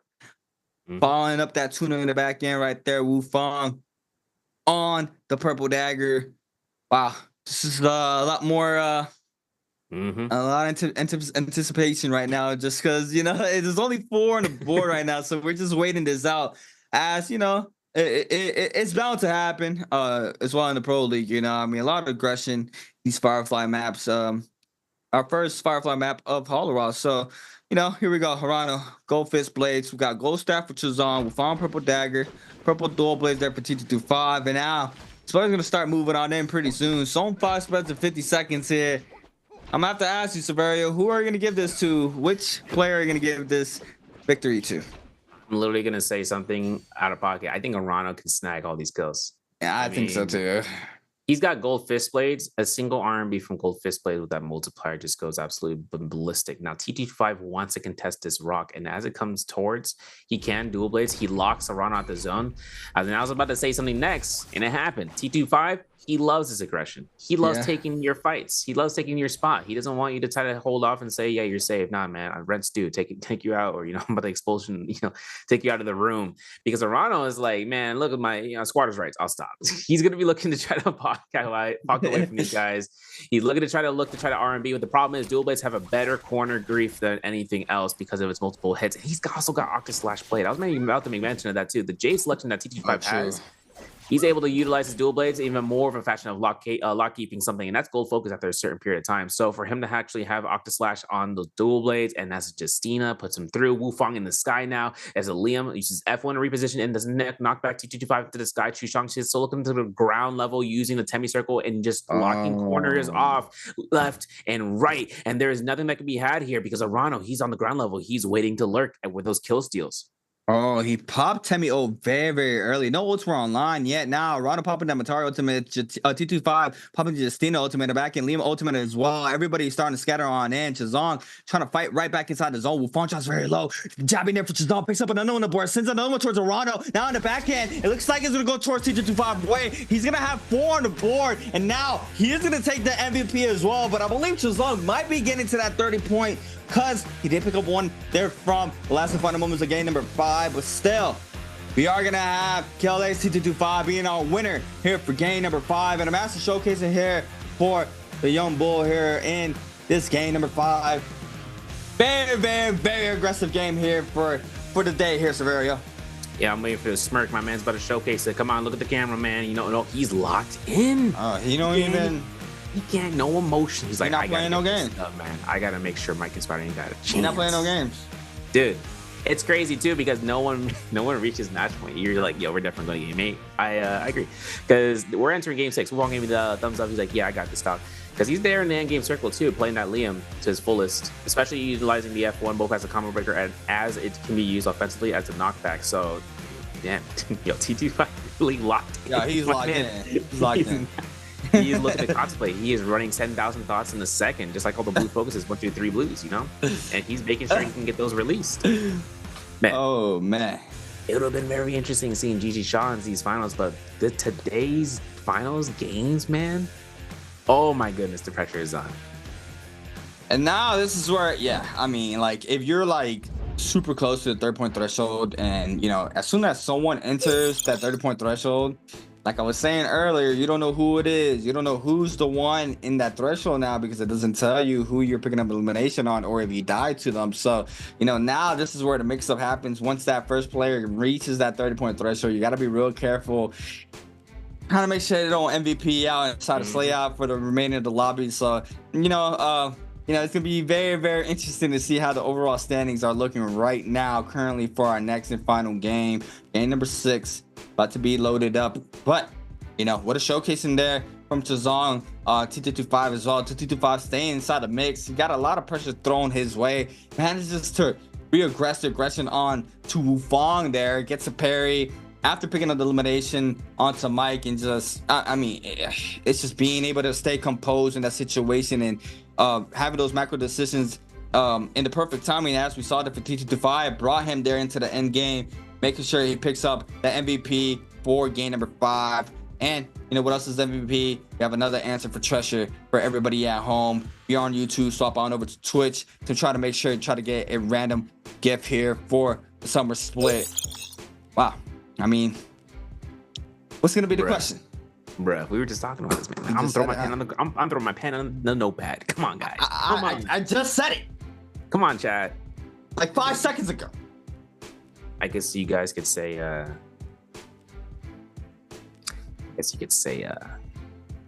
this is the way. And that's all I'm going to say. I capitalized on the on the certain accented letter. I'm not going to say what letter it was. Just know that you guys should know this answer. We've been saying this over and over. For Twitch chat, of course, like I said, for YouTube chat gamers, I know you guys are out there. I see you in chat. And of course, I appreciate you guys out there. Just know that for Twitch chat, this is the exclusive for it. NARAKA BLADEPOINT channel going to be able to get the answer, but we have to take a look into seeing how these scores are going to come through, right? I mean, everything leads out inch by inch, layer by layer, body by body. 7.8 points given that to T225, right? Wufong had a great game. Second place is the highest kill game he's gotten so far, and it's greatly earned for the 6.5. I love seeing these type of underdogs coming through, and now it's really even across the board. Shisheng here, third place, 5.5 points earned, 5 points for Mike. Arano with the 4 points, 2.5 for Fong. Wang Liang with 2.5, 2 for Star. Spider with that 1.5, and next takes 1 point, but a double donut for both Verse and Xuan Yan. Here we go. Our overall standings currently here for the first bi-weekly final of the summer split. We're gonna start off on the bottom of the pyramid. XY 7.7. I was gonna ask where's the Tarka. We didn't even see him. I was super excited to see the Tarka. You see, even Severio forgot about the Tarka. Right. I was gonna say about second Yang, but I I wasn't trying to say anything. No shade to XY. I know he's super insane. But, you know, I don't know. I don't know what happened. But looks like nobody has reached that 30-point threshold so far. We're going to start at the bottom. WBG Spider with 23.6. KLA T225 with 25.5. Now jumping to fifth. DRG's Fong with 26. OUG's Mike with 26.8. And Bauda's Action 27. But JDG's Chazong taking the lead right now with 27.8. Only a 0.8 difference there from second place from Bauda's Action. But, I mean... look at Mike, man. I mean, it feels like Mike has been not really out here, but he's been out here with in third place with 26.8. He really has been. Yeah, it's kind of scary too because you got 6 points coming through here, or you have 6 players here that are super close. I mean, even Spider had a pop-off game with with the 6 kill Yeah. game, and he could still end up hatching a plan off of that. But TT5 is closer to that margin. Fong is closer to that margin. Mike, especially into Shishang and Nexon. But Clips Now is brought to you by Thunder Robot, Born for Gaming. You know how it goes. I ain't gonna have to say it again, but you know how it goes through here. Shishang getting those early game eliminations. Wufong getting the kill off of Verse here, investing right before the Boltari ultimate was able to come through here. The RB click comes out, and as Fong gets himself with that Ago's ultimate, double toes to the nose here from Spider, he catches a one-hit blue focus, and Mike looking to try to go ahead into that Romiang against Wang Liang. Pocket peek again. was disgusting. Blew my mind. And going for that scare rush right then and there, it gets some Kacha LMB to the RMBs, and for that elimination gets his gold weapon. Now Rano scales out against Wang Liang, jump LMB to the jump LMB to the crouch LMB, doesn't connect it, but the zone damage isn't going to be enough to kill. It's going to be one RMB to the next. And then Mike found Spider here in the vicinity. He knew he had this in the bag the moment that he saw this F2 in the zone. He's like, bro, I got you. And I lock you in with Saggers. And that's where Mike went down. Yeah. TP5 taking Star out here for a ride. Looking for the jump LMBs here.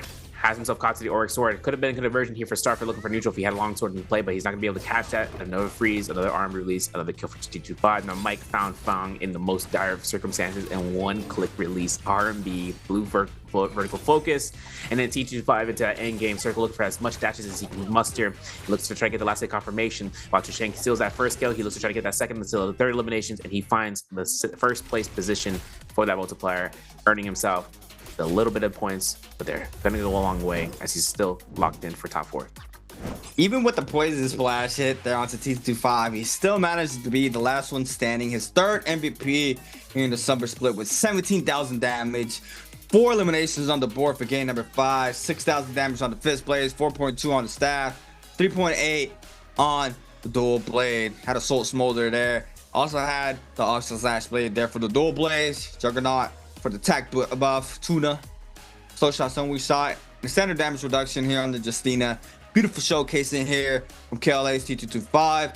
Now, you know, pressure is on. Everybody thought they were safe, they're not safe. We are at that point where this is a confirmed MVP, I would say, unless just everybody in the top just magically just dies on spawn with 0 eliminations. The top 5 ends like that. I mean, it's just crazy, you know, it's crazy. But for game number 6, this is where we're pretty much securing our first MVP after game 6, and then we're gonna have our run into game 7s and 8.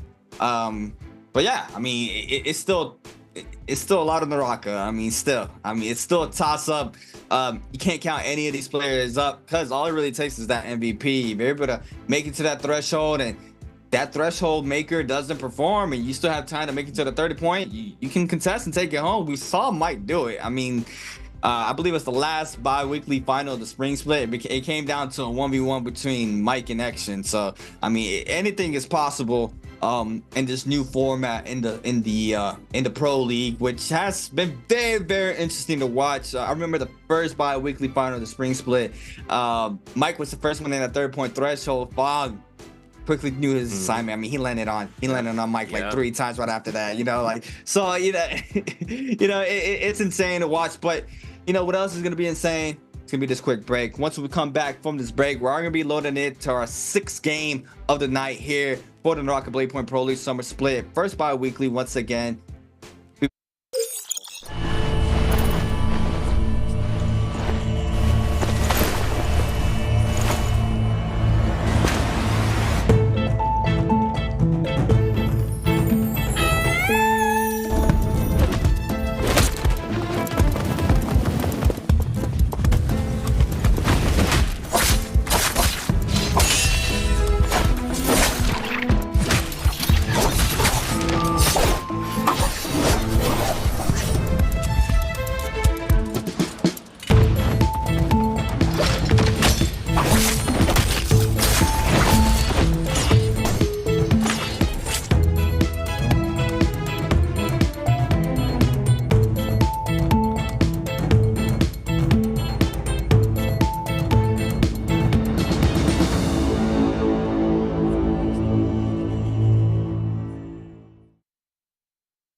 Welcome back, everybody, to the 2024 NARAKA BLADEPOINT Pro League Summer Split Bi-Weekly Final 1. My name is Creators, and we're here with the man himself, Severio. We're locked and loaded, 5 games down. We are going on into our game number 6. We just had a crazy run. We do have players super close to that 30-point threshold. We have Action in the mix, Chuzong, Mike as well. I mean, it's going to be a toss-up right now. It's game 6 going on over to a Nighttime Moore's Isle. So we're gonna have those super aggression maps once again. I believe right now I'm predicting an OUG's Mike pulling out an Akos for this game. I know he loves playing Akos in those Firefly maps, so that's gonna be my prediction for this game. Depending on what group he's in, I think he was just in Group A, around 2 to 3 games ago. So might be pulling out the Akos if it's available. But Chuzong has had a marvelous and beautiful bi-weekly final so far, being consistent overall, staying in the top of the pyramid, trying to make it to that 30-point threshold as well. Action did get eliminated very quickly in game number 5, but I mean, that's okay. You can have an off game. Now this is where he has to relock in and try to make it to that 30-point threshold. But it looks like OUG Mike has awakened. I mean, it seemed like he wasn't awake, but I mean, he's in 3rd place right now here, Severia. Yeah, we saw when his face was where we went into the first half of these games where, you know, he got killed off early on. He's like, all right, let's focus this down. And then he locked it down. I mean, he made sure that happens, and this is going to be potential coming through for everything going through.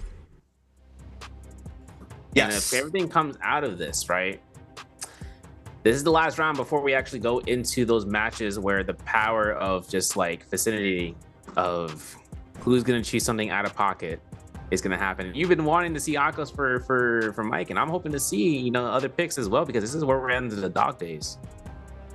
Yeah, I mean, Mike, I mean, I remember back in Spring Split, I mean, he had like the cleanest Akos. Here we go. He's going to have 1st round pick here. Could go Kylan. I mean, we're going to have to wait and see here in the Firefly map. I don't think he's probably going to go Akos. Probably thinking about it. I mean, Arona's going Temmie.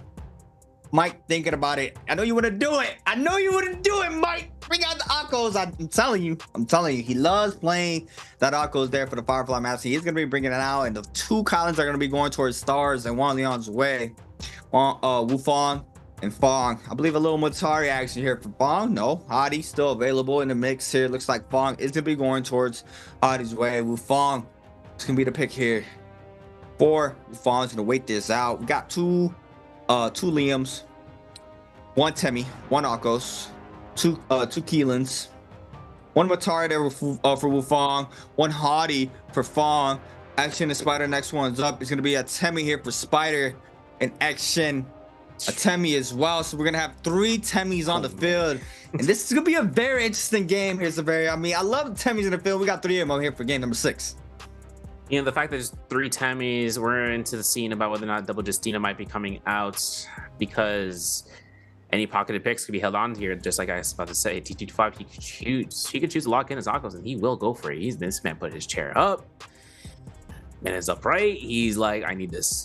I need to get match point right now, because it's all you need to get to match point. We only got 2 other rounds. If no match point winners hit MVP before the next 2, before round 8, right? It's all up to score, and whoever has a higher score wins. But if you just catch MVP after a match point, it's either to game 7 now or even to game 8 potentially. Just lock this one in, and this is Moore's Isle Night, folks.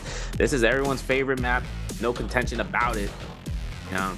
And this is where things lead towards either early game, early spawn aggression, or even to like mid-game aggression, just like how we saw into the first, before even the first Rummy Yang aggression. Like, just everyone wants to take a Rummy Yang portal and just fight out and see who's gonna be the last one out off the table. Yes, but I mean, once again, Firefly map is in play. We're gonna having that aggression spawn drop fights as we love to see. So I'm gonna be going towards a quick look at the hero as an ults for these players. Nothing out of the ordinary that I see so far. 1 Justina on the field there for FPX ZQ's verse, running that the F2V1 on the choice of abilities and ultimates. Nothing else really standing out that I see that I can really talk. I mean, T225 bringing out Akos as well. They didn't catch T225 on the Akos, and they're both playing that F1 V2, which DRG's Fong was offering to go with that F2, and the F2 is good. It's cool. Yeah, you're able to catch that prio, but I mean, not having that 30% damage reduction off that F1, which we've seen and it come into play time and time again, and how well it works. You know, it's kind of you know, you want to get that prio, being more aggressive, or you know, have a little bit of that defense on your side with that Akos, especially having that V2 and that ult form to be able to get the takedown with the siphon. You know, having that damage reduction is beautiful, but now spawns are in for everybody, locked and loaded for game number 6. You feel like we're gonna get that 30-point threshold? I mean, there's no way like that top 4 just doesn't get 3 kills, right? Listen, I put in a prediction. I'm like, yo, people in the Twitch chat, you guys can see that in the top right if you're Twitch chat. I put a prediction of just saying how many players are going to reach match point, because it's definitely going to be difficult if no players end up getting match point. Ridiculous, but because we're so close there, we got at least to have 1. But then if we got 3 or 4, man, we're really bullying out here. Just like Mike, man's off rip, got a purple fan, purple dagger, and Spider, he just got a +1 out here, folks, and we're just starting off round 6. Spider not playing around right now, quickly picking up this elimination onto XY. Now Fong against Chazon. This is a big scrap off. Top 4 going at it right now. Fong in the zone, trying to pick up some of these resources inside the zone. Chazon as well, not afraid to go inside the zone. Go ahead and grab on in. He's gonna beat this out a little bit. He's gonna go ahead and top off that white health off once again. 1 health jade as well in his inventory. No armor yet so far for Chazon. As soon as he gets one, I know he's gonna get super aggressive onto Fong there. OUG's Mike going at it against Bada's action. Both shots mate back to back. Big damage there from Mike. In the back end now. Got Temmie the Akos this time around. This is a big scrap off here, and looks like Temmie's gonna get the ult here first, Severa. And I think Mike is going to be looking to try to make sure that if that ult from Temmie does come out, it's not going to be a wanted surprise. I mean, listen, Exon gets himself the R&B. He's going to eat out a chunk of Mike's armor, but a bow shot comes out. Now, Temmie's going to be immune to these range shots for a couple of seconds, so that's going to be forcing Mike into the dagger motion, just trying to close this gap. Exon now has ultimate ready to go here, has F1 still up to his name. He's able to throw this at Mike and finds an opportunity for an ultimate cast. There it is. F1 from Mike going to be able to go for the crouch and doesn't get a connection here. Throws that whisk right and straight in center. Mike is going to be just chilling out here, La Vida Loca, and has himself to get 1 armor powder. Let's try to keep that horizontal. We're ready to go in case he needs a whole blue focus. Another whisk throw does not connect, and Mike still trying to keep that space. Takes a full blue vertical to the face, almost eats 2. Goes for crouch LMBs. Looks to try to go for that whole blue for the bait out. And there's going to be an energy placement. There's the F1, 40% mitigation because he gets a target, and that's his first elimination into this game. That's where it gets tricky there, especially if you're going against Mike. I mean, Mike having those diagonal dodges there to avoid a lot of those attacks thrown his way. Ufon taking out TE Star in the kill feed, and it looks like Spider still getting active. This time around against Fong. Wants to see he can try to pick up this elimination onto Fong on the blue fist blades. Might off to just stop chase for now. In the back, we see Fong does not want to get aggressive off spawn, waiting this out. Probably waiting for that ultimate. Verse drop's very low. We see 2 players on his back, Wang Liang and T225, and T225 on the Akos, blue post sword in hand for T225. This minus about 1, but no big parry here from Verse. Now the attention to go towards T225's way. Does have the ult online if he needs it. No, Wufong still choosing Verse out of the bunch. Verse already has that Justina ult online, so that ult is going to be coming out the fastest out of these 2. Looks like T225 is going to be able to take a quick reset in, and Chazon is going to go against Spider this time around. That was a good spacing coming out from Wang Liang, but in the meantime, we still have Spider trying to look for his eliminations. He got 1 on the board. He's looking for Shisheng. Now, Sheng has himself with ultimate for the Liam, and he finds 2 targets that are looking to try to chase him down. So he's going to have to be really calm under pressure here and not using ultimate and then an unnecessary usage. But Sheng finds a parry against Fang. Fang does not get that parry attack. It looks like Spider was there to anticipate to catch that elimination. That's 2 on the board, but Fairy from Fang is going to be forcing F1. Spider looks to throw this whisk out. Oh my goodness, horizontal release. And he bursts the Hottie ultimate, or the Hottie skill for that combo breaker. He gets a perfect grab up into a jump R&B release with that fan. And an ultimate cast that can just deny Fong, but Fong gets out. Oh, the terrain was not in his favor. The bow shot connected, but he does manage to pop 1 in. So Fong's going to go ahead and get that HP right back. Spider is going to go ahead and reclaim that whisk to try to take down the Hottie. It looks like Fong is going to retreat completely. Spider with 2 on the board on the Temmie right now. So far, with the most eliminations inside this game. OUG's Mike against Wufong. Purple launcher in the hand. Catches the 2-pick. What's going to be the mix-up here? Let's put it with 2-on-1. R&B, jump LMB. This could kill. Jump LMB. 1 more shot. Triple jump LMB. There for the elimination there for OUG's Mike. Now, with 2 on the board. 28.8. Currently in first place. I'm telling you, man. I don't know how Mike does it. Mike is just, I mean... Zengai. I don't know how he does it, but he does it. He's the GOAT. I mean, you can't really question Mike. He's just the GOAT. Yeah, he's gonna have only 1.2 points, essentially 2 kills. Or if he just plays for placement, he takes the 0.5, and then all he needs is one more elimination at that point. But Arana didn't chase down here. T225 keeping that aggression going off. Now T225 is at 26.5. Holy smoke-a-ronies, Jusheng is really putting himself into a sneaky. He's like, you didn't see me there in the corner, and Arana almost had a heart attack moment. He's scare rushing in and out of the Celestial Corridor. He's going towards his building into the northwestern side, and he's got to be, he's getting a reset here that both T225 and, Arana didn't want to take any chances. I mean, Jusheng, I should say. Now, Jusheng has ultimate ready to go.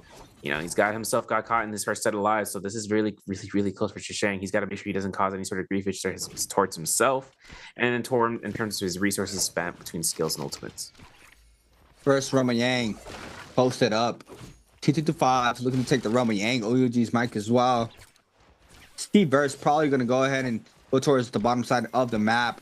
Wang Liang as well on the right-hand side of the map, bottom right-hand side. TE Star, Rano. Everybody's going to go ahead and try to take this Roma Yang. DRG's Fong and Spider. T225 XY. This realm right in the middle of the map is going to have the most aggression. See Mike might be getting that Yang for free. I hear money. I hear people getting some free money in the back end. So somebody's going to go ahead and stack up on those coins. Gonna go ahead and stack up on the coins. We see T225, Fong, Spider, everybody in the mix right now trying to go inside this Roma Yang. It's gonna spawn near Spider's way, I believe. Fong now getting really aggressive onto T225, jumping the beast, gets some damage onto T225, recatches the prowl, ultimate now invested for T225. He's gonna cast the army focus, jumping the beast times 2, times 3, V2 invested here for T225. He's gonna get a little bit of health back now. What's gonna be the mix up? He's gonna go ahead and RB out. He is gonna be eliminated off of this and go ahead and go inside his soul form. Wants to make sure he can get that resurrection before the timer of the souls expires. Man is playing smart out here, and I appreciate what T225 did, because now extends his lifespan to the lobby. With the soul form about to be expended out here, you can see in the bottom left corner that blinking of that light of the red, and then if any other colors coming through, that's going to be where he was making sure he can come back to this game. Now Fong is in ultimate status against Spider. Oof, look at this chase, man. Fong has himself to get cornered off by Spider. Is not a fun time, but Spider decides to just keep it going. Fong repairs, has fist blades. It's kind of interesting. This man doesn't have a second weapon in his inventory. Looking over to the corner right there. I'm throwing a like I'm dunking. Of course, you got to be very careful about whether or not this is something that's being held onto, because Fong, he just keeps a beeline straight towards his corner. Crouch, let me see the R&Bs. Crouch, let me see the R&B again. Holds the blue. Ooh, bait up with the blue parry, no parry, but there's the F investment. Of course, Fong looks to try to go for a scare rush in and out. Roma Yang fight though. Mike, Exen, let's get it going. See Mike trying to find an opening here. Action is gonna get hit up the F1 to the pistol shot as well. Catches the LMB R&B there. Now since oh my god, has some martial RJ. Now leap connector from Mike. Since the V2 there for the confirmed damage. Now aerial LMB, aerial R&B doesn't connect. Now doesn't catch the prowl. The leap misses there from Mike. Weaves it as well. Action schmooing, but gets cut off the second. Now the Temi ultimate is gonna be invested. Tries to catch him in the middle of the ult. Does not manage to do so. It's gonna use the leap to escape this Temi ult. Nearly getting cut off the whisk there. Now Action taking a full reset in. Mike just waiting this out, trying to get right in back into the zone, and actually it looks like he is going to be playing the high ground for the time being. Extra Harmony Spirit might be coming out from Exen as an all-wild haymaker for damage. A nice scare rush into that LMB. Oh my gosh, a lot of damage.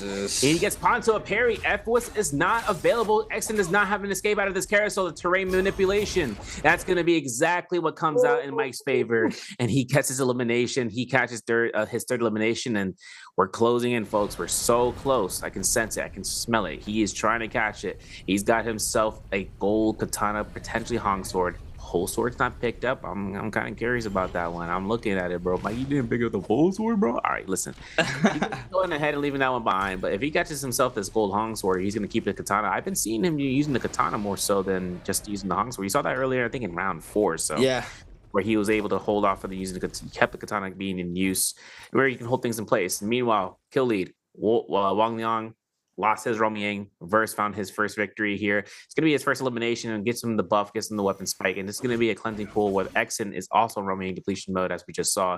And Wufang is in the distance just waiting this one out.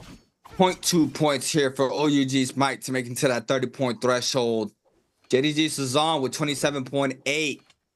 Looks like FPX ZQ's Verse is going to be winning that Roma Yang for himself as well as Mike. So 2 Vermilion birds Mike's up. Chazon potentially taking that Roman Yang as well. Looks like XY is gonna have that Yang depletion timer in his back. So 3 Vermilion Burst Mites are out here for the first Roman Yang. EWG or Rano just very low. He's gonna go ahead and scatter inside Celestia here to continue his movement game. We have TE Star against Wang Liang in the back end. Mike still getting active this time around against, oh my god, 1 2 3 connects to the follow-up R&B against Verse, and the Vermilion's Burst Mite buff gets quickly used up there for Verse from Mike, and Mike getting full active, and he's making the 30.8 already. Our first player here with a 30-point threshold.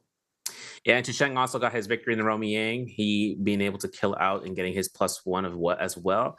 He finds a bounty onto Exen here, and that's a key target on the list. I mean, Exen is the third place right now, 27 points, 0 eliminations at the board after losing the Romy Yang. So now it's up to whether or not Chusheng is going to be able to look to fight this one out. Meanwhile, northeast of the Zest Winery, not the Zest, but the Arsen's Grove, XY is getting chased down here by Mike. Not a fun time here, you know. And it's not a fun time because Mike is fully set up to be an investment value. He's good to go, but he's going to make sure that he can just full send this out. There's the uppercut. There's the jump. The extension is massive. He's going to be going ahead for a triple. Yo. Yeah, forces out the Liam ultimate. The F1 investment to kind of get the knockback immunity. He's going to go for ultimate cast to get that V2. And that's going to be the elimination versus right there next door. He's going to try to look for that Soul pickup. It's going to be Verse that's going to be trying to deny it. And he get caught by the double katanas here in play here, C8. Wow, Verse picks up the elimination there. Mike doesn't get the kill there. Justina ultimate is going to be invested here for Verse. NBPL off of this. Ariel LMB. Now F cutting to avoid the freeze. Doesn't call it in. Scare Rush connects. Catches the pry off of this as well. Into the R&B. R&B. Now R&B focus as well. Mike showing up right now. Look at him. He's cool, calm, collected. He was like, man, that's light work.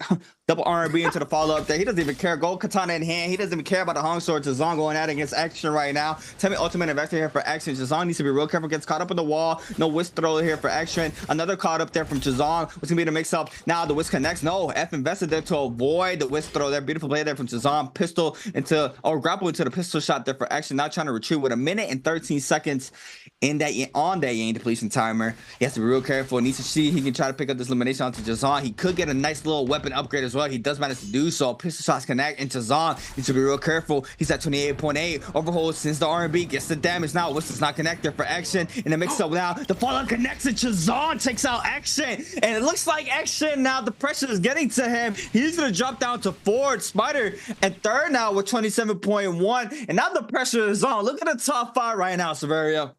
Yeah, I was about to say, got that placement of 0.5, and now he is also secured into making match point. Wang Liang, though, living on death's door, has to really be between 2 targets, and it's Fong. And it's going to be a dangerous one against Fong and Wu Fong. It's like the Fongs are out to play here against Wang Liang. And Wang Liang has to be careful. He's only got baby armor powders. He finds a full send parry. That level 2 slash. And now Fong is now going to be looking to try to go for the chase. And there's going to be the target that we need to see happening. F2 investment from Wu Fong goes for ultimate casting. He goes for the F2. Wu Fong finds the R&B. He gets the elimination. Solo pickup comes into his favor. He finds the F2, gets a little bit healed back for that damage that he just earned out from Fong's R&Bs. And now we still have the Romy Yang to look out towards.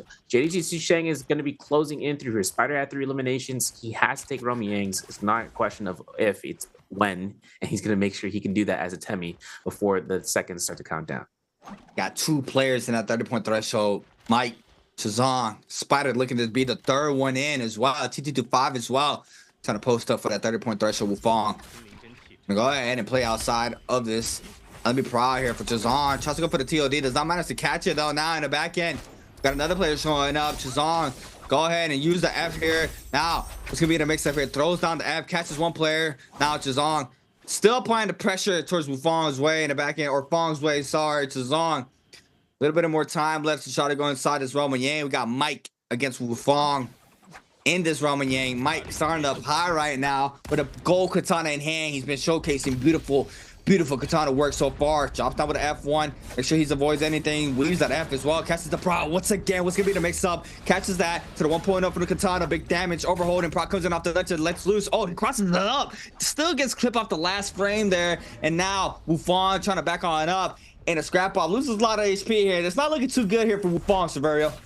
Yeah, he's got F2 to be casted out here for the second time, but hasn't procced ult just yet. Looking to try to get that cash up. There's the F1 investment. There's the dodge and anticipation. There's the ultimate cast coming from Atari. Look at the teleports, evading out that parry. Yeah. Now it's going to be Mike looking to try to anticipate using a V2 against the Atari charge up, and that jump LMV is right there going to confirm it. The damage coming out for those pounces is enough, and that's going to be elimination. Chishang, though, fight against Spider. We make mention of this. Spider needs to take these Romy Yang fights. He's got twin shot too. Chishang's going to be looking to use the Auric Sword Fusion, so he's got to be very careful. He takes his side to the other side of the Romy Yang. He's trying to avoid every single one of these shots, and Spider just can't spamming this one out here. Scare Rush is confirmed. The Auric Sword number 2 comes out. Spider avoids it. LMB to the crouch LMB. That's his elimination. That's his game, and he ultimates. You know what? Listen. We take these into the 4 eliminations. He gets himself a gold staff, gold spear. If I'm not mistaken,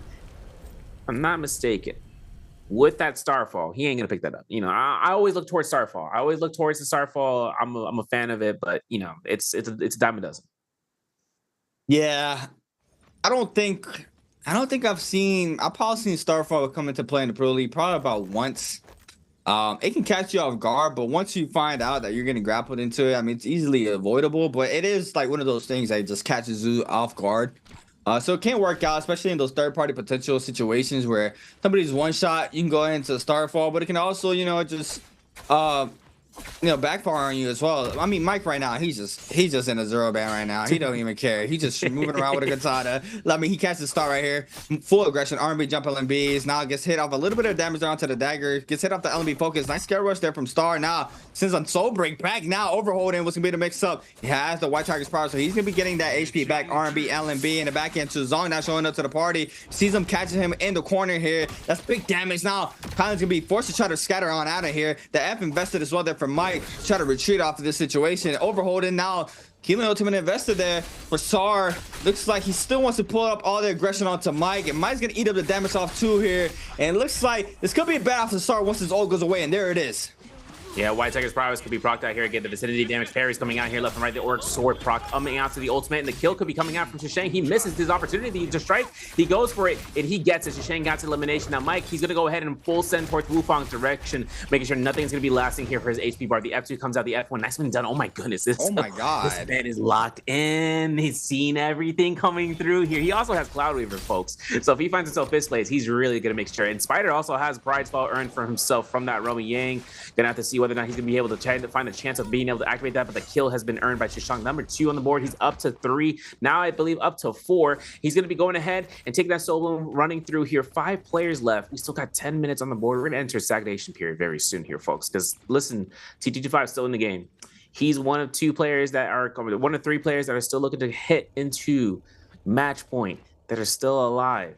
Because Spider's at 28.6, so 1 player goes down and he gets elimination. That's going to be a placement point that gets him enough to reach over the threshold. If T225 gets 2 eliminations, that's going to be definitely going to be those 2 and the placement of 0.5 to earn himself a plus. And then Fong in the same boat, but only up to 3, and he's the hottie. No one here has Romy Yang depletion. All the players are going to be playing this out for the end game. Yeah, it's not over yet. It's not over yet, but Mike's the GOAT, man. I don't know. Mike's the GOAT. It's full on W key and everybody. Doesn't care. T225 in the mix as well. Just playing around the Akos as we've seen. Now, a lot of with the old hero point system, a lot of the same heroes would stay with each other. CT225 now do the same thing here. Doesn't want to be called out. Zong, go halberds in hand. Still has a little bit left on that White Tiger's powers. I mean, 3 seconds remaining now here for JDG Zong. Still though, I mean, this is what I was saying about this man. He's been playing very, very consistent. He's pulling up those 4 to 5. I think his game 3 he had 6.5. Like he's staying in that 6.5 point threshold. I have to relook at the standings and see how he's overall been performing after game 3. But I mean, just off of the total points alone, you see him just have consistent games, and I mean, that's what you need. You just got to try to make it to that 30-point threshold. And I mean, Mike just had a crazy game 6 right now. He has 2 gold katanas, 1 gold halberds. Going to go ahead and pick up the common fist plays. And like Severio mentioned, has that Cloud Weaver in hand, so he is going to have the potential to be able to use that. And that Jade is really good, especially in the Temi ult. You're able to catch the Temi. He's trying to lurk on the outskirts of the outer side of the Temi wall. So having that Jade online, especially with 1 Temi in the field, which is going to be Spider, It's gonna be coming in handy for him. Mike still with no online. WBG Spider just posted up playing the outskirts. Just gonna wait this out. 5 players still up here for this game. They're gonna wait it up for the zone to completely close. Gold staff in hand here for Spider. Purple halberds, purple staff, purple pole sword for Spider as well. So he is gonna have that scare rush potential big damage off that pole sword, as we see being played out a lot from a lot of these players. Mike though, I don't know, man. He just be locked in, man. He's like a switch, you know? Like he either starts off hot Parkour. and just putting up a lot of points at the beginning, or I mean, as we see him right now, I mean, he just full on pop off game 6. I mean, he knows it's time for money, and he's there for the money. That's why he's the GOAT in the back end. Now we're gonna have TT25 against us on here, and now everybody start moving on in here as well. Yeah, you know, one thing too is that Shang actually has that Juggernaut level 3 right now, so he's having a huge power spike. He's at 24% total attack boost, and he's got gold weapons, so he can chunk someone out there. This is great for other players in the vicinity. They see that chance of someone being chunked down, they'll take any opportunity at striking at that moment's notice. It's just that there's only one player here that has more aggression towards them if they get caught out, and it's gonna be the Hottie. That's gonna be DRG's Fung, and every single one of these characters low-key have a semi-counter towards him. Mike has Spirit Web Duty on standby. Man, if he gets a gold fist place from this one, it's Jover. Everyone's gonna be having not a fun time, especially if he gets a fist place, but it's gonna be common fist plates getting a huge chunk of damage coming out from Tashang. That power spike I mentioned is gonna be coming into clutch here. We just burned out 3 to 4 bars nearly of his armor, and there's gonna be the Temi ultimate. Now Mike is carefully placed right at the vicinity of it. Wow. He gets himself to escape. TP5 on that scare rush duty. He sees Mike scare rushing away. He's like, wait, what's going on over there? And now Spider finds this mystic Mike coming in the game, man. And I'm telling you, Spider having this, having his buff as a Temi, brother, if he gets a megalomaniac ultimate to come out here for an ultimate cast, he could just lock everyone away into the zone. Mike is still in the mix. He does not care. Go ahead and retop out that gold armor. As we see, Spider now getting full aggressive here off this Mystic Might. Wants to see if we try to make it to that 30-point threshold before anything, as fast as possible. Mike gets that online. T225 drops very low as we see it. He is trying to take a quick reset there in the bottom hand side of the ravine. Fong just playing it conservative, as well as Shazong. They do know they had those eliminations on log. Fong still needs to get one on the board for himself. Spider trying to get super aggressive. T225 goes back to full armor as we see it here. He isn't be able to scatter on out. Spider's gonna have pretty much the UAV online against all these players. The random bane now forming on Nin. So the middle of the zone is gonna be dangerous for everybody. So they're gonna be playing the outer ring of the zone until this bane goes away. 57 seconds for the next zone to start spreading. OUG's Mike once again with 6 on the board, 33.8 already in that threshold. JDG Song as well with 4 on the board, 32.8. WBG Spider super close with 4 eliminations, 28.6. KLH T225 as well with 1 on the board, 27.5. Action, super unfortunate for Action, has had 2 back-to-back bad games. As we see this time around, doesn't even pick 1 up on the board.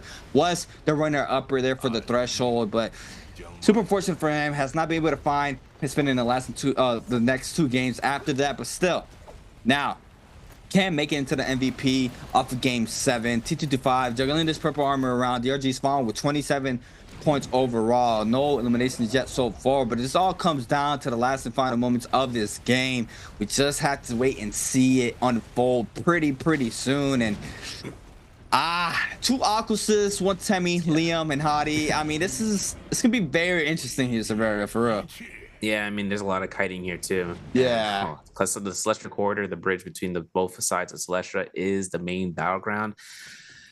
Solely because there's 2 sides of it. You can lock someone down with Temi, or they're high enough to be not having a war in the world, and that's exactly what Hotties can work out of. They can take the top floor, and this gives an opportunity for even Liam's, right? They can F1 someone in midair and knock them into the zone because they need to try to keep as much high ground. This is a perfect recipe for just like violence. I'm rubbing my hands together. You probably hear on the mic, and things kind of lead out towards every single one of these characters just to have 1 ace up their sleeve against all the efforts. Because if Temi earns himself, Spider can get at least 1 elimination into this game, he'll be able to beat match point. TT25 does some shenanigans where he just catches a V2 and knocks someone into the zone with F1 when the time is right.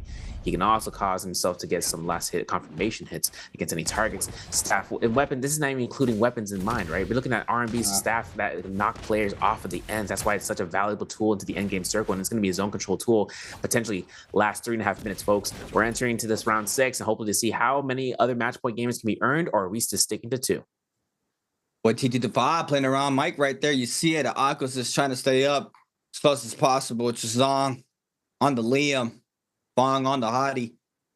Spider playing in the middle of this temple in Celestia. We have 29 seconds. I mean, this could be a very, very tricky end circle. It's going to end.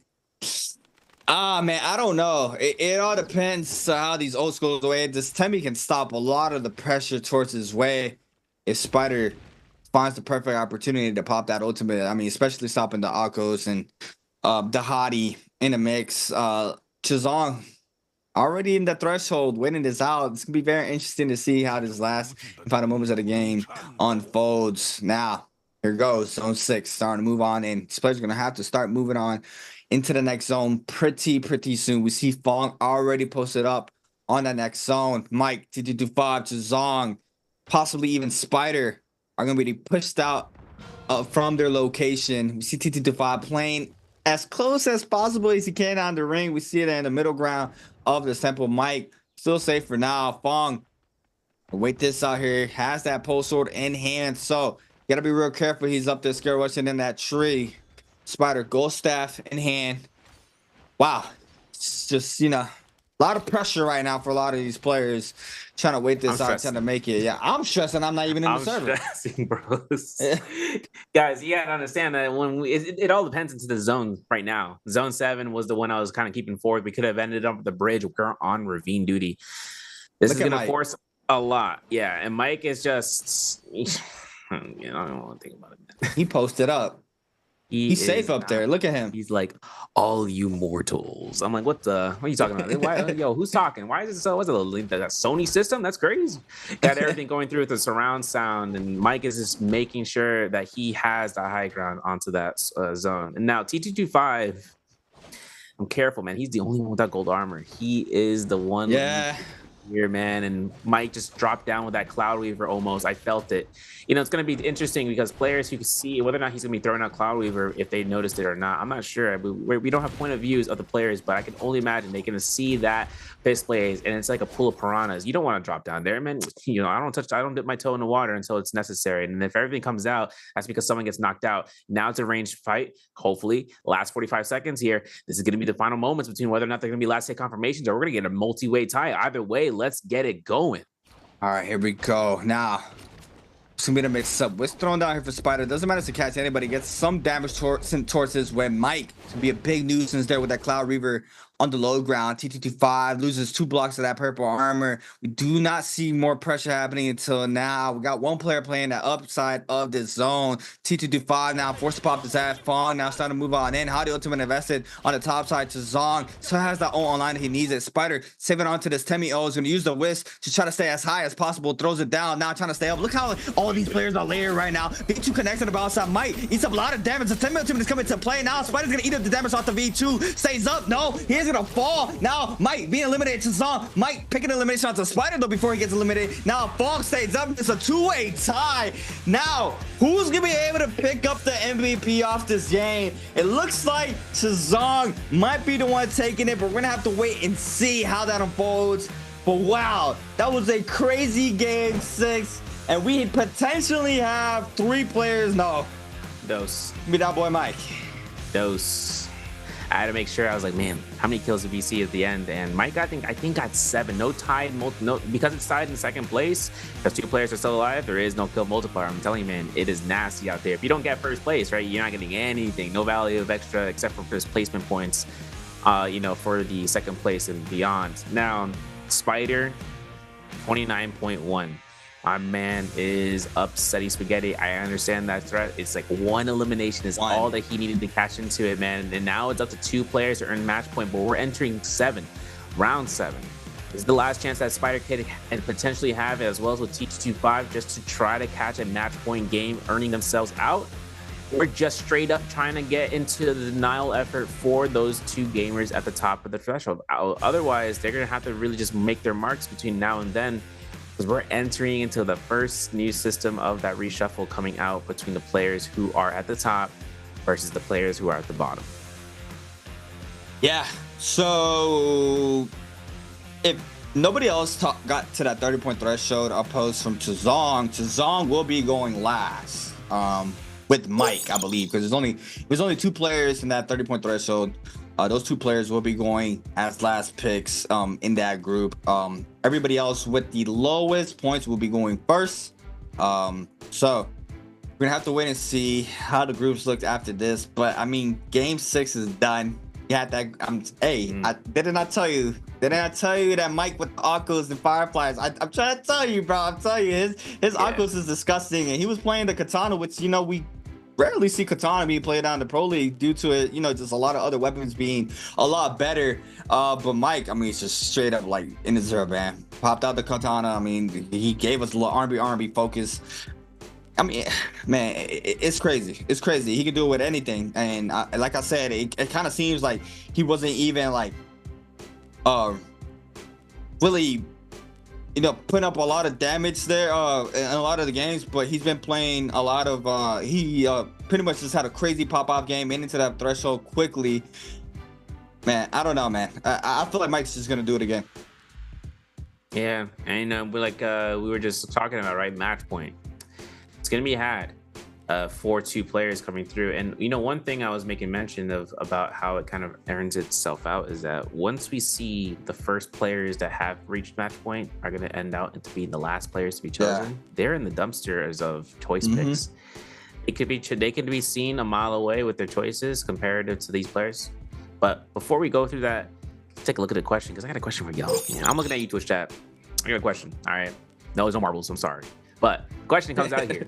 Which player killed X1's Wufang in game 6? Y'all paying attention? Y'all got shout out to YouTube gamers. They can go back to the VOD and whatnot and looking through. But if you guys don't know, here's the options. Just guesstimate. Is it going to be A, ASC Shonyan? Is it going to be B, EWG Zarano? C, JDG Chishang? Is it going to be D, Kayla T25? Guys, just double check. Look at the answer. If you want to look at your homie next to you, you can copy his answer. But just to double check, look back in the VOD if you don't know, because I had to be honest. I think Wufang was put out. But we enter into match point. Look at that. Man, look at that. Look. Who? Those are some good still images. I'm going to be honest. Chidori! I can't make the sound right now. I can't make the sound. Yeah, so this is where it gets really interesting, because like I said, it kind of makes it a little bit more difficult when you don't see the players you eliminated. But I kind of just came to a realization when you said, when you make that match point, you are going to have to go for the scraps on the hero pick. So, you know that Mike is not going to be on Liam or Chazong. Mike or Chazong are not going to be on Liam, not on the Kylan, not on Hadi, possibly. Those are like the first 3 staple characters being picked out. So, it comes a little bit of a toss-up depending on what else is available. I'm not sure how it works for them if they're able to see what gets banned like in live time. I don't think so. I feel like it's just you able to pick this. I'm not sure how it works for them, but you can kind of eliminate the heroes on the field to know that these are not the players that are in that 30-point threshold. But we are going to take a quick look at the scoreboard for game number 6, and what a massive game there for OUG's Mike. He's had, I think, the highest game score of the night. Yeah, 8 kills earned out. Like I said, right, he wasn't able to catch into that first place. He wasn't able to catch the multiplier, which would have been absolutely astronomically high in terms of what solos values you're able to achieve nowadays with new multipliers. And he's taking that 9.5 this round. Up against him and Chusheng, this is like it really comes down to this, right? Whoever has higher points at the end of the day, if no match point winners win. And Mike's not gonna let that one go. We saw how man, my man was so locked in that round. Yeah, he was locked. When I saw how fast, how micro decision making went, like when he was able to swap out the pistol, and he was able to catch every single one of these, like switch out into that. And on top of that, using Katana, we were making mention of that real quick, but in looking into the bottom 7, Arano is that one person at 7th place at 23.6, 23.3 for Wu Fang from X1. And, you know, with Verse 18.6 in 9th, 10 has Wang Liang here with 16.6. And then on top of that, top 6 has Exin at 27 points, 27.5 for TT25, DRG Fang with 28, 29.1 for Spider. We're still in that same position. Potentially. Can we see these guys come out of the woodworks and just earning themselves match point between round 7 to run into round 8 for it? Who knows? Who can guesstimate? We'll have to see later on. So this was what stood me off guard. You see games 1 through 4, Mike had 13.9, but he had somebody like Spider or Fong. I mean, Spider with 17, Fong with 18.8. You know, like he wasn't going that crazy, but I mean, he was going crazy. He was staying consistent. He was putting up points on the board, and that with a massive pop-off game. We see it here in the replay to start off here off his insane run here. OUG's Mike against Action on the dagger there with a diagonal dodge. Now catching the power onto Wu Fang. This was the triple LMB off of this. 2-on-1 R&B, jump LMB, jump LMB, jump LMB, purple longsword elimination there onto Wu Fang. In the corner getting caught up. He catches the prior off this parry here. Mink, uppercut, R&B, carousel, big damage. 1, 2, 3. Action now drops very low into the dodge LMB finisher. And now swapping on over to the katana here for Mike. This is a Mike montage. R&B, LMB, 1, 2, 3 sends it into the R&B follow-up as well to Verse. And now this was disgusting here. Grapple, R&B, focus, just big damage once again. I mean, what can we say, man? Yeah, Mike montage coming through here, but this is a kill from Shishang. That was insane. That was risky plays, and he made it happen. Now into the second Romy Yang, we saw Spider get Shishang, and that's going to be where he got his 4th elimination, but then the denial here is just immaculate here. We see the Octopus is going back and forth, B2 to B2, T5 being the first victim as such, Shishang being able to catch Mike, but then Mike able to catch Spider in the last couple of seconds, and that tight score just leads him out towards this. Akos MVP coming from OUG Mike. And of course, we're probably going to see, Katana was being used in Emotion. I would be surprised if it wasn't the top weapon to be chosen for MVP damage. I mean, 100%. Look at the damage off the katana, 11,000 damage, but don't even look at the katana damage. Look at his overall damage here for OUG's Mike, his 3rd MVP of the season so far here in the summer split. 26,000 damage here for OUG's Mike. 8 eliminations on the board at 4.8k damage there with skills and ultimate. 4.1k there off a longsword off drop, stamina strike, slow shot, sunwing shot, rupture go orb, and burn there for the cannon juggernaut. Cloud Reaver and standard damage reduction Jade here on the Akos. I mean, what is there to say, man? Those are champions numbers right there. That's the champs numbers right there. You know, it's one thing too. It's the katana versus longsword conversation, because it's like we saw in the beginning how when longsword was first, arriving to the point, automatic frame one player was like, it's trash, and I heard that, and I was like, what? It's crazy.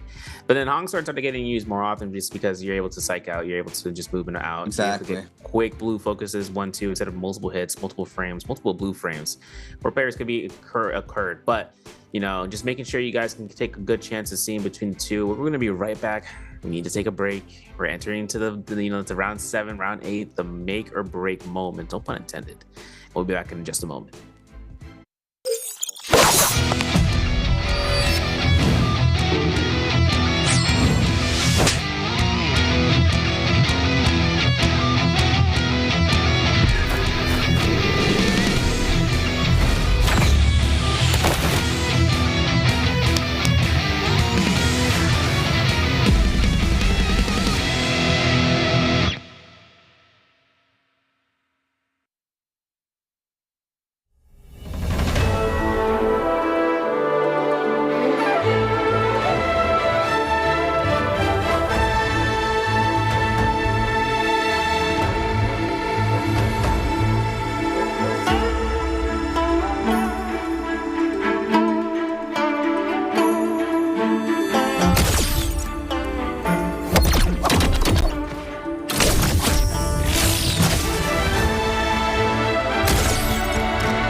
And ladies and gentlemen, we are back here for the NARAKA BLADEPOINT Solos Finals for week 1 into the summer season. My name is Severi, alongside with creatives with C8. And let me tell you something, C8. He called it. We're ringing into round 7 and potentially round 8 because we have 2 match point gamers finally at this point in time into round 7 where things just get thrown on its side of its head. And it's Shang, it's Mike. It's battle between the 2 giants right now. Yeah, and I mean, we can't. I mean, you cannot mention Chazonga this. I mean, he's just been playing very well this past week and into the finals. He's playing very consistent right now, and then all it takes is one more MVP for either Chazong or Mike. And right now, we see them both being in that MVP or in that threshold to be able to take this bi-weekly home. We have game number 7 on its way right now, and this is where the pressure's on for both of these players right now. You don't want to have more players into that 30-point threshold. Spider is super close, action as well in the mix. I mean, it's gonna be very, very interesting to see how it pans out. Super unfortunate there for Spider. He would have had a really, really, really, really good lane to be in right now if he had made it to that 30-point threshold off game 6, but super unfortunate for him. He still has to play this one out to make it into that 30-point threshold. But Mike, see him here with his current pick so far. He played as a ping for game number 1. Liam, Temi, Hadi, Colin, the standard picks, and he did have that Aqua's pick there for game number 6. Crazy game with a crazy amount of damage here for OUG's Mike. And now Chazong's turn. We are going to be seeing his hero picks as well.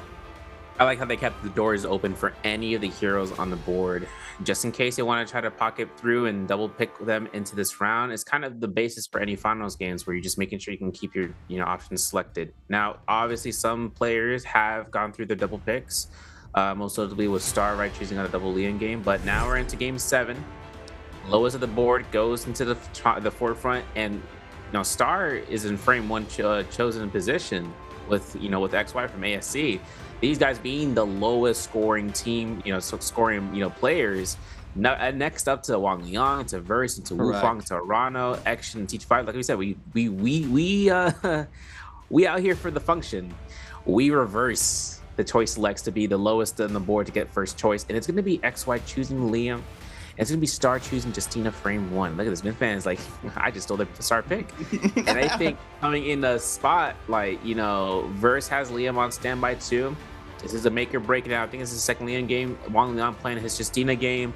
And this might lock into the second round selection here before we hit to 3rd and 4th, where we're really getting to those choice picks.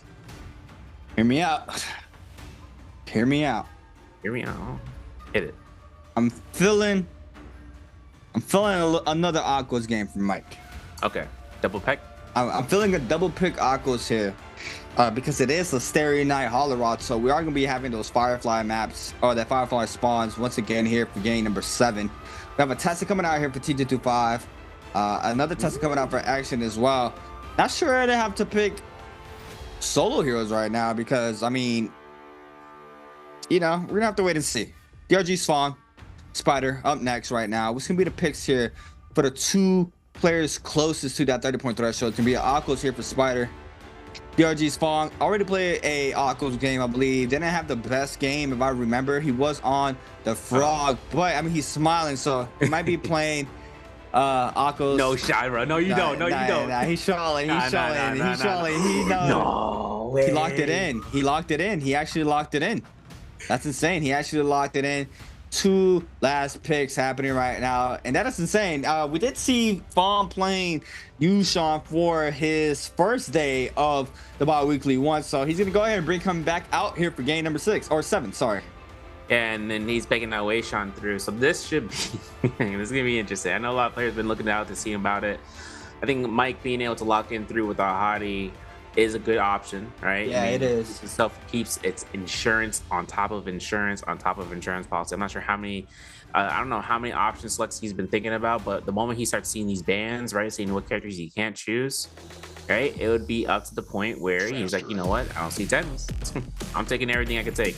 And this is going to be exactly where Hollow Star Knight comes out to play. If he takes a Metop spawn, he's going in. If he takes a Jin Armory spawn, he's definitely going in. But if he goes into Salvation Podium, which he rarely does, but if he does take a fight to Salvation Podium, it's really him to get, you know, set up the elimination off of one player off the field of play and then taking gold weapon. But, you know, TE Star, for instance, last time we were in Holoroth, he was able to find himself in earning the Salvation Podium weapon, getting the gold weapon on the board.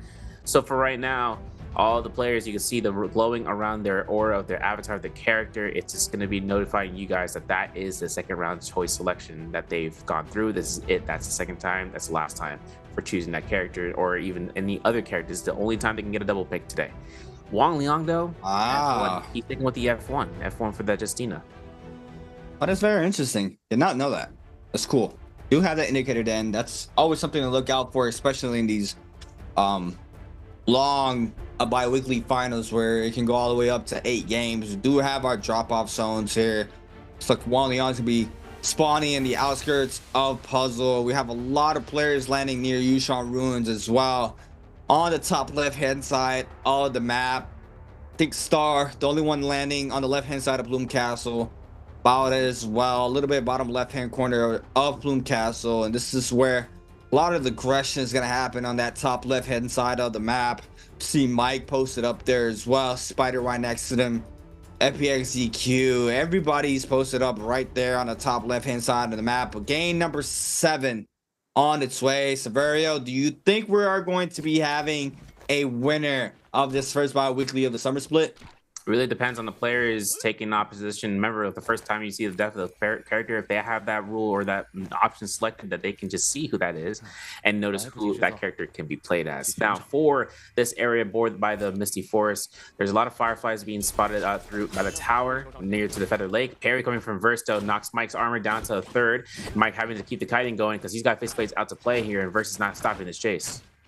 Yeah, he's got to be real careful. Does find a blue armor swap quickly there against Verse. We got Spider in the mix as well. Lots of pressure going towards this area right now. Rado showing up to the party. In the back end, we got Spider now with 29.1. Just needed 0.9 to make it into that 30-point threshold. He is not happy about that. We see him now trying to get active, trying to make it to that 30-point threshold as fast as possible. But Verse can be the first one. Aggressive Spider right here. Yeah, and Spider has this common armor to work off. He's got ultimate just on the cusp of it. And if everything comes out towards Spider, I mean, he's got himself just keep holding blues until Versus decides to close this gap, trying to get as much shadow steps going for those scare rushes, trying to consume less resources. But there's Spider turning the fight around, forces the F1 investment. Now a scare rush coming from Versus as a turnaround comes out. And Spider has ultimate to come out to be in full investment against Versus. He captures 1 pound. And you see musket shots from the backline here from Arana. Arana needs eliminations. He needs to earn this one. It's going to be the point where it's coming down towards it. And if Arana can catch Versus elimination, that's a soul pickup that he can deny from Spider, so long as it comes down towards the vicinity working in his favor, because F1 is still available for Spider as a chase takes him to the cliff sides. Got Mike in the mix as well. So, and Mike is able to snag this one up. We see it here in the back end. It's going to be Spider picking the elimination onto Verse, though. Does not go towards Mike's way. So, still 0-0 for Mike and Chazon currently in the kill feed. Catches the lunge army. Fall up there for Arana onto Spider. F1 called in there for Spider now trying to scatter on out. Mike's going to quickly reaggress his aggression onto Spider this time around. Spider doing a really good job staying mobile right now. He is trying to stay safe for now, but it looks like Scare Rush connects there for Spider. F invested for the Hottie in the back end, and Spider now needs to be real careful because he has a Rada and Mike on his back. Yeah, and now into Serpent's Pass. We saw this into round, if I'm not mistaken, into round 2, where we saw how much it comes down towards into what the Serpent's Pass is going to prevail towards. Arano putting himself in a Spider moment of truth. If Spider is in the building, he's got to be very careful about what's going to happen. Arano having to really reel into a Scare Rush if he's looking to set up the shop. As Mike gets himself out of the building, Scare Rush from Arana preempted, looks towards Spider, avoids it. As Spider is going to keep the chase against Mike. Mike could be going caught into that Scare Rush. There's going to be the turnaround. You don't expect this. He's going looking for the R&Bs. The Felbig Thrust does not come out. Jump LMP still steal from Arana. What a yoink. Wait, he got the LB follow up there, but he was still able to pop that F1. That's super unfortunate for Mike. Arana snags up the elimination. Now that's 1 on the board there for Arana.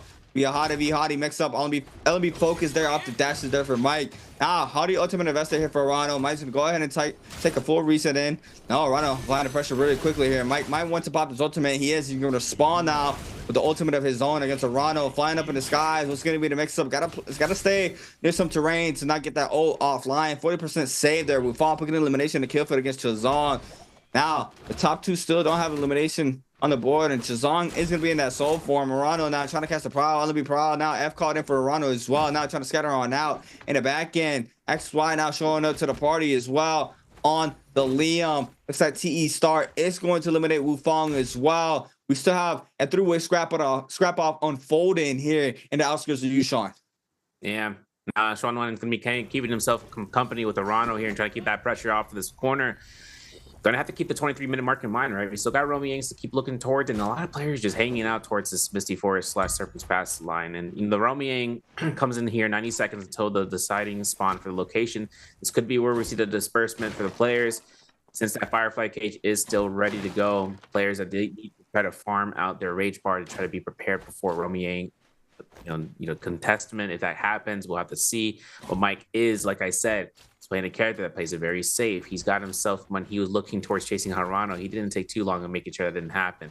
And for everything that kind of works out, Mike having himself solidified in this corner. See, you won't see Harano, but Harano's gonna be passing by towards the Altar Tranquility. They're gonna make their way towards that Romy Yang, and everyone's just playing safe, man. We still got 12 players left on the board. We're still looking to see whether or not Versus is gonna take a Romy Yang frame one. Spider definitely needs to take at least one elimination. That's all he really needs. And if anything comes out towards Alliance or towards Wolves, right, Wang Liang is actually just getting himself a free gold weapon off a Salvation Podium. So he's working it out. Yes, he's going to go ahead and try to do that puzzle. It looks like he did. He did spawn there. So definitely have more than enough time to complete that puzzle. We got 4 players posted up near Plume Castle. Arano on the top side. Very starting to move on into the right-hand side of Realm Gate as we see Mike looking to try to take this Romy Yang. Wufong in the outskirts as well. Mike wants to contest Mike here. TE Star posted up on the bottom left-hand side of Plume Castle. Therefore, that gate. Wang Liang already posted up as well on the right-hand side of the map. And Wufong looking to try to contest this Romy Yang against Mike. And it's going to quickly aggress him on this Realm Gate. R&B, pistol shot, no, musket shot, sorry, R&B focus. That's a lot of damage there off that blue. Oh my god, that was one R&B focus completely shredding that blue armor. I was like, yo, there's the fact that a single blue focus just shredded that armor, puts out Wufong in the fight out of the Romy Yang. He's like, nah, you got this one, homie, don't worry about it. That's insane. Spider, they're also in the case scenario. Spider being the wielder of a Fist Blade as well. Dual Blade's going to be coming through for the R&Bs. Doesn't catch any staggers. We're going to keep the kiting going off. Now the F1 into the corner off of his position. Chushang now leading himself back into the fight. It's going to be an Akos versus Akos. Nice kick coming out here. There goes all his armor. I mean, I don't know what to say. Shang is literally going to have to back off here. He can't take this aggression. He takes a musket shot. He loses all his armor. This is a definitely back off situation. And, a lot of these players could be looking to try to attest to the last second Romy Yang entry spots where they just wait out the final seconds of the fights. It's just really up to case scenario. I mean, look, we need those fights. We need to happen. It needs to occur. And Mike finds Romy Yang #1 to his own stead. He's rocking at least 80% attack. That would make sense why the army is so much. Even then, if someone takes this fight, it's definitely gonna have to be Spider. I mean, he's gonna have to look towards this. I mean, Mike was frame 1, no questions asked. And if anybody else takes him to these realms, it's gonna be a pickpocketed pool. Spider is waiting this one out here. Has that one elimination. And never mind, he got his one elimination, so he's chilling out here. He's really gonna proc ultimate preempt to Romy Yang as an Akos. Dang, I'm not saying that's like it's a flex, but listen, Mike waiting this out here. Waiting for his opponent. Don't you dare tell me no one's taking Romy Yangs this round. Except for Mike getting a free set. Okay, that's what I thought. Arano taking that fight, taking his chances here. And porting himself in with the blue staff, blue armor. As well as with Mike with blue rarities. And having to work off of common Fist Blades on standby. Let's take a look and see about this first Romy Yang fight. Both players starting up high. Pistol shots not connect for Mike. He's locked in, man. I'm telling you. He's locked right now. He's in full flow state. Arano eating up a lot of damage there off the pistol shots. Since the army focus gets the damage, now Arano and Mike both popping that Haughty ultimate in the skies right now. Who's gonna be able to catch the damage here in this old form? We have to wait and see. He's gonna weave it now. Mike trying to find another opening for himself, trying to take a quick reset in. He's gonna go ahead and take up the high ground and go ahead right quickly down to reaggress Arano in the backside of this pillar. He has to be real careful. He can't have the line of sight off of this, but now the ult is gone for Arano and Mike, and the scrap of real aggressive for both players in the neutral game. Now the R&B is going to be charged up from the mid-air cycle. Now F2 still available for Mike, looking to try to capture a jump LB right then and there. There's Arana looking to try to go for neutral. 1, 2, 3 gets buried, and that's going to be the release that's necessary for Mike to get the elimination. Purple armor, gold weapon. That's everything that's needed. Spider actually winning his Romy Yang as well. Potentially looking to have to see it looking about that one. Versto getting a jump LMB parry, or with it, Wang Liang forcing his guys, has that gold dagger still. Looking to try to get a full focus release. Almost caught through. Auric sword, preempt the dash. Aids him out. Oh. That's versus elimination. Man gets it going. He's got himself the purple staff as well. He had the weapon upgrade, or he had the weapon advantage as well. He had a gold dagger in hand. Still was not enough for him. Chuzong on the top side of Plume Castle, winning his out. You saw the mini map there for a second. There was a lot of players posted up there at Plume Castle, as we saw earlier before the Realm of Yang, that everybody was pretty much around there. Mike gonna have the full confidence right now, which he already has. On top of that, he's gonna have the Vermilion's Birds by on top of the confidence he already had. Go ahead and bite up some resources there from the buy zone. Currently with 1 on the board, he just needs the MVP, needs to try to stay up to be the last one standing. Currently, WBG Spider with 2 now, 29.1, still looking for that 0.9 on the board for him to try to make it into that 30-point threshold. DRG's Fong with 28 overall. TT25 with 27.5. Fong, 2 eliminations on the board, 23.3. T Star, very low. Might get aggressed on by a lot of these players right now. We see Arana and Wang Liang go ahead and repraying that musket shot. Chazon's going to play this as safe as possible. He knows if there's not one player fragging, he can still see the mini-map. If there's not one player fragging, he can wait this out and play the third-party game and try to make it to the MVP. Yeah, you know, one thing to know is how the scoreboard works in the top left, right? Once you see those pluses, that's just because match point gamers need to look towards it. Spider's at 31.1, as it might not show, but he is going to be safe for this match so far. Fong still needs a point to get match point. TT5 still needs at least 1.5, which is at least a kill and then a placement point to be earned for that 0.5 placement. Exon's still trying to make his mark here, man. There's 2 tests in the game. We got double Justinas onto the Romy Yang depletion. We still have 1 hottie on the Romy Yang depletion board, as it's going to be a Rano who has 1 kill left, 1 kill earned. He's just trying to look to try to get rid of that depletion as it comes through. But everyone's at Plume Castle, y'all. It's like a bloodbath out here. And if it forces the fight between ultimates, it's going to be castles between everyone in bars to none. Ooh, Spider getting parried there by Star, but Star is going to snag up the weapon and continue his movement game, trying to scatter on out. Spider in the bottom side, we still see him trying to get aggressive.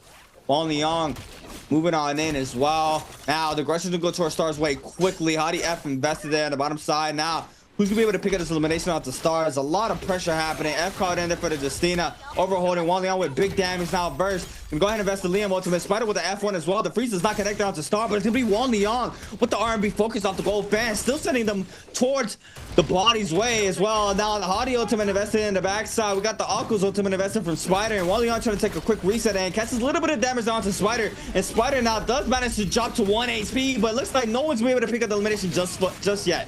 Yeah, and the test and chance going to be procced out here for Verse. Got to be careful. Here's going to be eliminations from Mike, potentially. Or XY, who's the potential with the R&B from the fans, am I right? T225 finds the elimination that he needs. He needs at least that 0.5 left into the game. It's only up to that last person to stay alive and to dying out sooner than anything. Exon finds elimination against Wu Fong. Wu Fong is down from the count for this game so far. Exon catching the eliminations that he really does need to catch to leaderboard. He needs a 1.5 as well. And Romy Yang is going to be contested. Mike makes his way directly towards that. Now, Starry Knight's going to have the Meteor Fall shower. This is 10% rage every time you hit one of those orbs, and you have to be within the vicinity of those orbs in order to get that 10% rage. Now, for everything coming out, this is exactly what Wang Liang needs, but he still needs elimination. So he's got 60 seconds on the clock to try to make sure he can try to find any sort of targets, and this is going to lead this one out here, whether it's victory or a central lobby situation. All right, we're gonna have to go and see how Arano mixes up Wang Liang. Looks like he's gonna stop the aggression for now. First in the back end, trying to play for the Rumble Yang, as we see. Air LMB, Air R&B down to Arano. Now it's going to be Wang Liang shifting on his attention onto Arano. Arano trying to scatter on out. We see DRG's Fong now showing up to the party as well. Trying to see if they can try to pick up this elimination onto Arano, but Arano's going to make this not so easy for them. Scatter on out here with a movement game. We got Mike going up against T225, and that's a big scrap off right here. It's going to be gold fan for Mike, blue fan for T225, Tessa v Hottie. It's going to be very interesting.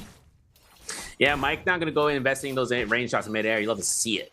But TG5 loves to take those muskets into his own hands, but a parry like that is going to force out the F1. Knockback still occurs. Mike still looks to try to take the aggression here. No Foxfire proc, but look for the 1-2s. TG5 looking to try to hold that R&B, gets caught by the fan again and again. The crouch LMBs come out from Mike, but there's going to be the horizontal release. It's a lot of chonking right here, and TG5 can't find a timing here for ultimate. He's not going to be able to lose out on Mike's position on stamina investment. He's been looking for it. Scare Rush comes out. TG5 looking to try to go ahead. Scotty again with the crouch LMB. We know Mike still has all the energy in roll, but could this be the kill confirmation he's looking for? Jump LMB gets a Tessa enchant confirmed. Mike gets himself to the sky. He's looking to try to use a pillar to his advantage or try to proc a heal. Otherwise, no musket shot confirmed. There's going to be a skadoosh for the R&B release. Wow. He nearly had that Vitalio off for him to try to stay off of that, and that's what he was waiting on. He was waiting for that Tessa ultimate to come into play, but super unfortunate for him. He gets cut off the prow there from T225. T225 extends that area LMB with a Tessa enchantment, confirming that free focus as we see him playing out. Now to Zong, the second one with the threshold. Wait and see how he does for this. It looks like Verse now with the weapon advantage with the gold bam, but the blue claws still do a lot of damage as we've seen it being played out all day and all week. Waiting it out, trying to catch the Scare Rush. Parries in, doesn't let loose. Now it's gonna be a mix up here for Verse. Winning is out. Cancel grapples there, nice. A little cancel grapple there for Verse to avoid that. Now the F1 investor here for Chazon. Needs to be real careful off of this. Still dropping a lot of HP, but still has that online if he needs it. Yeah, and F1 investment to get that aggression going from Verse. Gonna have to use his Orc Sword as a defensive measure. Chushang gonna be backing up here, has ultimate proc though. This is gonna be where the second bind's gonna come into clutch here for Verse, or it's gonna work in the benefit of Chushang who's anticipating it. Let's take a look at the scene. As it comes out, the Orc Sword is caught. No extension can be had here. He's gonna have the Scare Rush away. The V2 still available for one more pound under Chushang's gaze. He's gonna have a heal off. It's gonna be coming through. There's gonna be 1,000 armor / HP combined. Now for Chushang, gets himself the LMB, gets that V2. Having F1 invested, I think I heard it in the back of my head, but no, it has not been. So for Verse, he's gonna have to really work out against the Akos F1 as time is going to clunk down here. This could be the first Romy Yang meeting their fate moment of today. Double Yang depletion timer here for both of those players. Verse and Chazon are going to have to try to get active. Mike as well with 3 minutes and 42 seconds waiting for anybody to play the outskirts of this Plume Castle. He is very aware. He knows there was a lot of people active right before this Romy Yang. So just waiting to see who he can catch lacking. Got XY starting to move on in. Bong, Chazong is trying to take a resurrection in. Mike now gonna go ahead and try to reposition. Has a little bit of time to spare right now to try to see if he can get in a third party, try to snag up elimination or the Soul Bloom. He really just needs to cleanse for now. It's gonna be a T225 right now with the kill advantages currently in this lobby. Mike now is gonna get aggressed on by XY. And the XY now can go ahead and shift his full attention onto Mike and falling on. This might be bad for Mike because Fong in these third-party situations, he does very phenomenal in. Yeah, and you know the thing is, the pressure is on between him and Chushang, so it's either or. But R&B's come out here. Hopefully look for a level 2 slash, try to deny the Scare Rush. Nope, doesn't happen. Look for a level 3, doesn't get it because that ultimate proc to knockback gives him all the time in the roll here for ASC's XY. Looking to try to get kill still here. Mike is looking to earnestly put his position there. He gets caught by the R&Bs. Oh my goodness! The deletion off the board. Chushang is the next person here. He's looking to try to go for the V2. And the enchant could be occurred. There's the R&B. He's the last remaining teammate. That's it. We still have another round to play out here, folks. It's going to be going to round 8 as both match point gamers gone within 15 seconds. And that's the case scenario for all the players to be met out. Now, T225. And I have to get chase snare, man. I made the prediction wrong. T225 just go into the corner. This man is safety netted, man. He is good to go. Spider's good to go. Fong is good to go. We need Exen to get one more elimination, folks. And we have a half lobby round game of match point gamers into round 8. That's incredible. We're gonna have to see how this ends up go before now until the 9 minutes are up, or even before that. That's very interesting because both times that we saw the Tessa on the field, they have been playing a really good game and has been countering a lot of these super aggressive characters, and we see the Tessa still slowing that pace down from them. Man, that's super unfortunate there for Mike and Chazon. Both of these players are going to be playing, well, everybody is going to be playing another round. We are going to be taking it to game 8 for our decider of the first bi-weekly of the summer split here for the 2024 NARAKA BLADEPOINT Pro League. T225 shutting all that down currently here for this game. 5 on the board, jumping up to 3rd place. Spider still not making it to that 30-point threshold for himself. So it's gonna be a very hard task. I'm not sure if it works like if game 8 he just has a crazy pop-off game and just overthrows everybody in points. He does win. I think it will win like that because of just a game 8 finisher. Now Yushan up. Forgot Fawn was on the Yushan. Bringing out the Yushan. Oh. Yeah, come chase me. Huh? Come on. Come on. Take the fight, Holmes. Come on. Oh, man. He is going to use his ultimate to retreat. Playing the Yushan for game number 7. He's still currently in 5th place. Needs to try to snag up 2 eliminations to try to make it into that threshold. Could have been like, you know, like a smart play not to use a double pick just in case he made it to the threshold after this game. So, you know, it kind of looks a little trolly, but it makes sense, you know, like he feels comfortable on that character. He wants to probably play his Matari for game 8 if he makes it to that threshold, or regardless if he's not, he is gonna be able to double pick, I believe. So, you know, the Yushan, yes, you have the escape you are able to escape with the ult, and also it does a lot of damage with the F. So, you know, it's just a different pick in the mix as we saw earlier from the Zapines. But T225 has Gold Dagger and Dreadful, and this could hurt an end game if these players make it into the end circle. But only 6 remain right now. Yeah, and Dreadful Whale for T225 as well, right? Just thinking about how well the Tesla could take high ground into dropping into a Tesla enchant into Dreadful Will potentially. You know, we'll have to see. It's going to be a cooked up move set that might be coming through, but with 6 players left alive, potential, you know, Spirit Well given to a player of choice. T225 is being the first one on the board. 456% gets caught by that parry, loses his dagger. He sees a Hong Sword. He's like, oh man, I can't get that one. So now he's gonna have to really back off. Gets the 1 Tesla enchant. He actually confirms it against XY. This is gonna be the target pile selection for the lobby. Gets his verse. Looks to back out here. He has himself that Dreadful Whale, Blistering Edge avoided. T225 looks to try to look for that fan R&B release from Verse, and Verse is going to be forcing his hand here for another parry. T225 stop releasing on the blues, please. He's going to be looking to back off here. He gets caught by his own Tesla enchant. He's only going to be losing out his lifespan. Nice R&B from XY. It was a perfect opportunity because now T225 is going to be eliminated here. He still is Gucci for the next round. We still have a chance of seeing how it's going to turn out over there, but Arano, ultimate still ready. He's looking to try to contest this Romy for the Spirit Well. XY was first elimination again, number 7 in the mix. Arano now going against Verse currently right here. Go fam, skull staff for Arano. And let me pry off the staff. F invested there for the Liam. Since that, let me focus. Doesn't bite off the parry though. Now Arano's gonna go ahead and take a full reset in.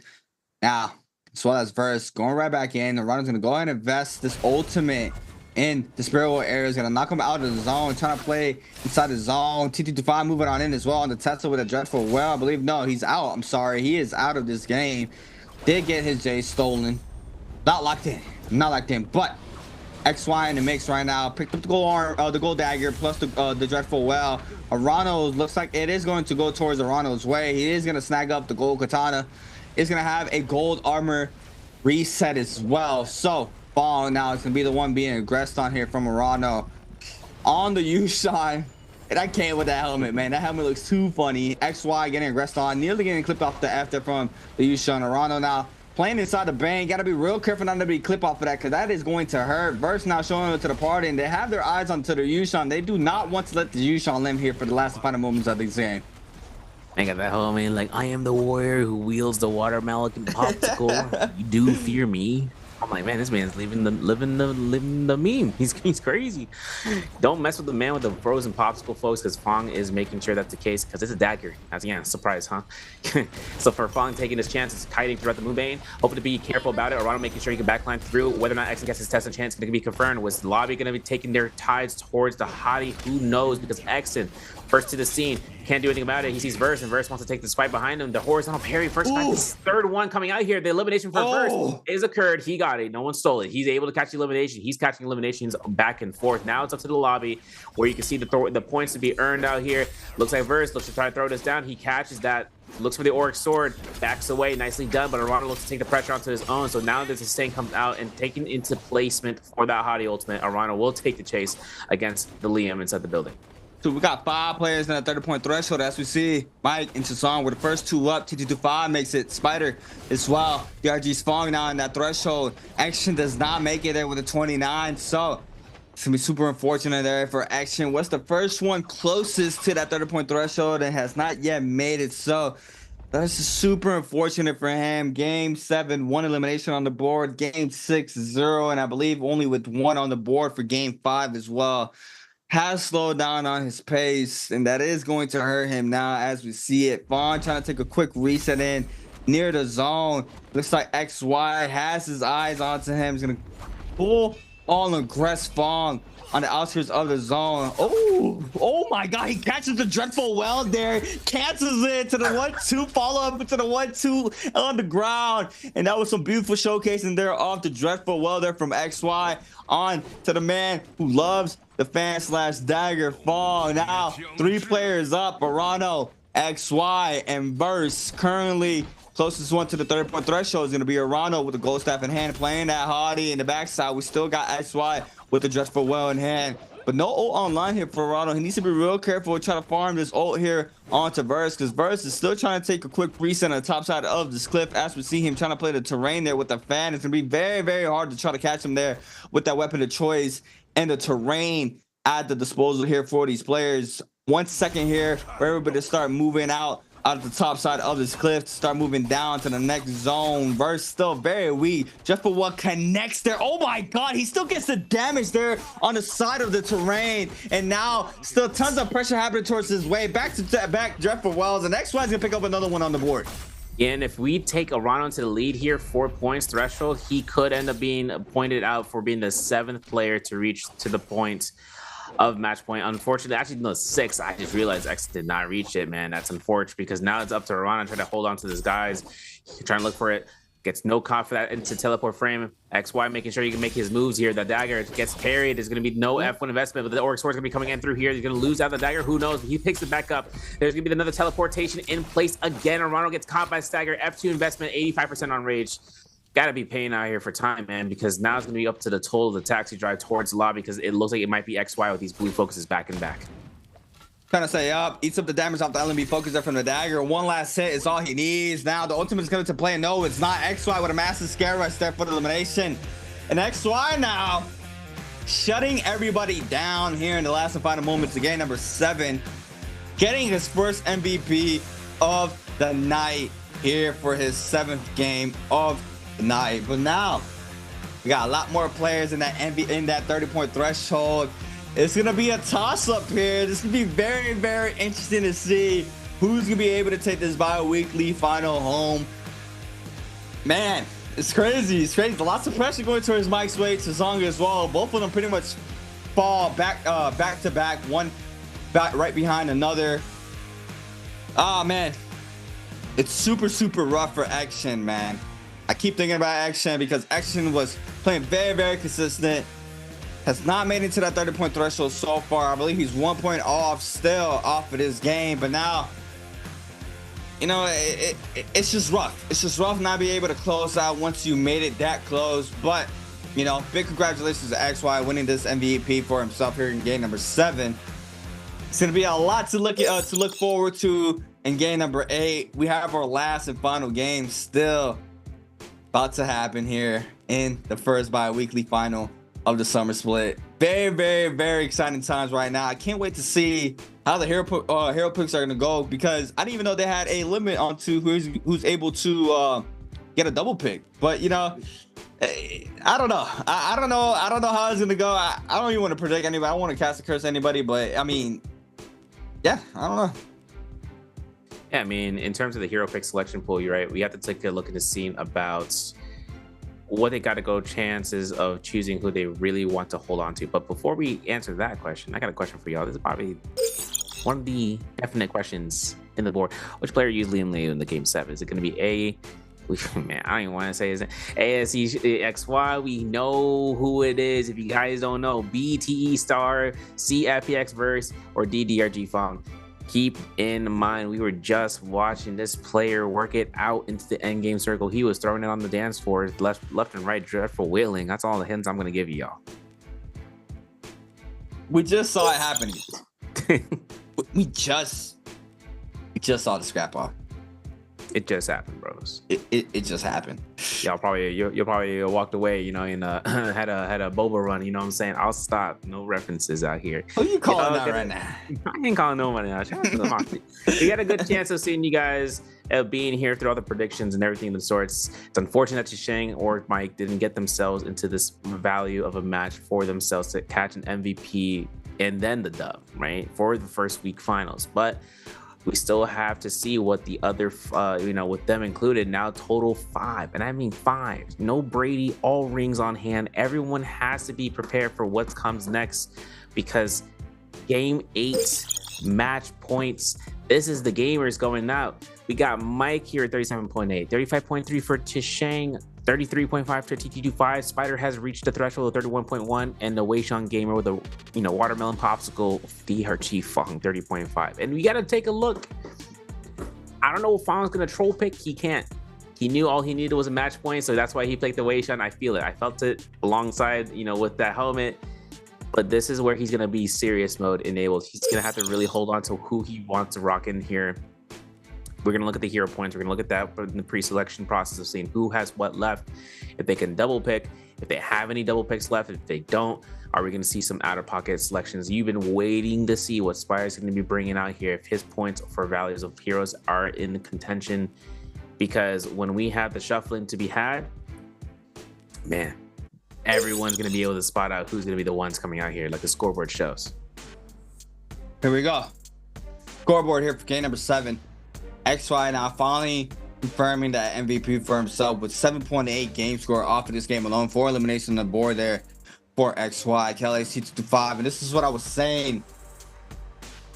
The Tesla, man. The Tesla has been shutting down a lot of the aggression from these hyper aggression characters like Liam and Hottie and Kylan in the mix. So it's a very good pick here for these games as we see the Tesla being played out here for TT25 with 4 eliminations on the board, 6 overall game score here for TT25.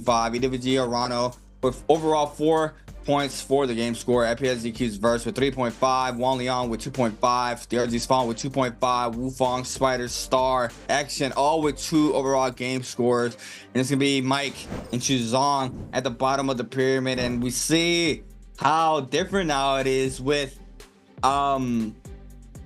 that point selection, you know? Yeah, man.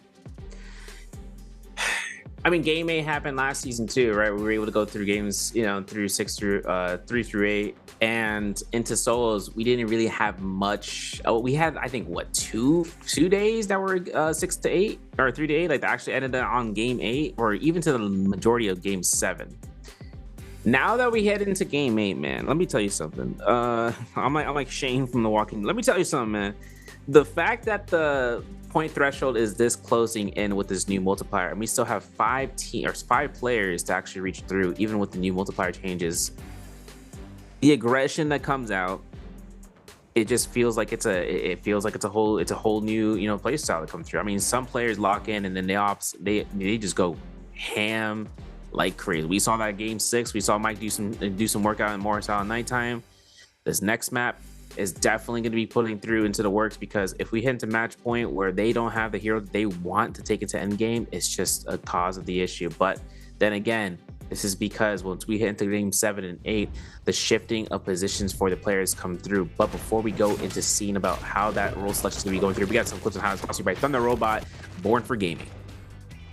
WG Spider fully acted off drop, gets eliminated by Arano, Ariel LMB there off the staff. OGG's Mike and this Rama Yang wins it with this massive parry there onto Arano, getting the armor upgrade plus the weapon upgrade as well. Action against Wu Fong in the no ult zone. Action grappling in. Go ahead and continue his aggressive jump LMB. Oh, jump parry there to eliminate there. That was beautiful plays there. T225 against Mike, and this is where he catches the ultimate here for the extension onto Mike, and Mike trying to pop that vitality just in time. Did not work out for him here. He does fall to the follow-up R&B there in T225. This was a crazy Tesla ultimate onto Mike. All he had to do was ult him there for the elimination. Yeah, it's crazy. The amount of damage that comes out from a V1 Tesla is very minute, so the fact that he actually got that is crazy. He got 2 white tigers because of that. XY though, this is crazy too. Yeah, like the amount of damage from the dagger of the crouch LMB just did a lot to that point. And when XY was waiting for, you know, Rana to go for ult form, sing, you know, just sliced him out like he's an anime character in episode 6, man. He couldn't really do anything about that.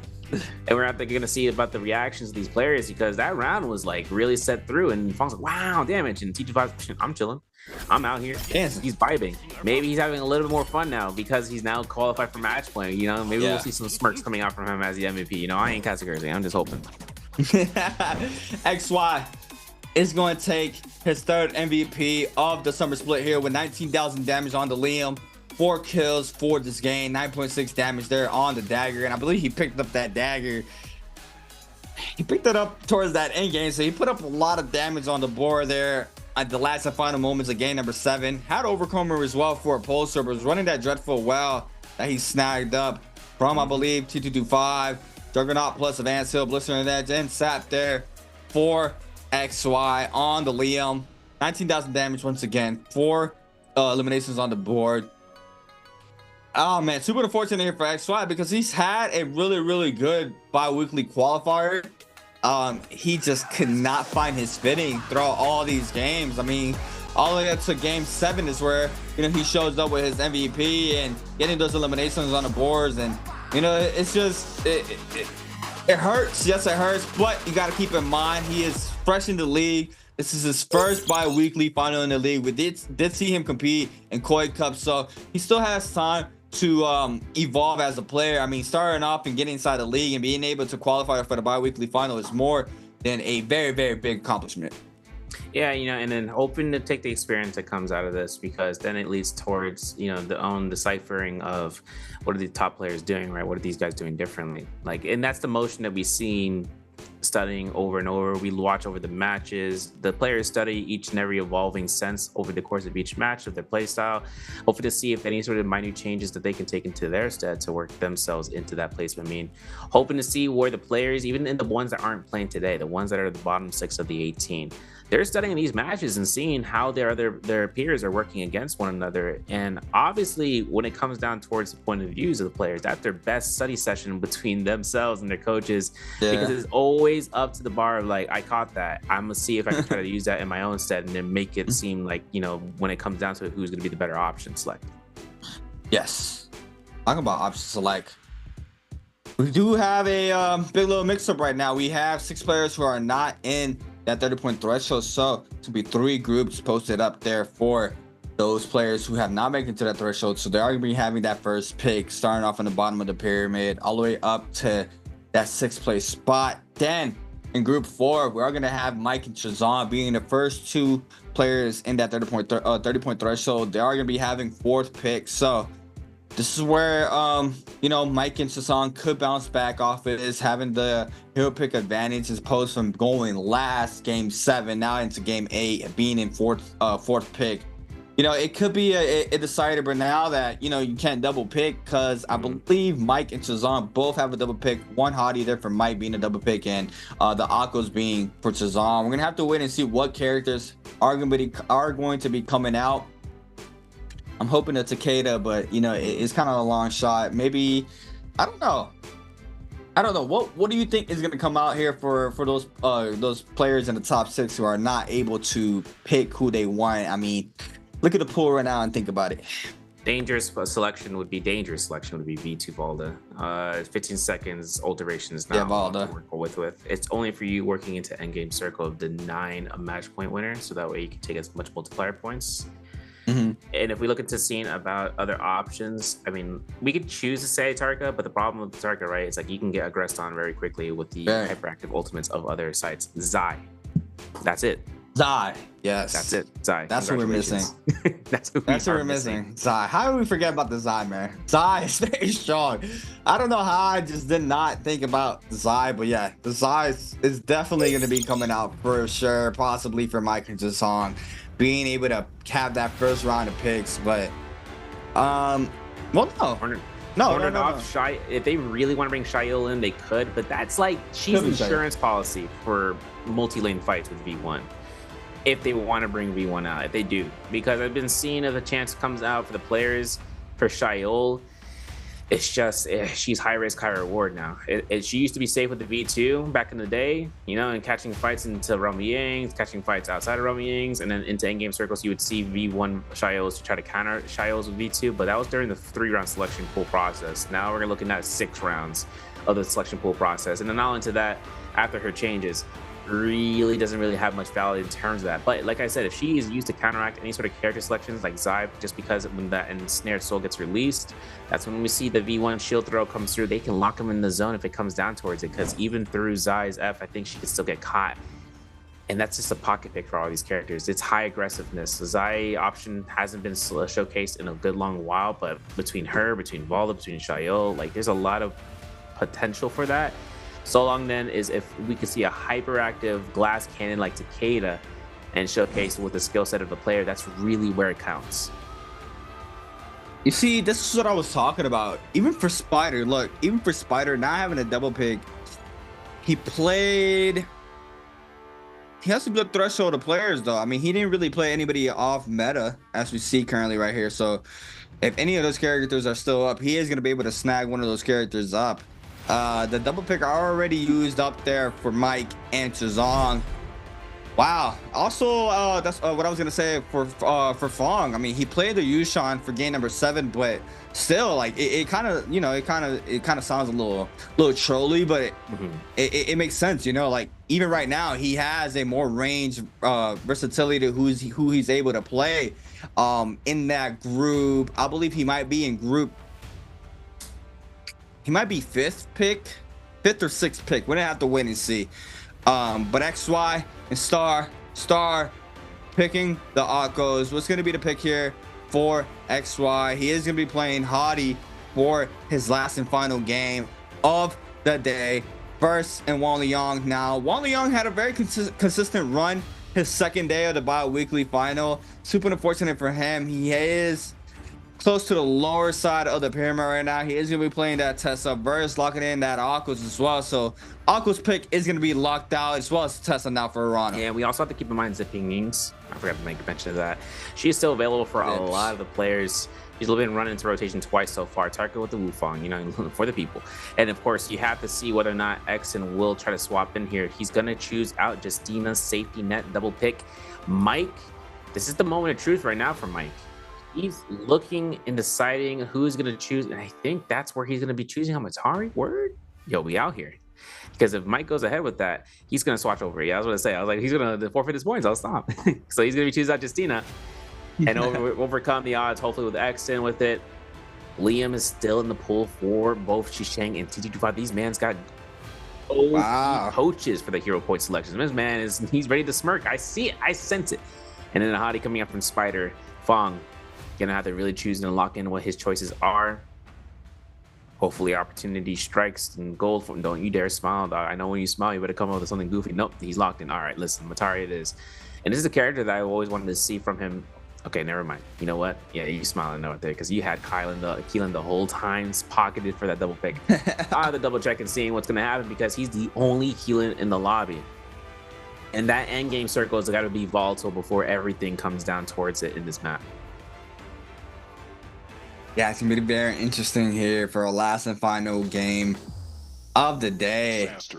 And wow, I'm actually like I'm thinking at that double Liam pick there for that second to last group. I mean, that is like some very like thinking ahead of time hero picks for that group alone. I mean, going into this bi-weekly final, you're pretty much playing off of what the previous bi-weekly finals were playing in, and you know, saving those strong picks for, you know, predicting that it's gonna go all the way to game 8, which it did. It's gonna really showcase a lot here for T225 and Zhazong, as we see both of them being able to pick that first pick usually for a lot of players. But we have our last set of hero picks for everybody here for our first bi-weekly finals of the NARAKA BLADEPOINT Pro League Summer Split finals. Anything that catches your eye currently right here, Severio? I don't really... Yeah, I mean, everything here is pretty standard. I think into consideration too is when we enter into frame 1 drops, right? In Morris Isle specifically. Fact of the matter is this is going to be whether or not the players want to drop it right into the heart of the Fireflies, and it looks like they are. They hit Noble Cape frame 1, man. I'm looking at it, I'm dreaming of it, you know. And things kind of give a little bit of scary moments for some of these players if they're going to go for it. I mean, EWG and Rhino's like, I'm playing this safe, I'm getting these 2 Fireflies, these 3 Fireflies, I'm chilling out here.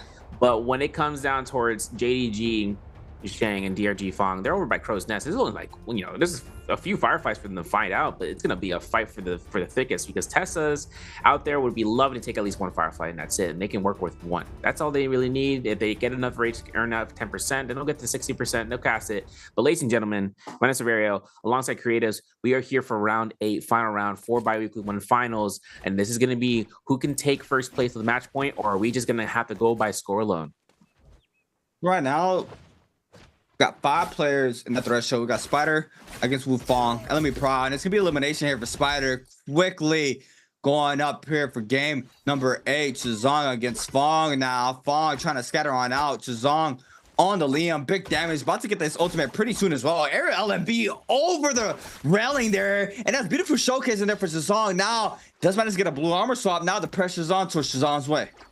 Now Shishang is going to have the armor swap ready to go, keeping those dash RBs with the nunnies, and try to make sure he keeps eyes on Fong in the distance. While Shishang is going to be going ahead with X, and I see him peering over the corner. Mike at Lake Yellow Leaf up against T225, scare rushing up that tree, making sure he can try to keep that pillar going through. Releases a wild haymaker. LMB. Wow. That's a jump LMB against T225. Mike's first elimination here at the Yellow Leaf fight. While Shishang still in the contesting, as you can see, Xing arrived to the corner. Spider is coming through here, just trying to cause issues for himself. Wow, we see him quickly trying to get aggressive onto Spider. Since the LMB focus, nice little roll tap dodge there from Spider. Clint comes in off the focus for both players. Overholding since the LMB times 2 there. Now Proc comes in off the nutshot, doesn't let it loose. Now the F called in here for the hottie, trying to scatter on out. Combat armor swap there for Spider. Now Action joining the party here, trying to see he can try to get the hottie weak. Now the hottie ultimate is going to be invested in for Spider, and Chizong and Action both are going to wait this ultimate to go offline. Now Spider concept going to go ahead and disengage here for a full reset, having to invest all of his energy. By the point of his ultimate ending, Shang would be right behind him. So whether or not Spider's gonna be looking to try to go forth and just canceling goal outright, he is maximizing as much flight time as possible. He hits towards the Immortal Temple in Celestia. Wow. Now it's a kiting game for him. Just Shang though is right behind. It's like a horror movie, man. What is this? The casting of Frank Stone. Listen, we got to be very careful about whether or not it's gonna be a chase down from the front line, as Shang is gonna be looking towards an RMB of Harry from Shishang against Spider for the investment of the F2, and the F2 war from TE Star could eliminate Spider completely through for the first life, and that's the case. TE Star getting himself the elimination, having to work that one out. It's gonna be up against him and Shishang. And that elimination goes towards the bottom of the pyramid. Chizong does not be able to find that success that he wanted there for elimination onto Spider. And this is why I was trying to say in the beginning of the game, you are able to be aggressive off spawn, especially due to the time of day. If you're in that top five currently right here for bi-weekly final, trying to see if you can snag us some eliminations on the board. We saw Mike and Spider both do find success on that aspect, but I think right now, once the off drop spawns have concluded, as we've seen them now, a lot of the aggression is going to slow down, and it's going to really come down to the end games. Especially when you're in that top 5, you want to make sure you're making it into that end game to get that MVP, that multiplier. Even with 3-4 on the board, you know, a lot of these people or a lot of these players are going to maybe try to just play it safe as well, but you also have that more a risky route that you get super aggro and try to get 5 to 6 eliminations in that mid game to try to secure it and try to live out to the end game. As we see Mike being the first one here against Verse, trying to see he can pick up this elimination onto the Akko. Sorry, that is Verse. F caught in here from Mike to avoid the LMB focus there from the Hong Sword. It's going to go ahead and spin around the hut here, and it's going to go ahead and take a quick reset in, but there's a lot of players posted up here in this area of the map. Yeah, Servants Grounds has a lot more action than kind of hoping for. DRG Fong into the northwest corner, right? Having to be very careful about with his purple armor. He's a very high invested mitigated type character as a Keelan. So for him to have F1V2 as well, he's kind of set to go through and just trying to contest a Romiang the next time it shows up in the map. In the meanwhile, we have a lot of blue armors out here. Mike has one. Verse has one. And these guys both have blue weapons on standby, so the damage to armor ratio is going to be between them equal. But the moment that Arano takes his chances of investing into chasing down, he won't. He has bounty scroll. Gotta be careful. Gotta be safe. He does not have match point. He's not one of the match point gamers, but he is closing in terms of the 27.6 that he's got. where the mark is met towards 28.6, I should say, where Mike is at 38.8. And that's a big difference. But, you know, we hope and pray. If anything comes out here for Spider, though, having getting caught by his first set of elimination towards himself, having to full reset into his aim circle is so scary, especially coming out from the Artisan's Grove and just trying to see what you can try to muster up for. Here we go. First Roman Yang starting to form right up here for game number 8. Wang Liang with a bounty on his back needs to be real careful not to get her full aggressed on by one of these players, whoever has the bounty on him. Action already posted up on the right hand. Roman Yang. Wufong's got to move on down towards that same Yang. Chuzong puts it up in the middle. Bottom side of the map, we got Verse, Mike, Star, all going to be contesting that Roman Yang. T225 getting that Yang pass for free on the bottom right hand side of the map. Chuzong as well on this side for the Roman Yang. Arano now starting to move on in as well, so he's gonna have a little bit of pressure going towards his way. Arano looks like he's gonna back up for now. He's gonna wait this out. He's gonna wait up for Chuzong to pick up that pass. Mike and Burst both in. We're gonna have to wait and see how this goes. Yeah, it's gonna be very interesting because the 4 players here, it reminds me of the Empyrean scenario. Once the F abilities get invested, it's going to be a full aggression route. Hopefully, to take a look and see whether or not we're going to have a fight between both marks, because what happens next is that Spider having purple armor, he's going to be one good spot for armor for being in the mitigation factor after we just saw him with common armor, right? Strangely enough. But all 12 players are still alive in the marks. Verse being the lowest one health here. He's got the pick. He's going to be the Akkus. He might be focused out here. Who knows? Fist plates back and forth here. Verse had a proc ultimate for the Akkus ultimate. A TE star looking to try to go for the F2 war. To try to connect it towards Verse's position. Reverse, he's still kiting around with the Roman Yang pass. He tries to burn himself through. He loses that Yang pass. It is picked up by Spider. He yoinked that from the vicinity of his threshold, I should say. And Verse, man, someone's going to have to chase down this kill, because if not, this is going to be a turn back situation for them. He gets out. Spider, 9 seconds of counting. He's going to use the Hadi ult to go up high. The ult is going to go ahead and keep him safe for now. Staying up inside the skies. Going to be able to go inside the Roman Yang as well. And to wait it out, cancels the ult. He's going to get it right back as soon as he goes inside the Roman Yang. Wufong picking elimination onto Action. And I'm not sure if Action has the resurrection. We have to wait and see once the overall standings happen on the left-hand side of the screen. Wang Liang against Wufong. XY picking up a bounty onto Fong. T225 already in the Roman Yang, waiting for his opponent. He needs to try to pick up this elimination on the board. Trying to shoot up in the ranks right now, waiting to see who is going to try to contest him in this Roman Yang. Chuzong as well is going to wait this out. And we've seen this all night. A lot of these players are waiting this out to go inside the realm. See Fong now moving on in. It's going to be Spider against Fong, and this could be a big scrap off right here. Yeah, you know, the thing is that they're also denying other players around them from entering Rome. So if they decide to take that chance of just waiting out, it denies entries from any nearby vicinity, and they're just waiting for the last possible second. But Spider, Fong fight against the matches between both these gamers. There's a horizontal release into that soul break, of course. Fong looking to chase here with a horizontal release, the blue focus. Now Spider avoiding the R&B, losing the fist plates, getting that shadow step action going. Doesn't have any purple focus release after that, so he's gonna have to back off. Nice double dodge. Clink number 1 coming out here. Fong looking to try to go for the R&Bs as Spider gets himself onto the pillar, gets top of the uppercut. Now jump LMB. The F2's up in 3 seconds. Spider's eating up a lot of damage here. Has ultimate kind of lurking through for the investment. He avoids that R&B because Fong, he just built out differently with these dodges, but he's got to be careful. The moment he takes a fist play blue focus, he's gonna have to really look towards an investment of ultimate, because Spider is on that threshold before then.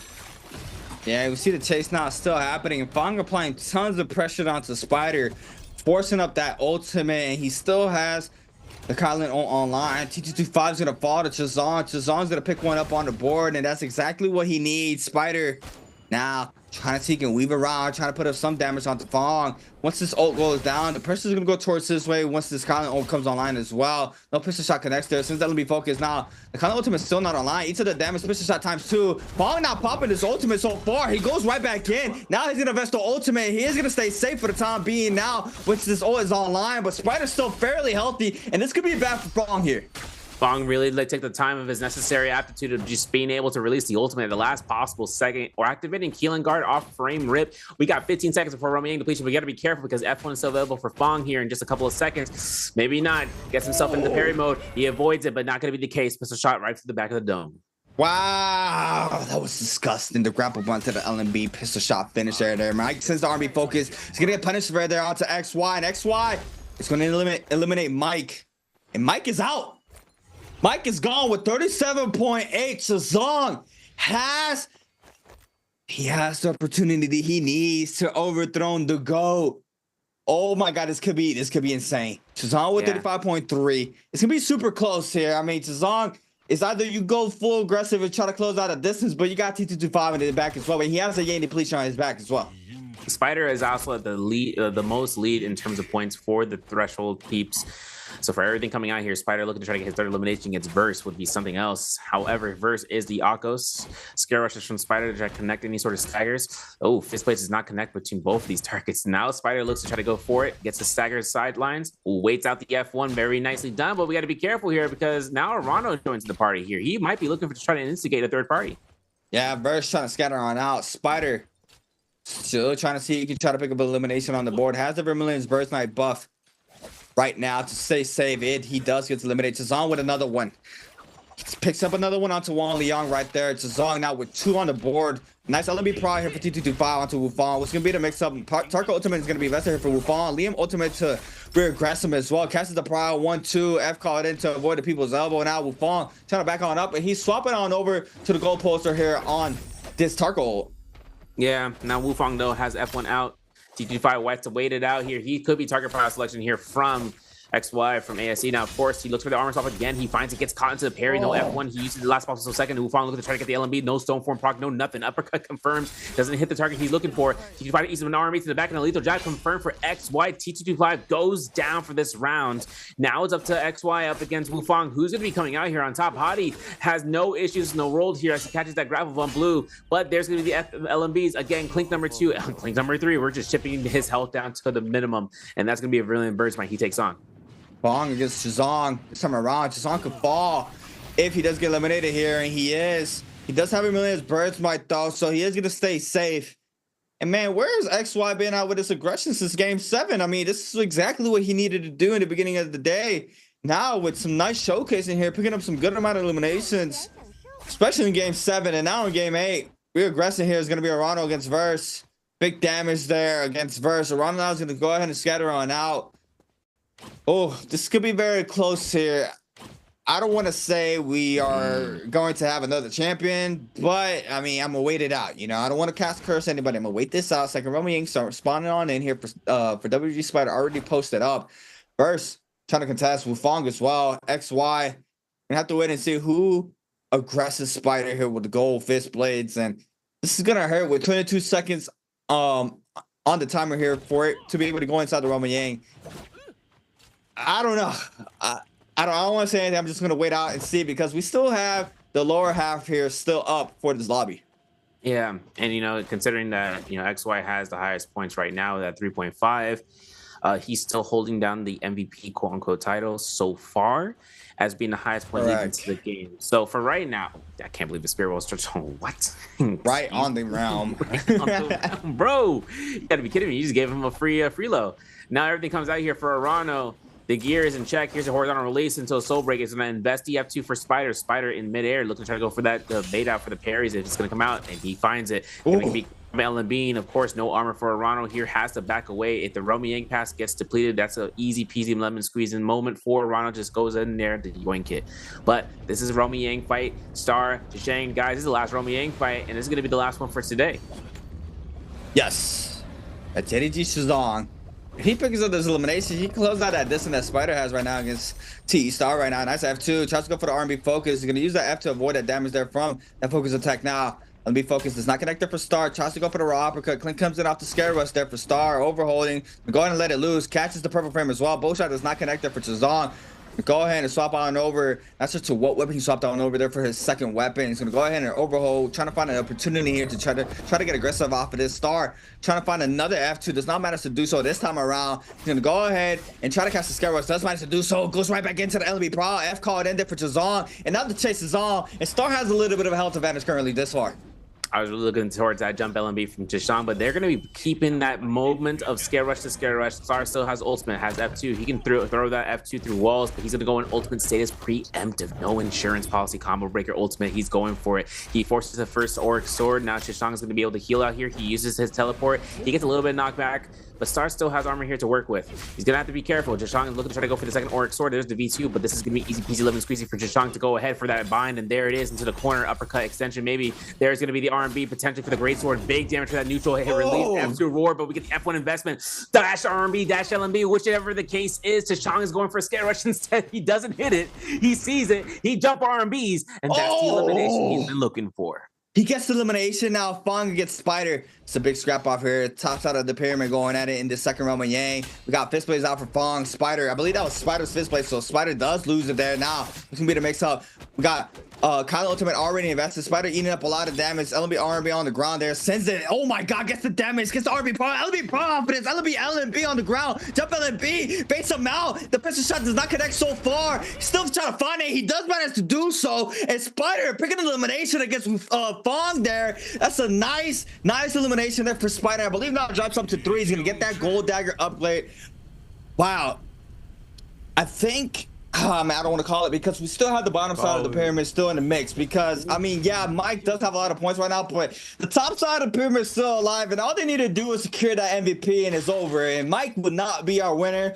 As we see it here, Mike is out, 2-2-5. Chazong still in the mix as well. Fong with that Yang depletion timer, and that is going to be our only players in that 30-point threshold. Arano, Bars, Wang Yang, and Star still in the mix, but it still can go anybody's way, and we see Arano currently with 3 on the board. Yeah, you know what's crazy too is that in Roman Yang, Spider just found himself Phoenix Blast. Man, oh man, let me tell you something about Phoenix Blast. The fact that he has that Jade outright alone is going to be a detriment to someone's health bar, and he can also yoink for free.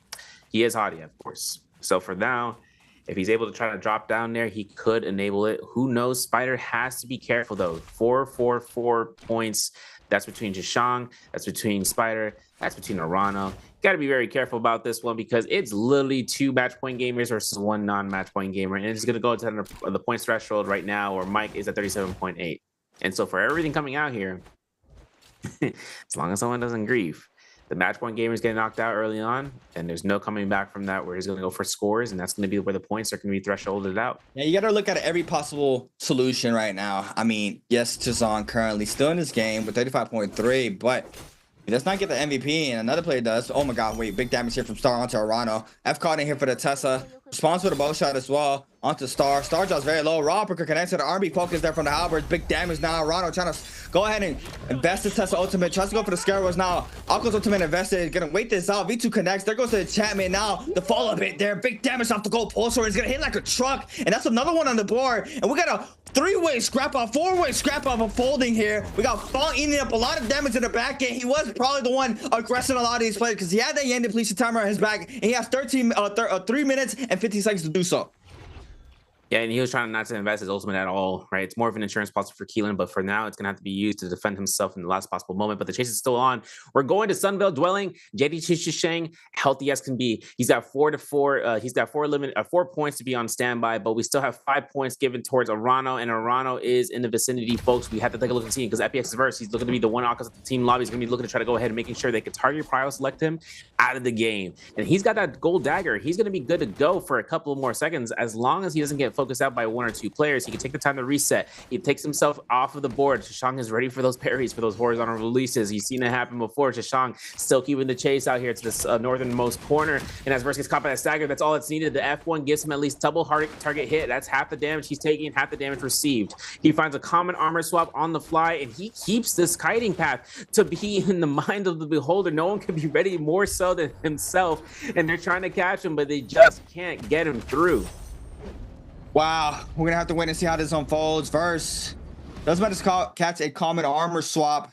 Got Fong on the bottom side, as well as Verse now winning this out. Bane there for Fong, waiting this out. Spider with the gold armor currently here. Verse, oh my god, big damage there for Spider onto the Bane. Verse as well. Fong now has the opening that he needs off of this to try to stay inside this game. 1 minute and 50 seconds remaining here for Fong. Now the Bane is gonna be a very, very high risk, high reward type of thing here, especially for Fong. He needs to be real careful in the back. And we got Chazong trying to see he can find another one on the board. Currently with 3, Spider with 3 as well. And this is going to be a buzzer beater for both of these players, possibly even 3. And the backhand first eats up the damage off the Bane. Now it's Fong able to pick up the Soul Bloom off, but it's trying to stay inside of this game. It looks like the eliminations will go towards Spider's way. The Bloom go towards Fong's way. So Fong does stay safe, and now trying to stay inside of this game with 1 on the board now. But it looks like Spider now is going to pick up his 4th one currently here for game number 8. Now, this is always going to be off to the marbles here. Spider caught into the enchant worst case scenario next to a Moonbane with all the targets already. Arano with the double charge RMB. Spider still has fight for him for a couple of seconds. This is stressful. This is stress on high right now. And DRG Fong, right? He got himself out of the Roman depletion. If he can get 3 more eliminations, he can catch the match point threshold and win at the game, but he has to have first place. Spider disassembles himself off the ultimate, activates F2 to glide even further. He's just kiting through the air. He's trying to catch it away from any chasers beyond the light. They're going to be dropping through the sky. He is cutting through this building. Sunville Dwelling is legendary for his position of how many buildings, how many windows, how many structures you can just leap off of.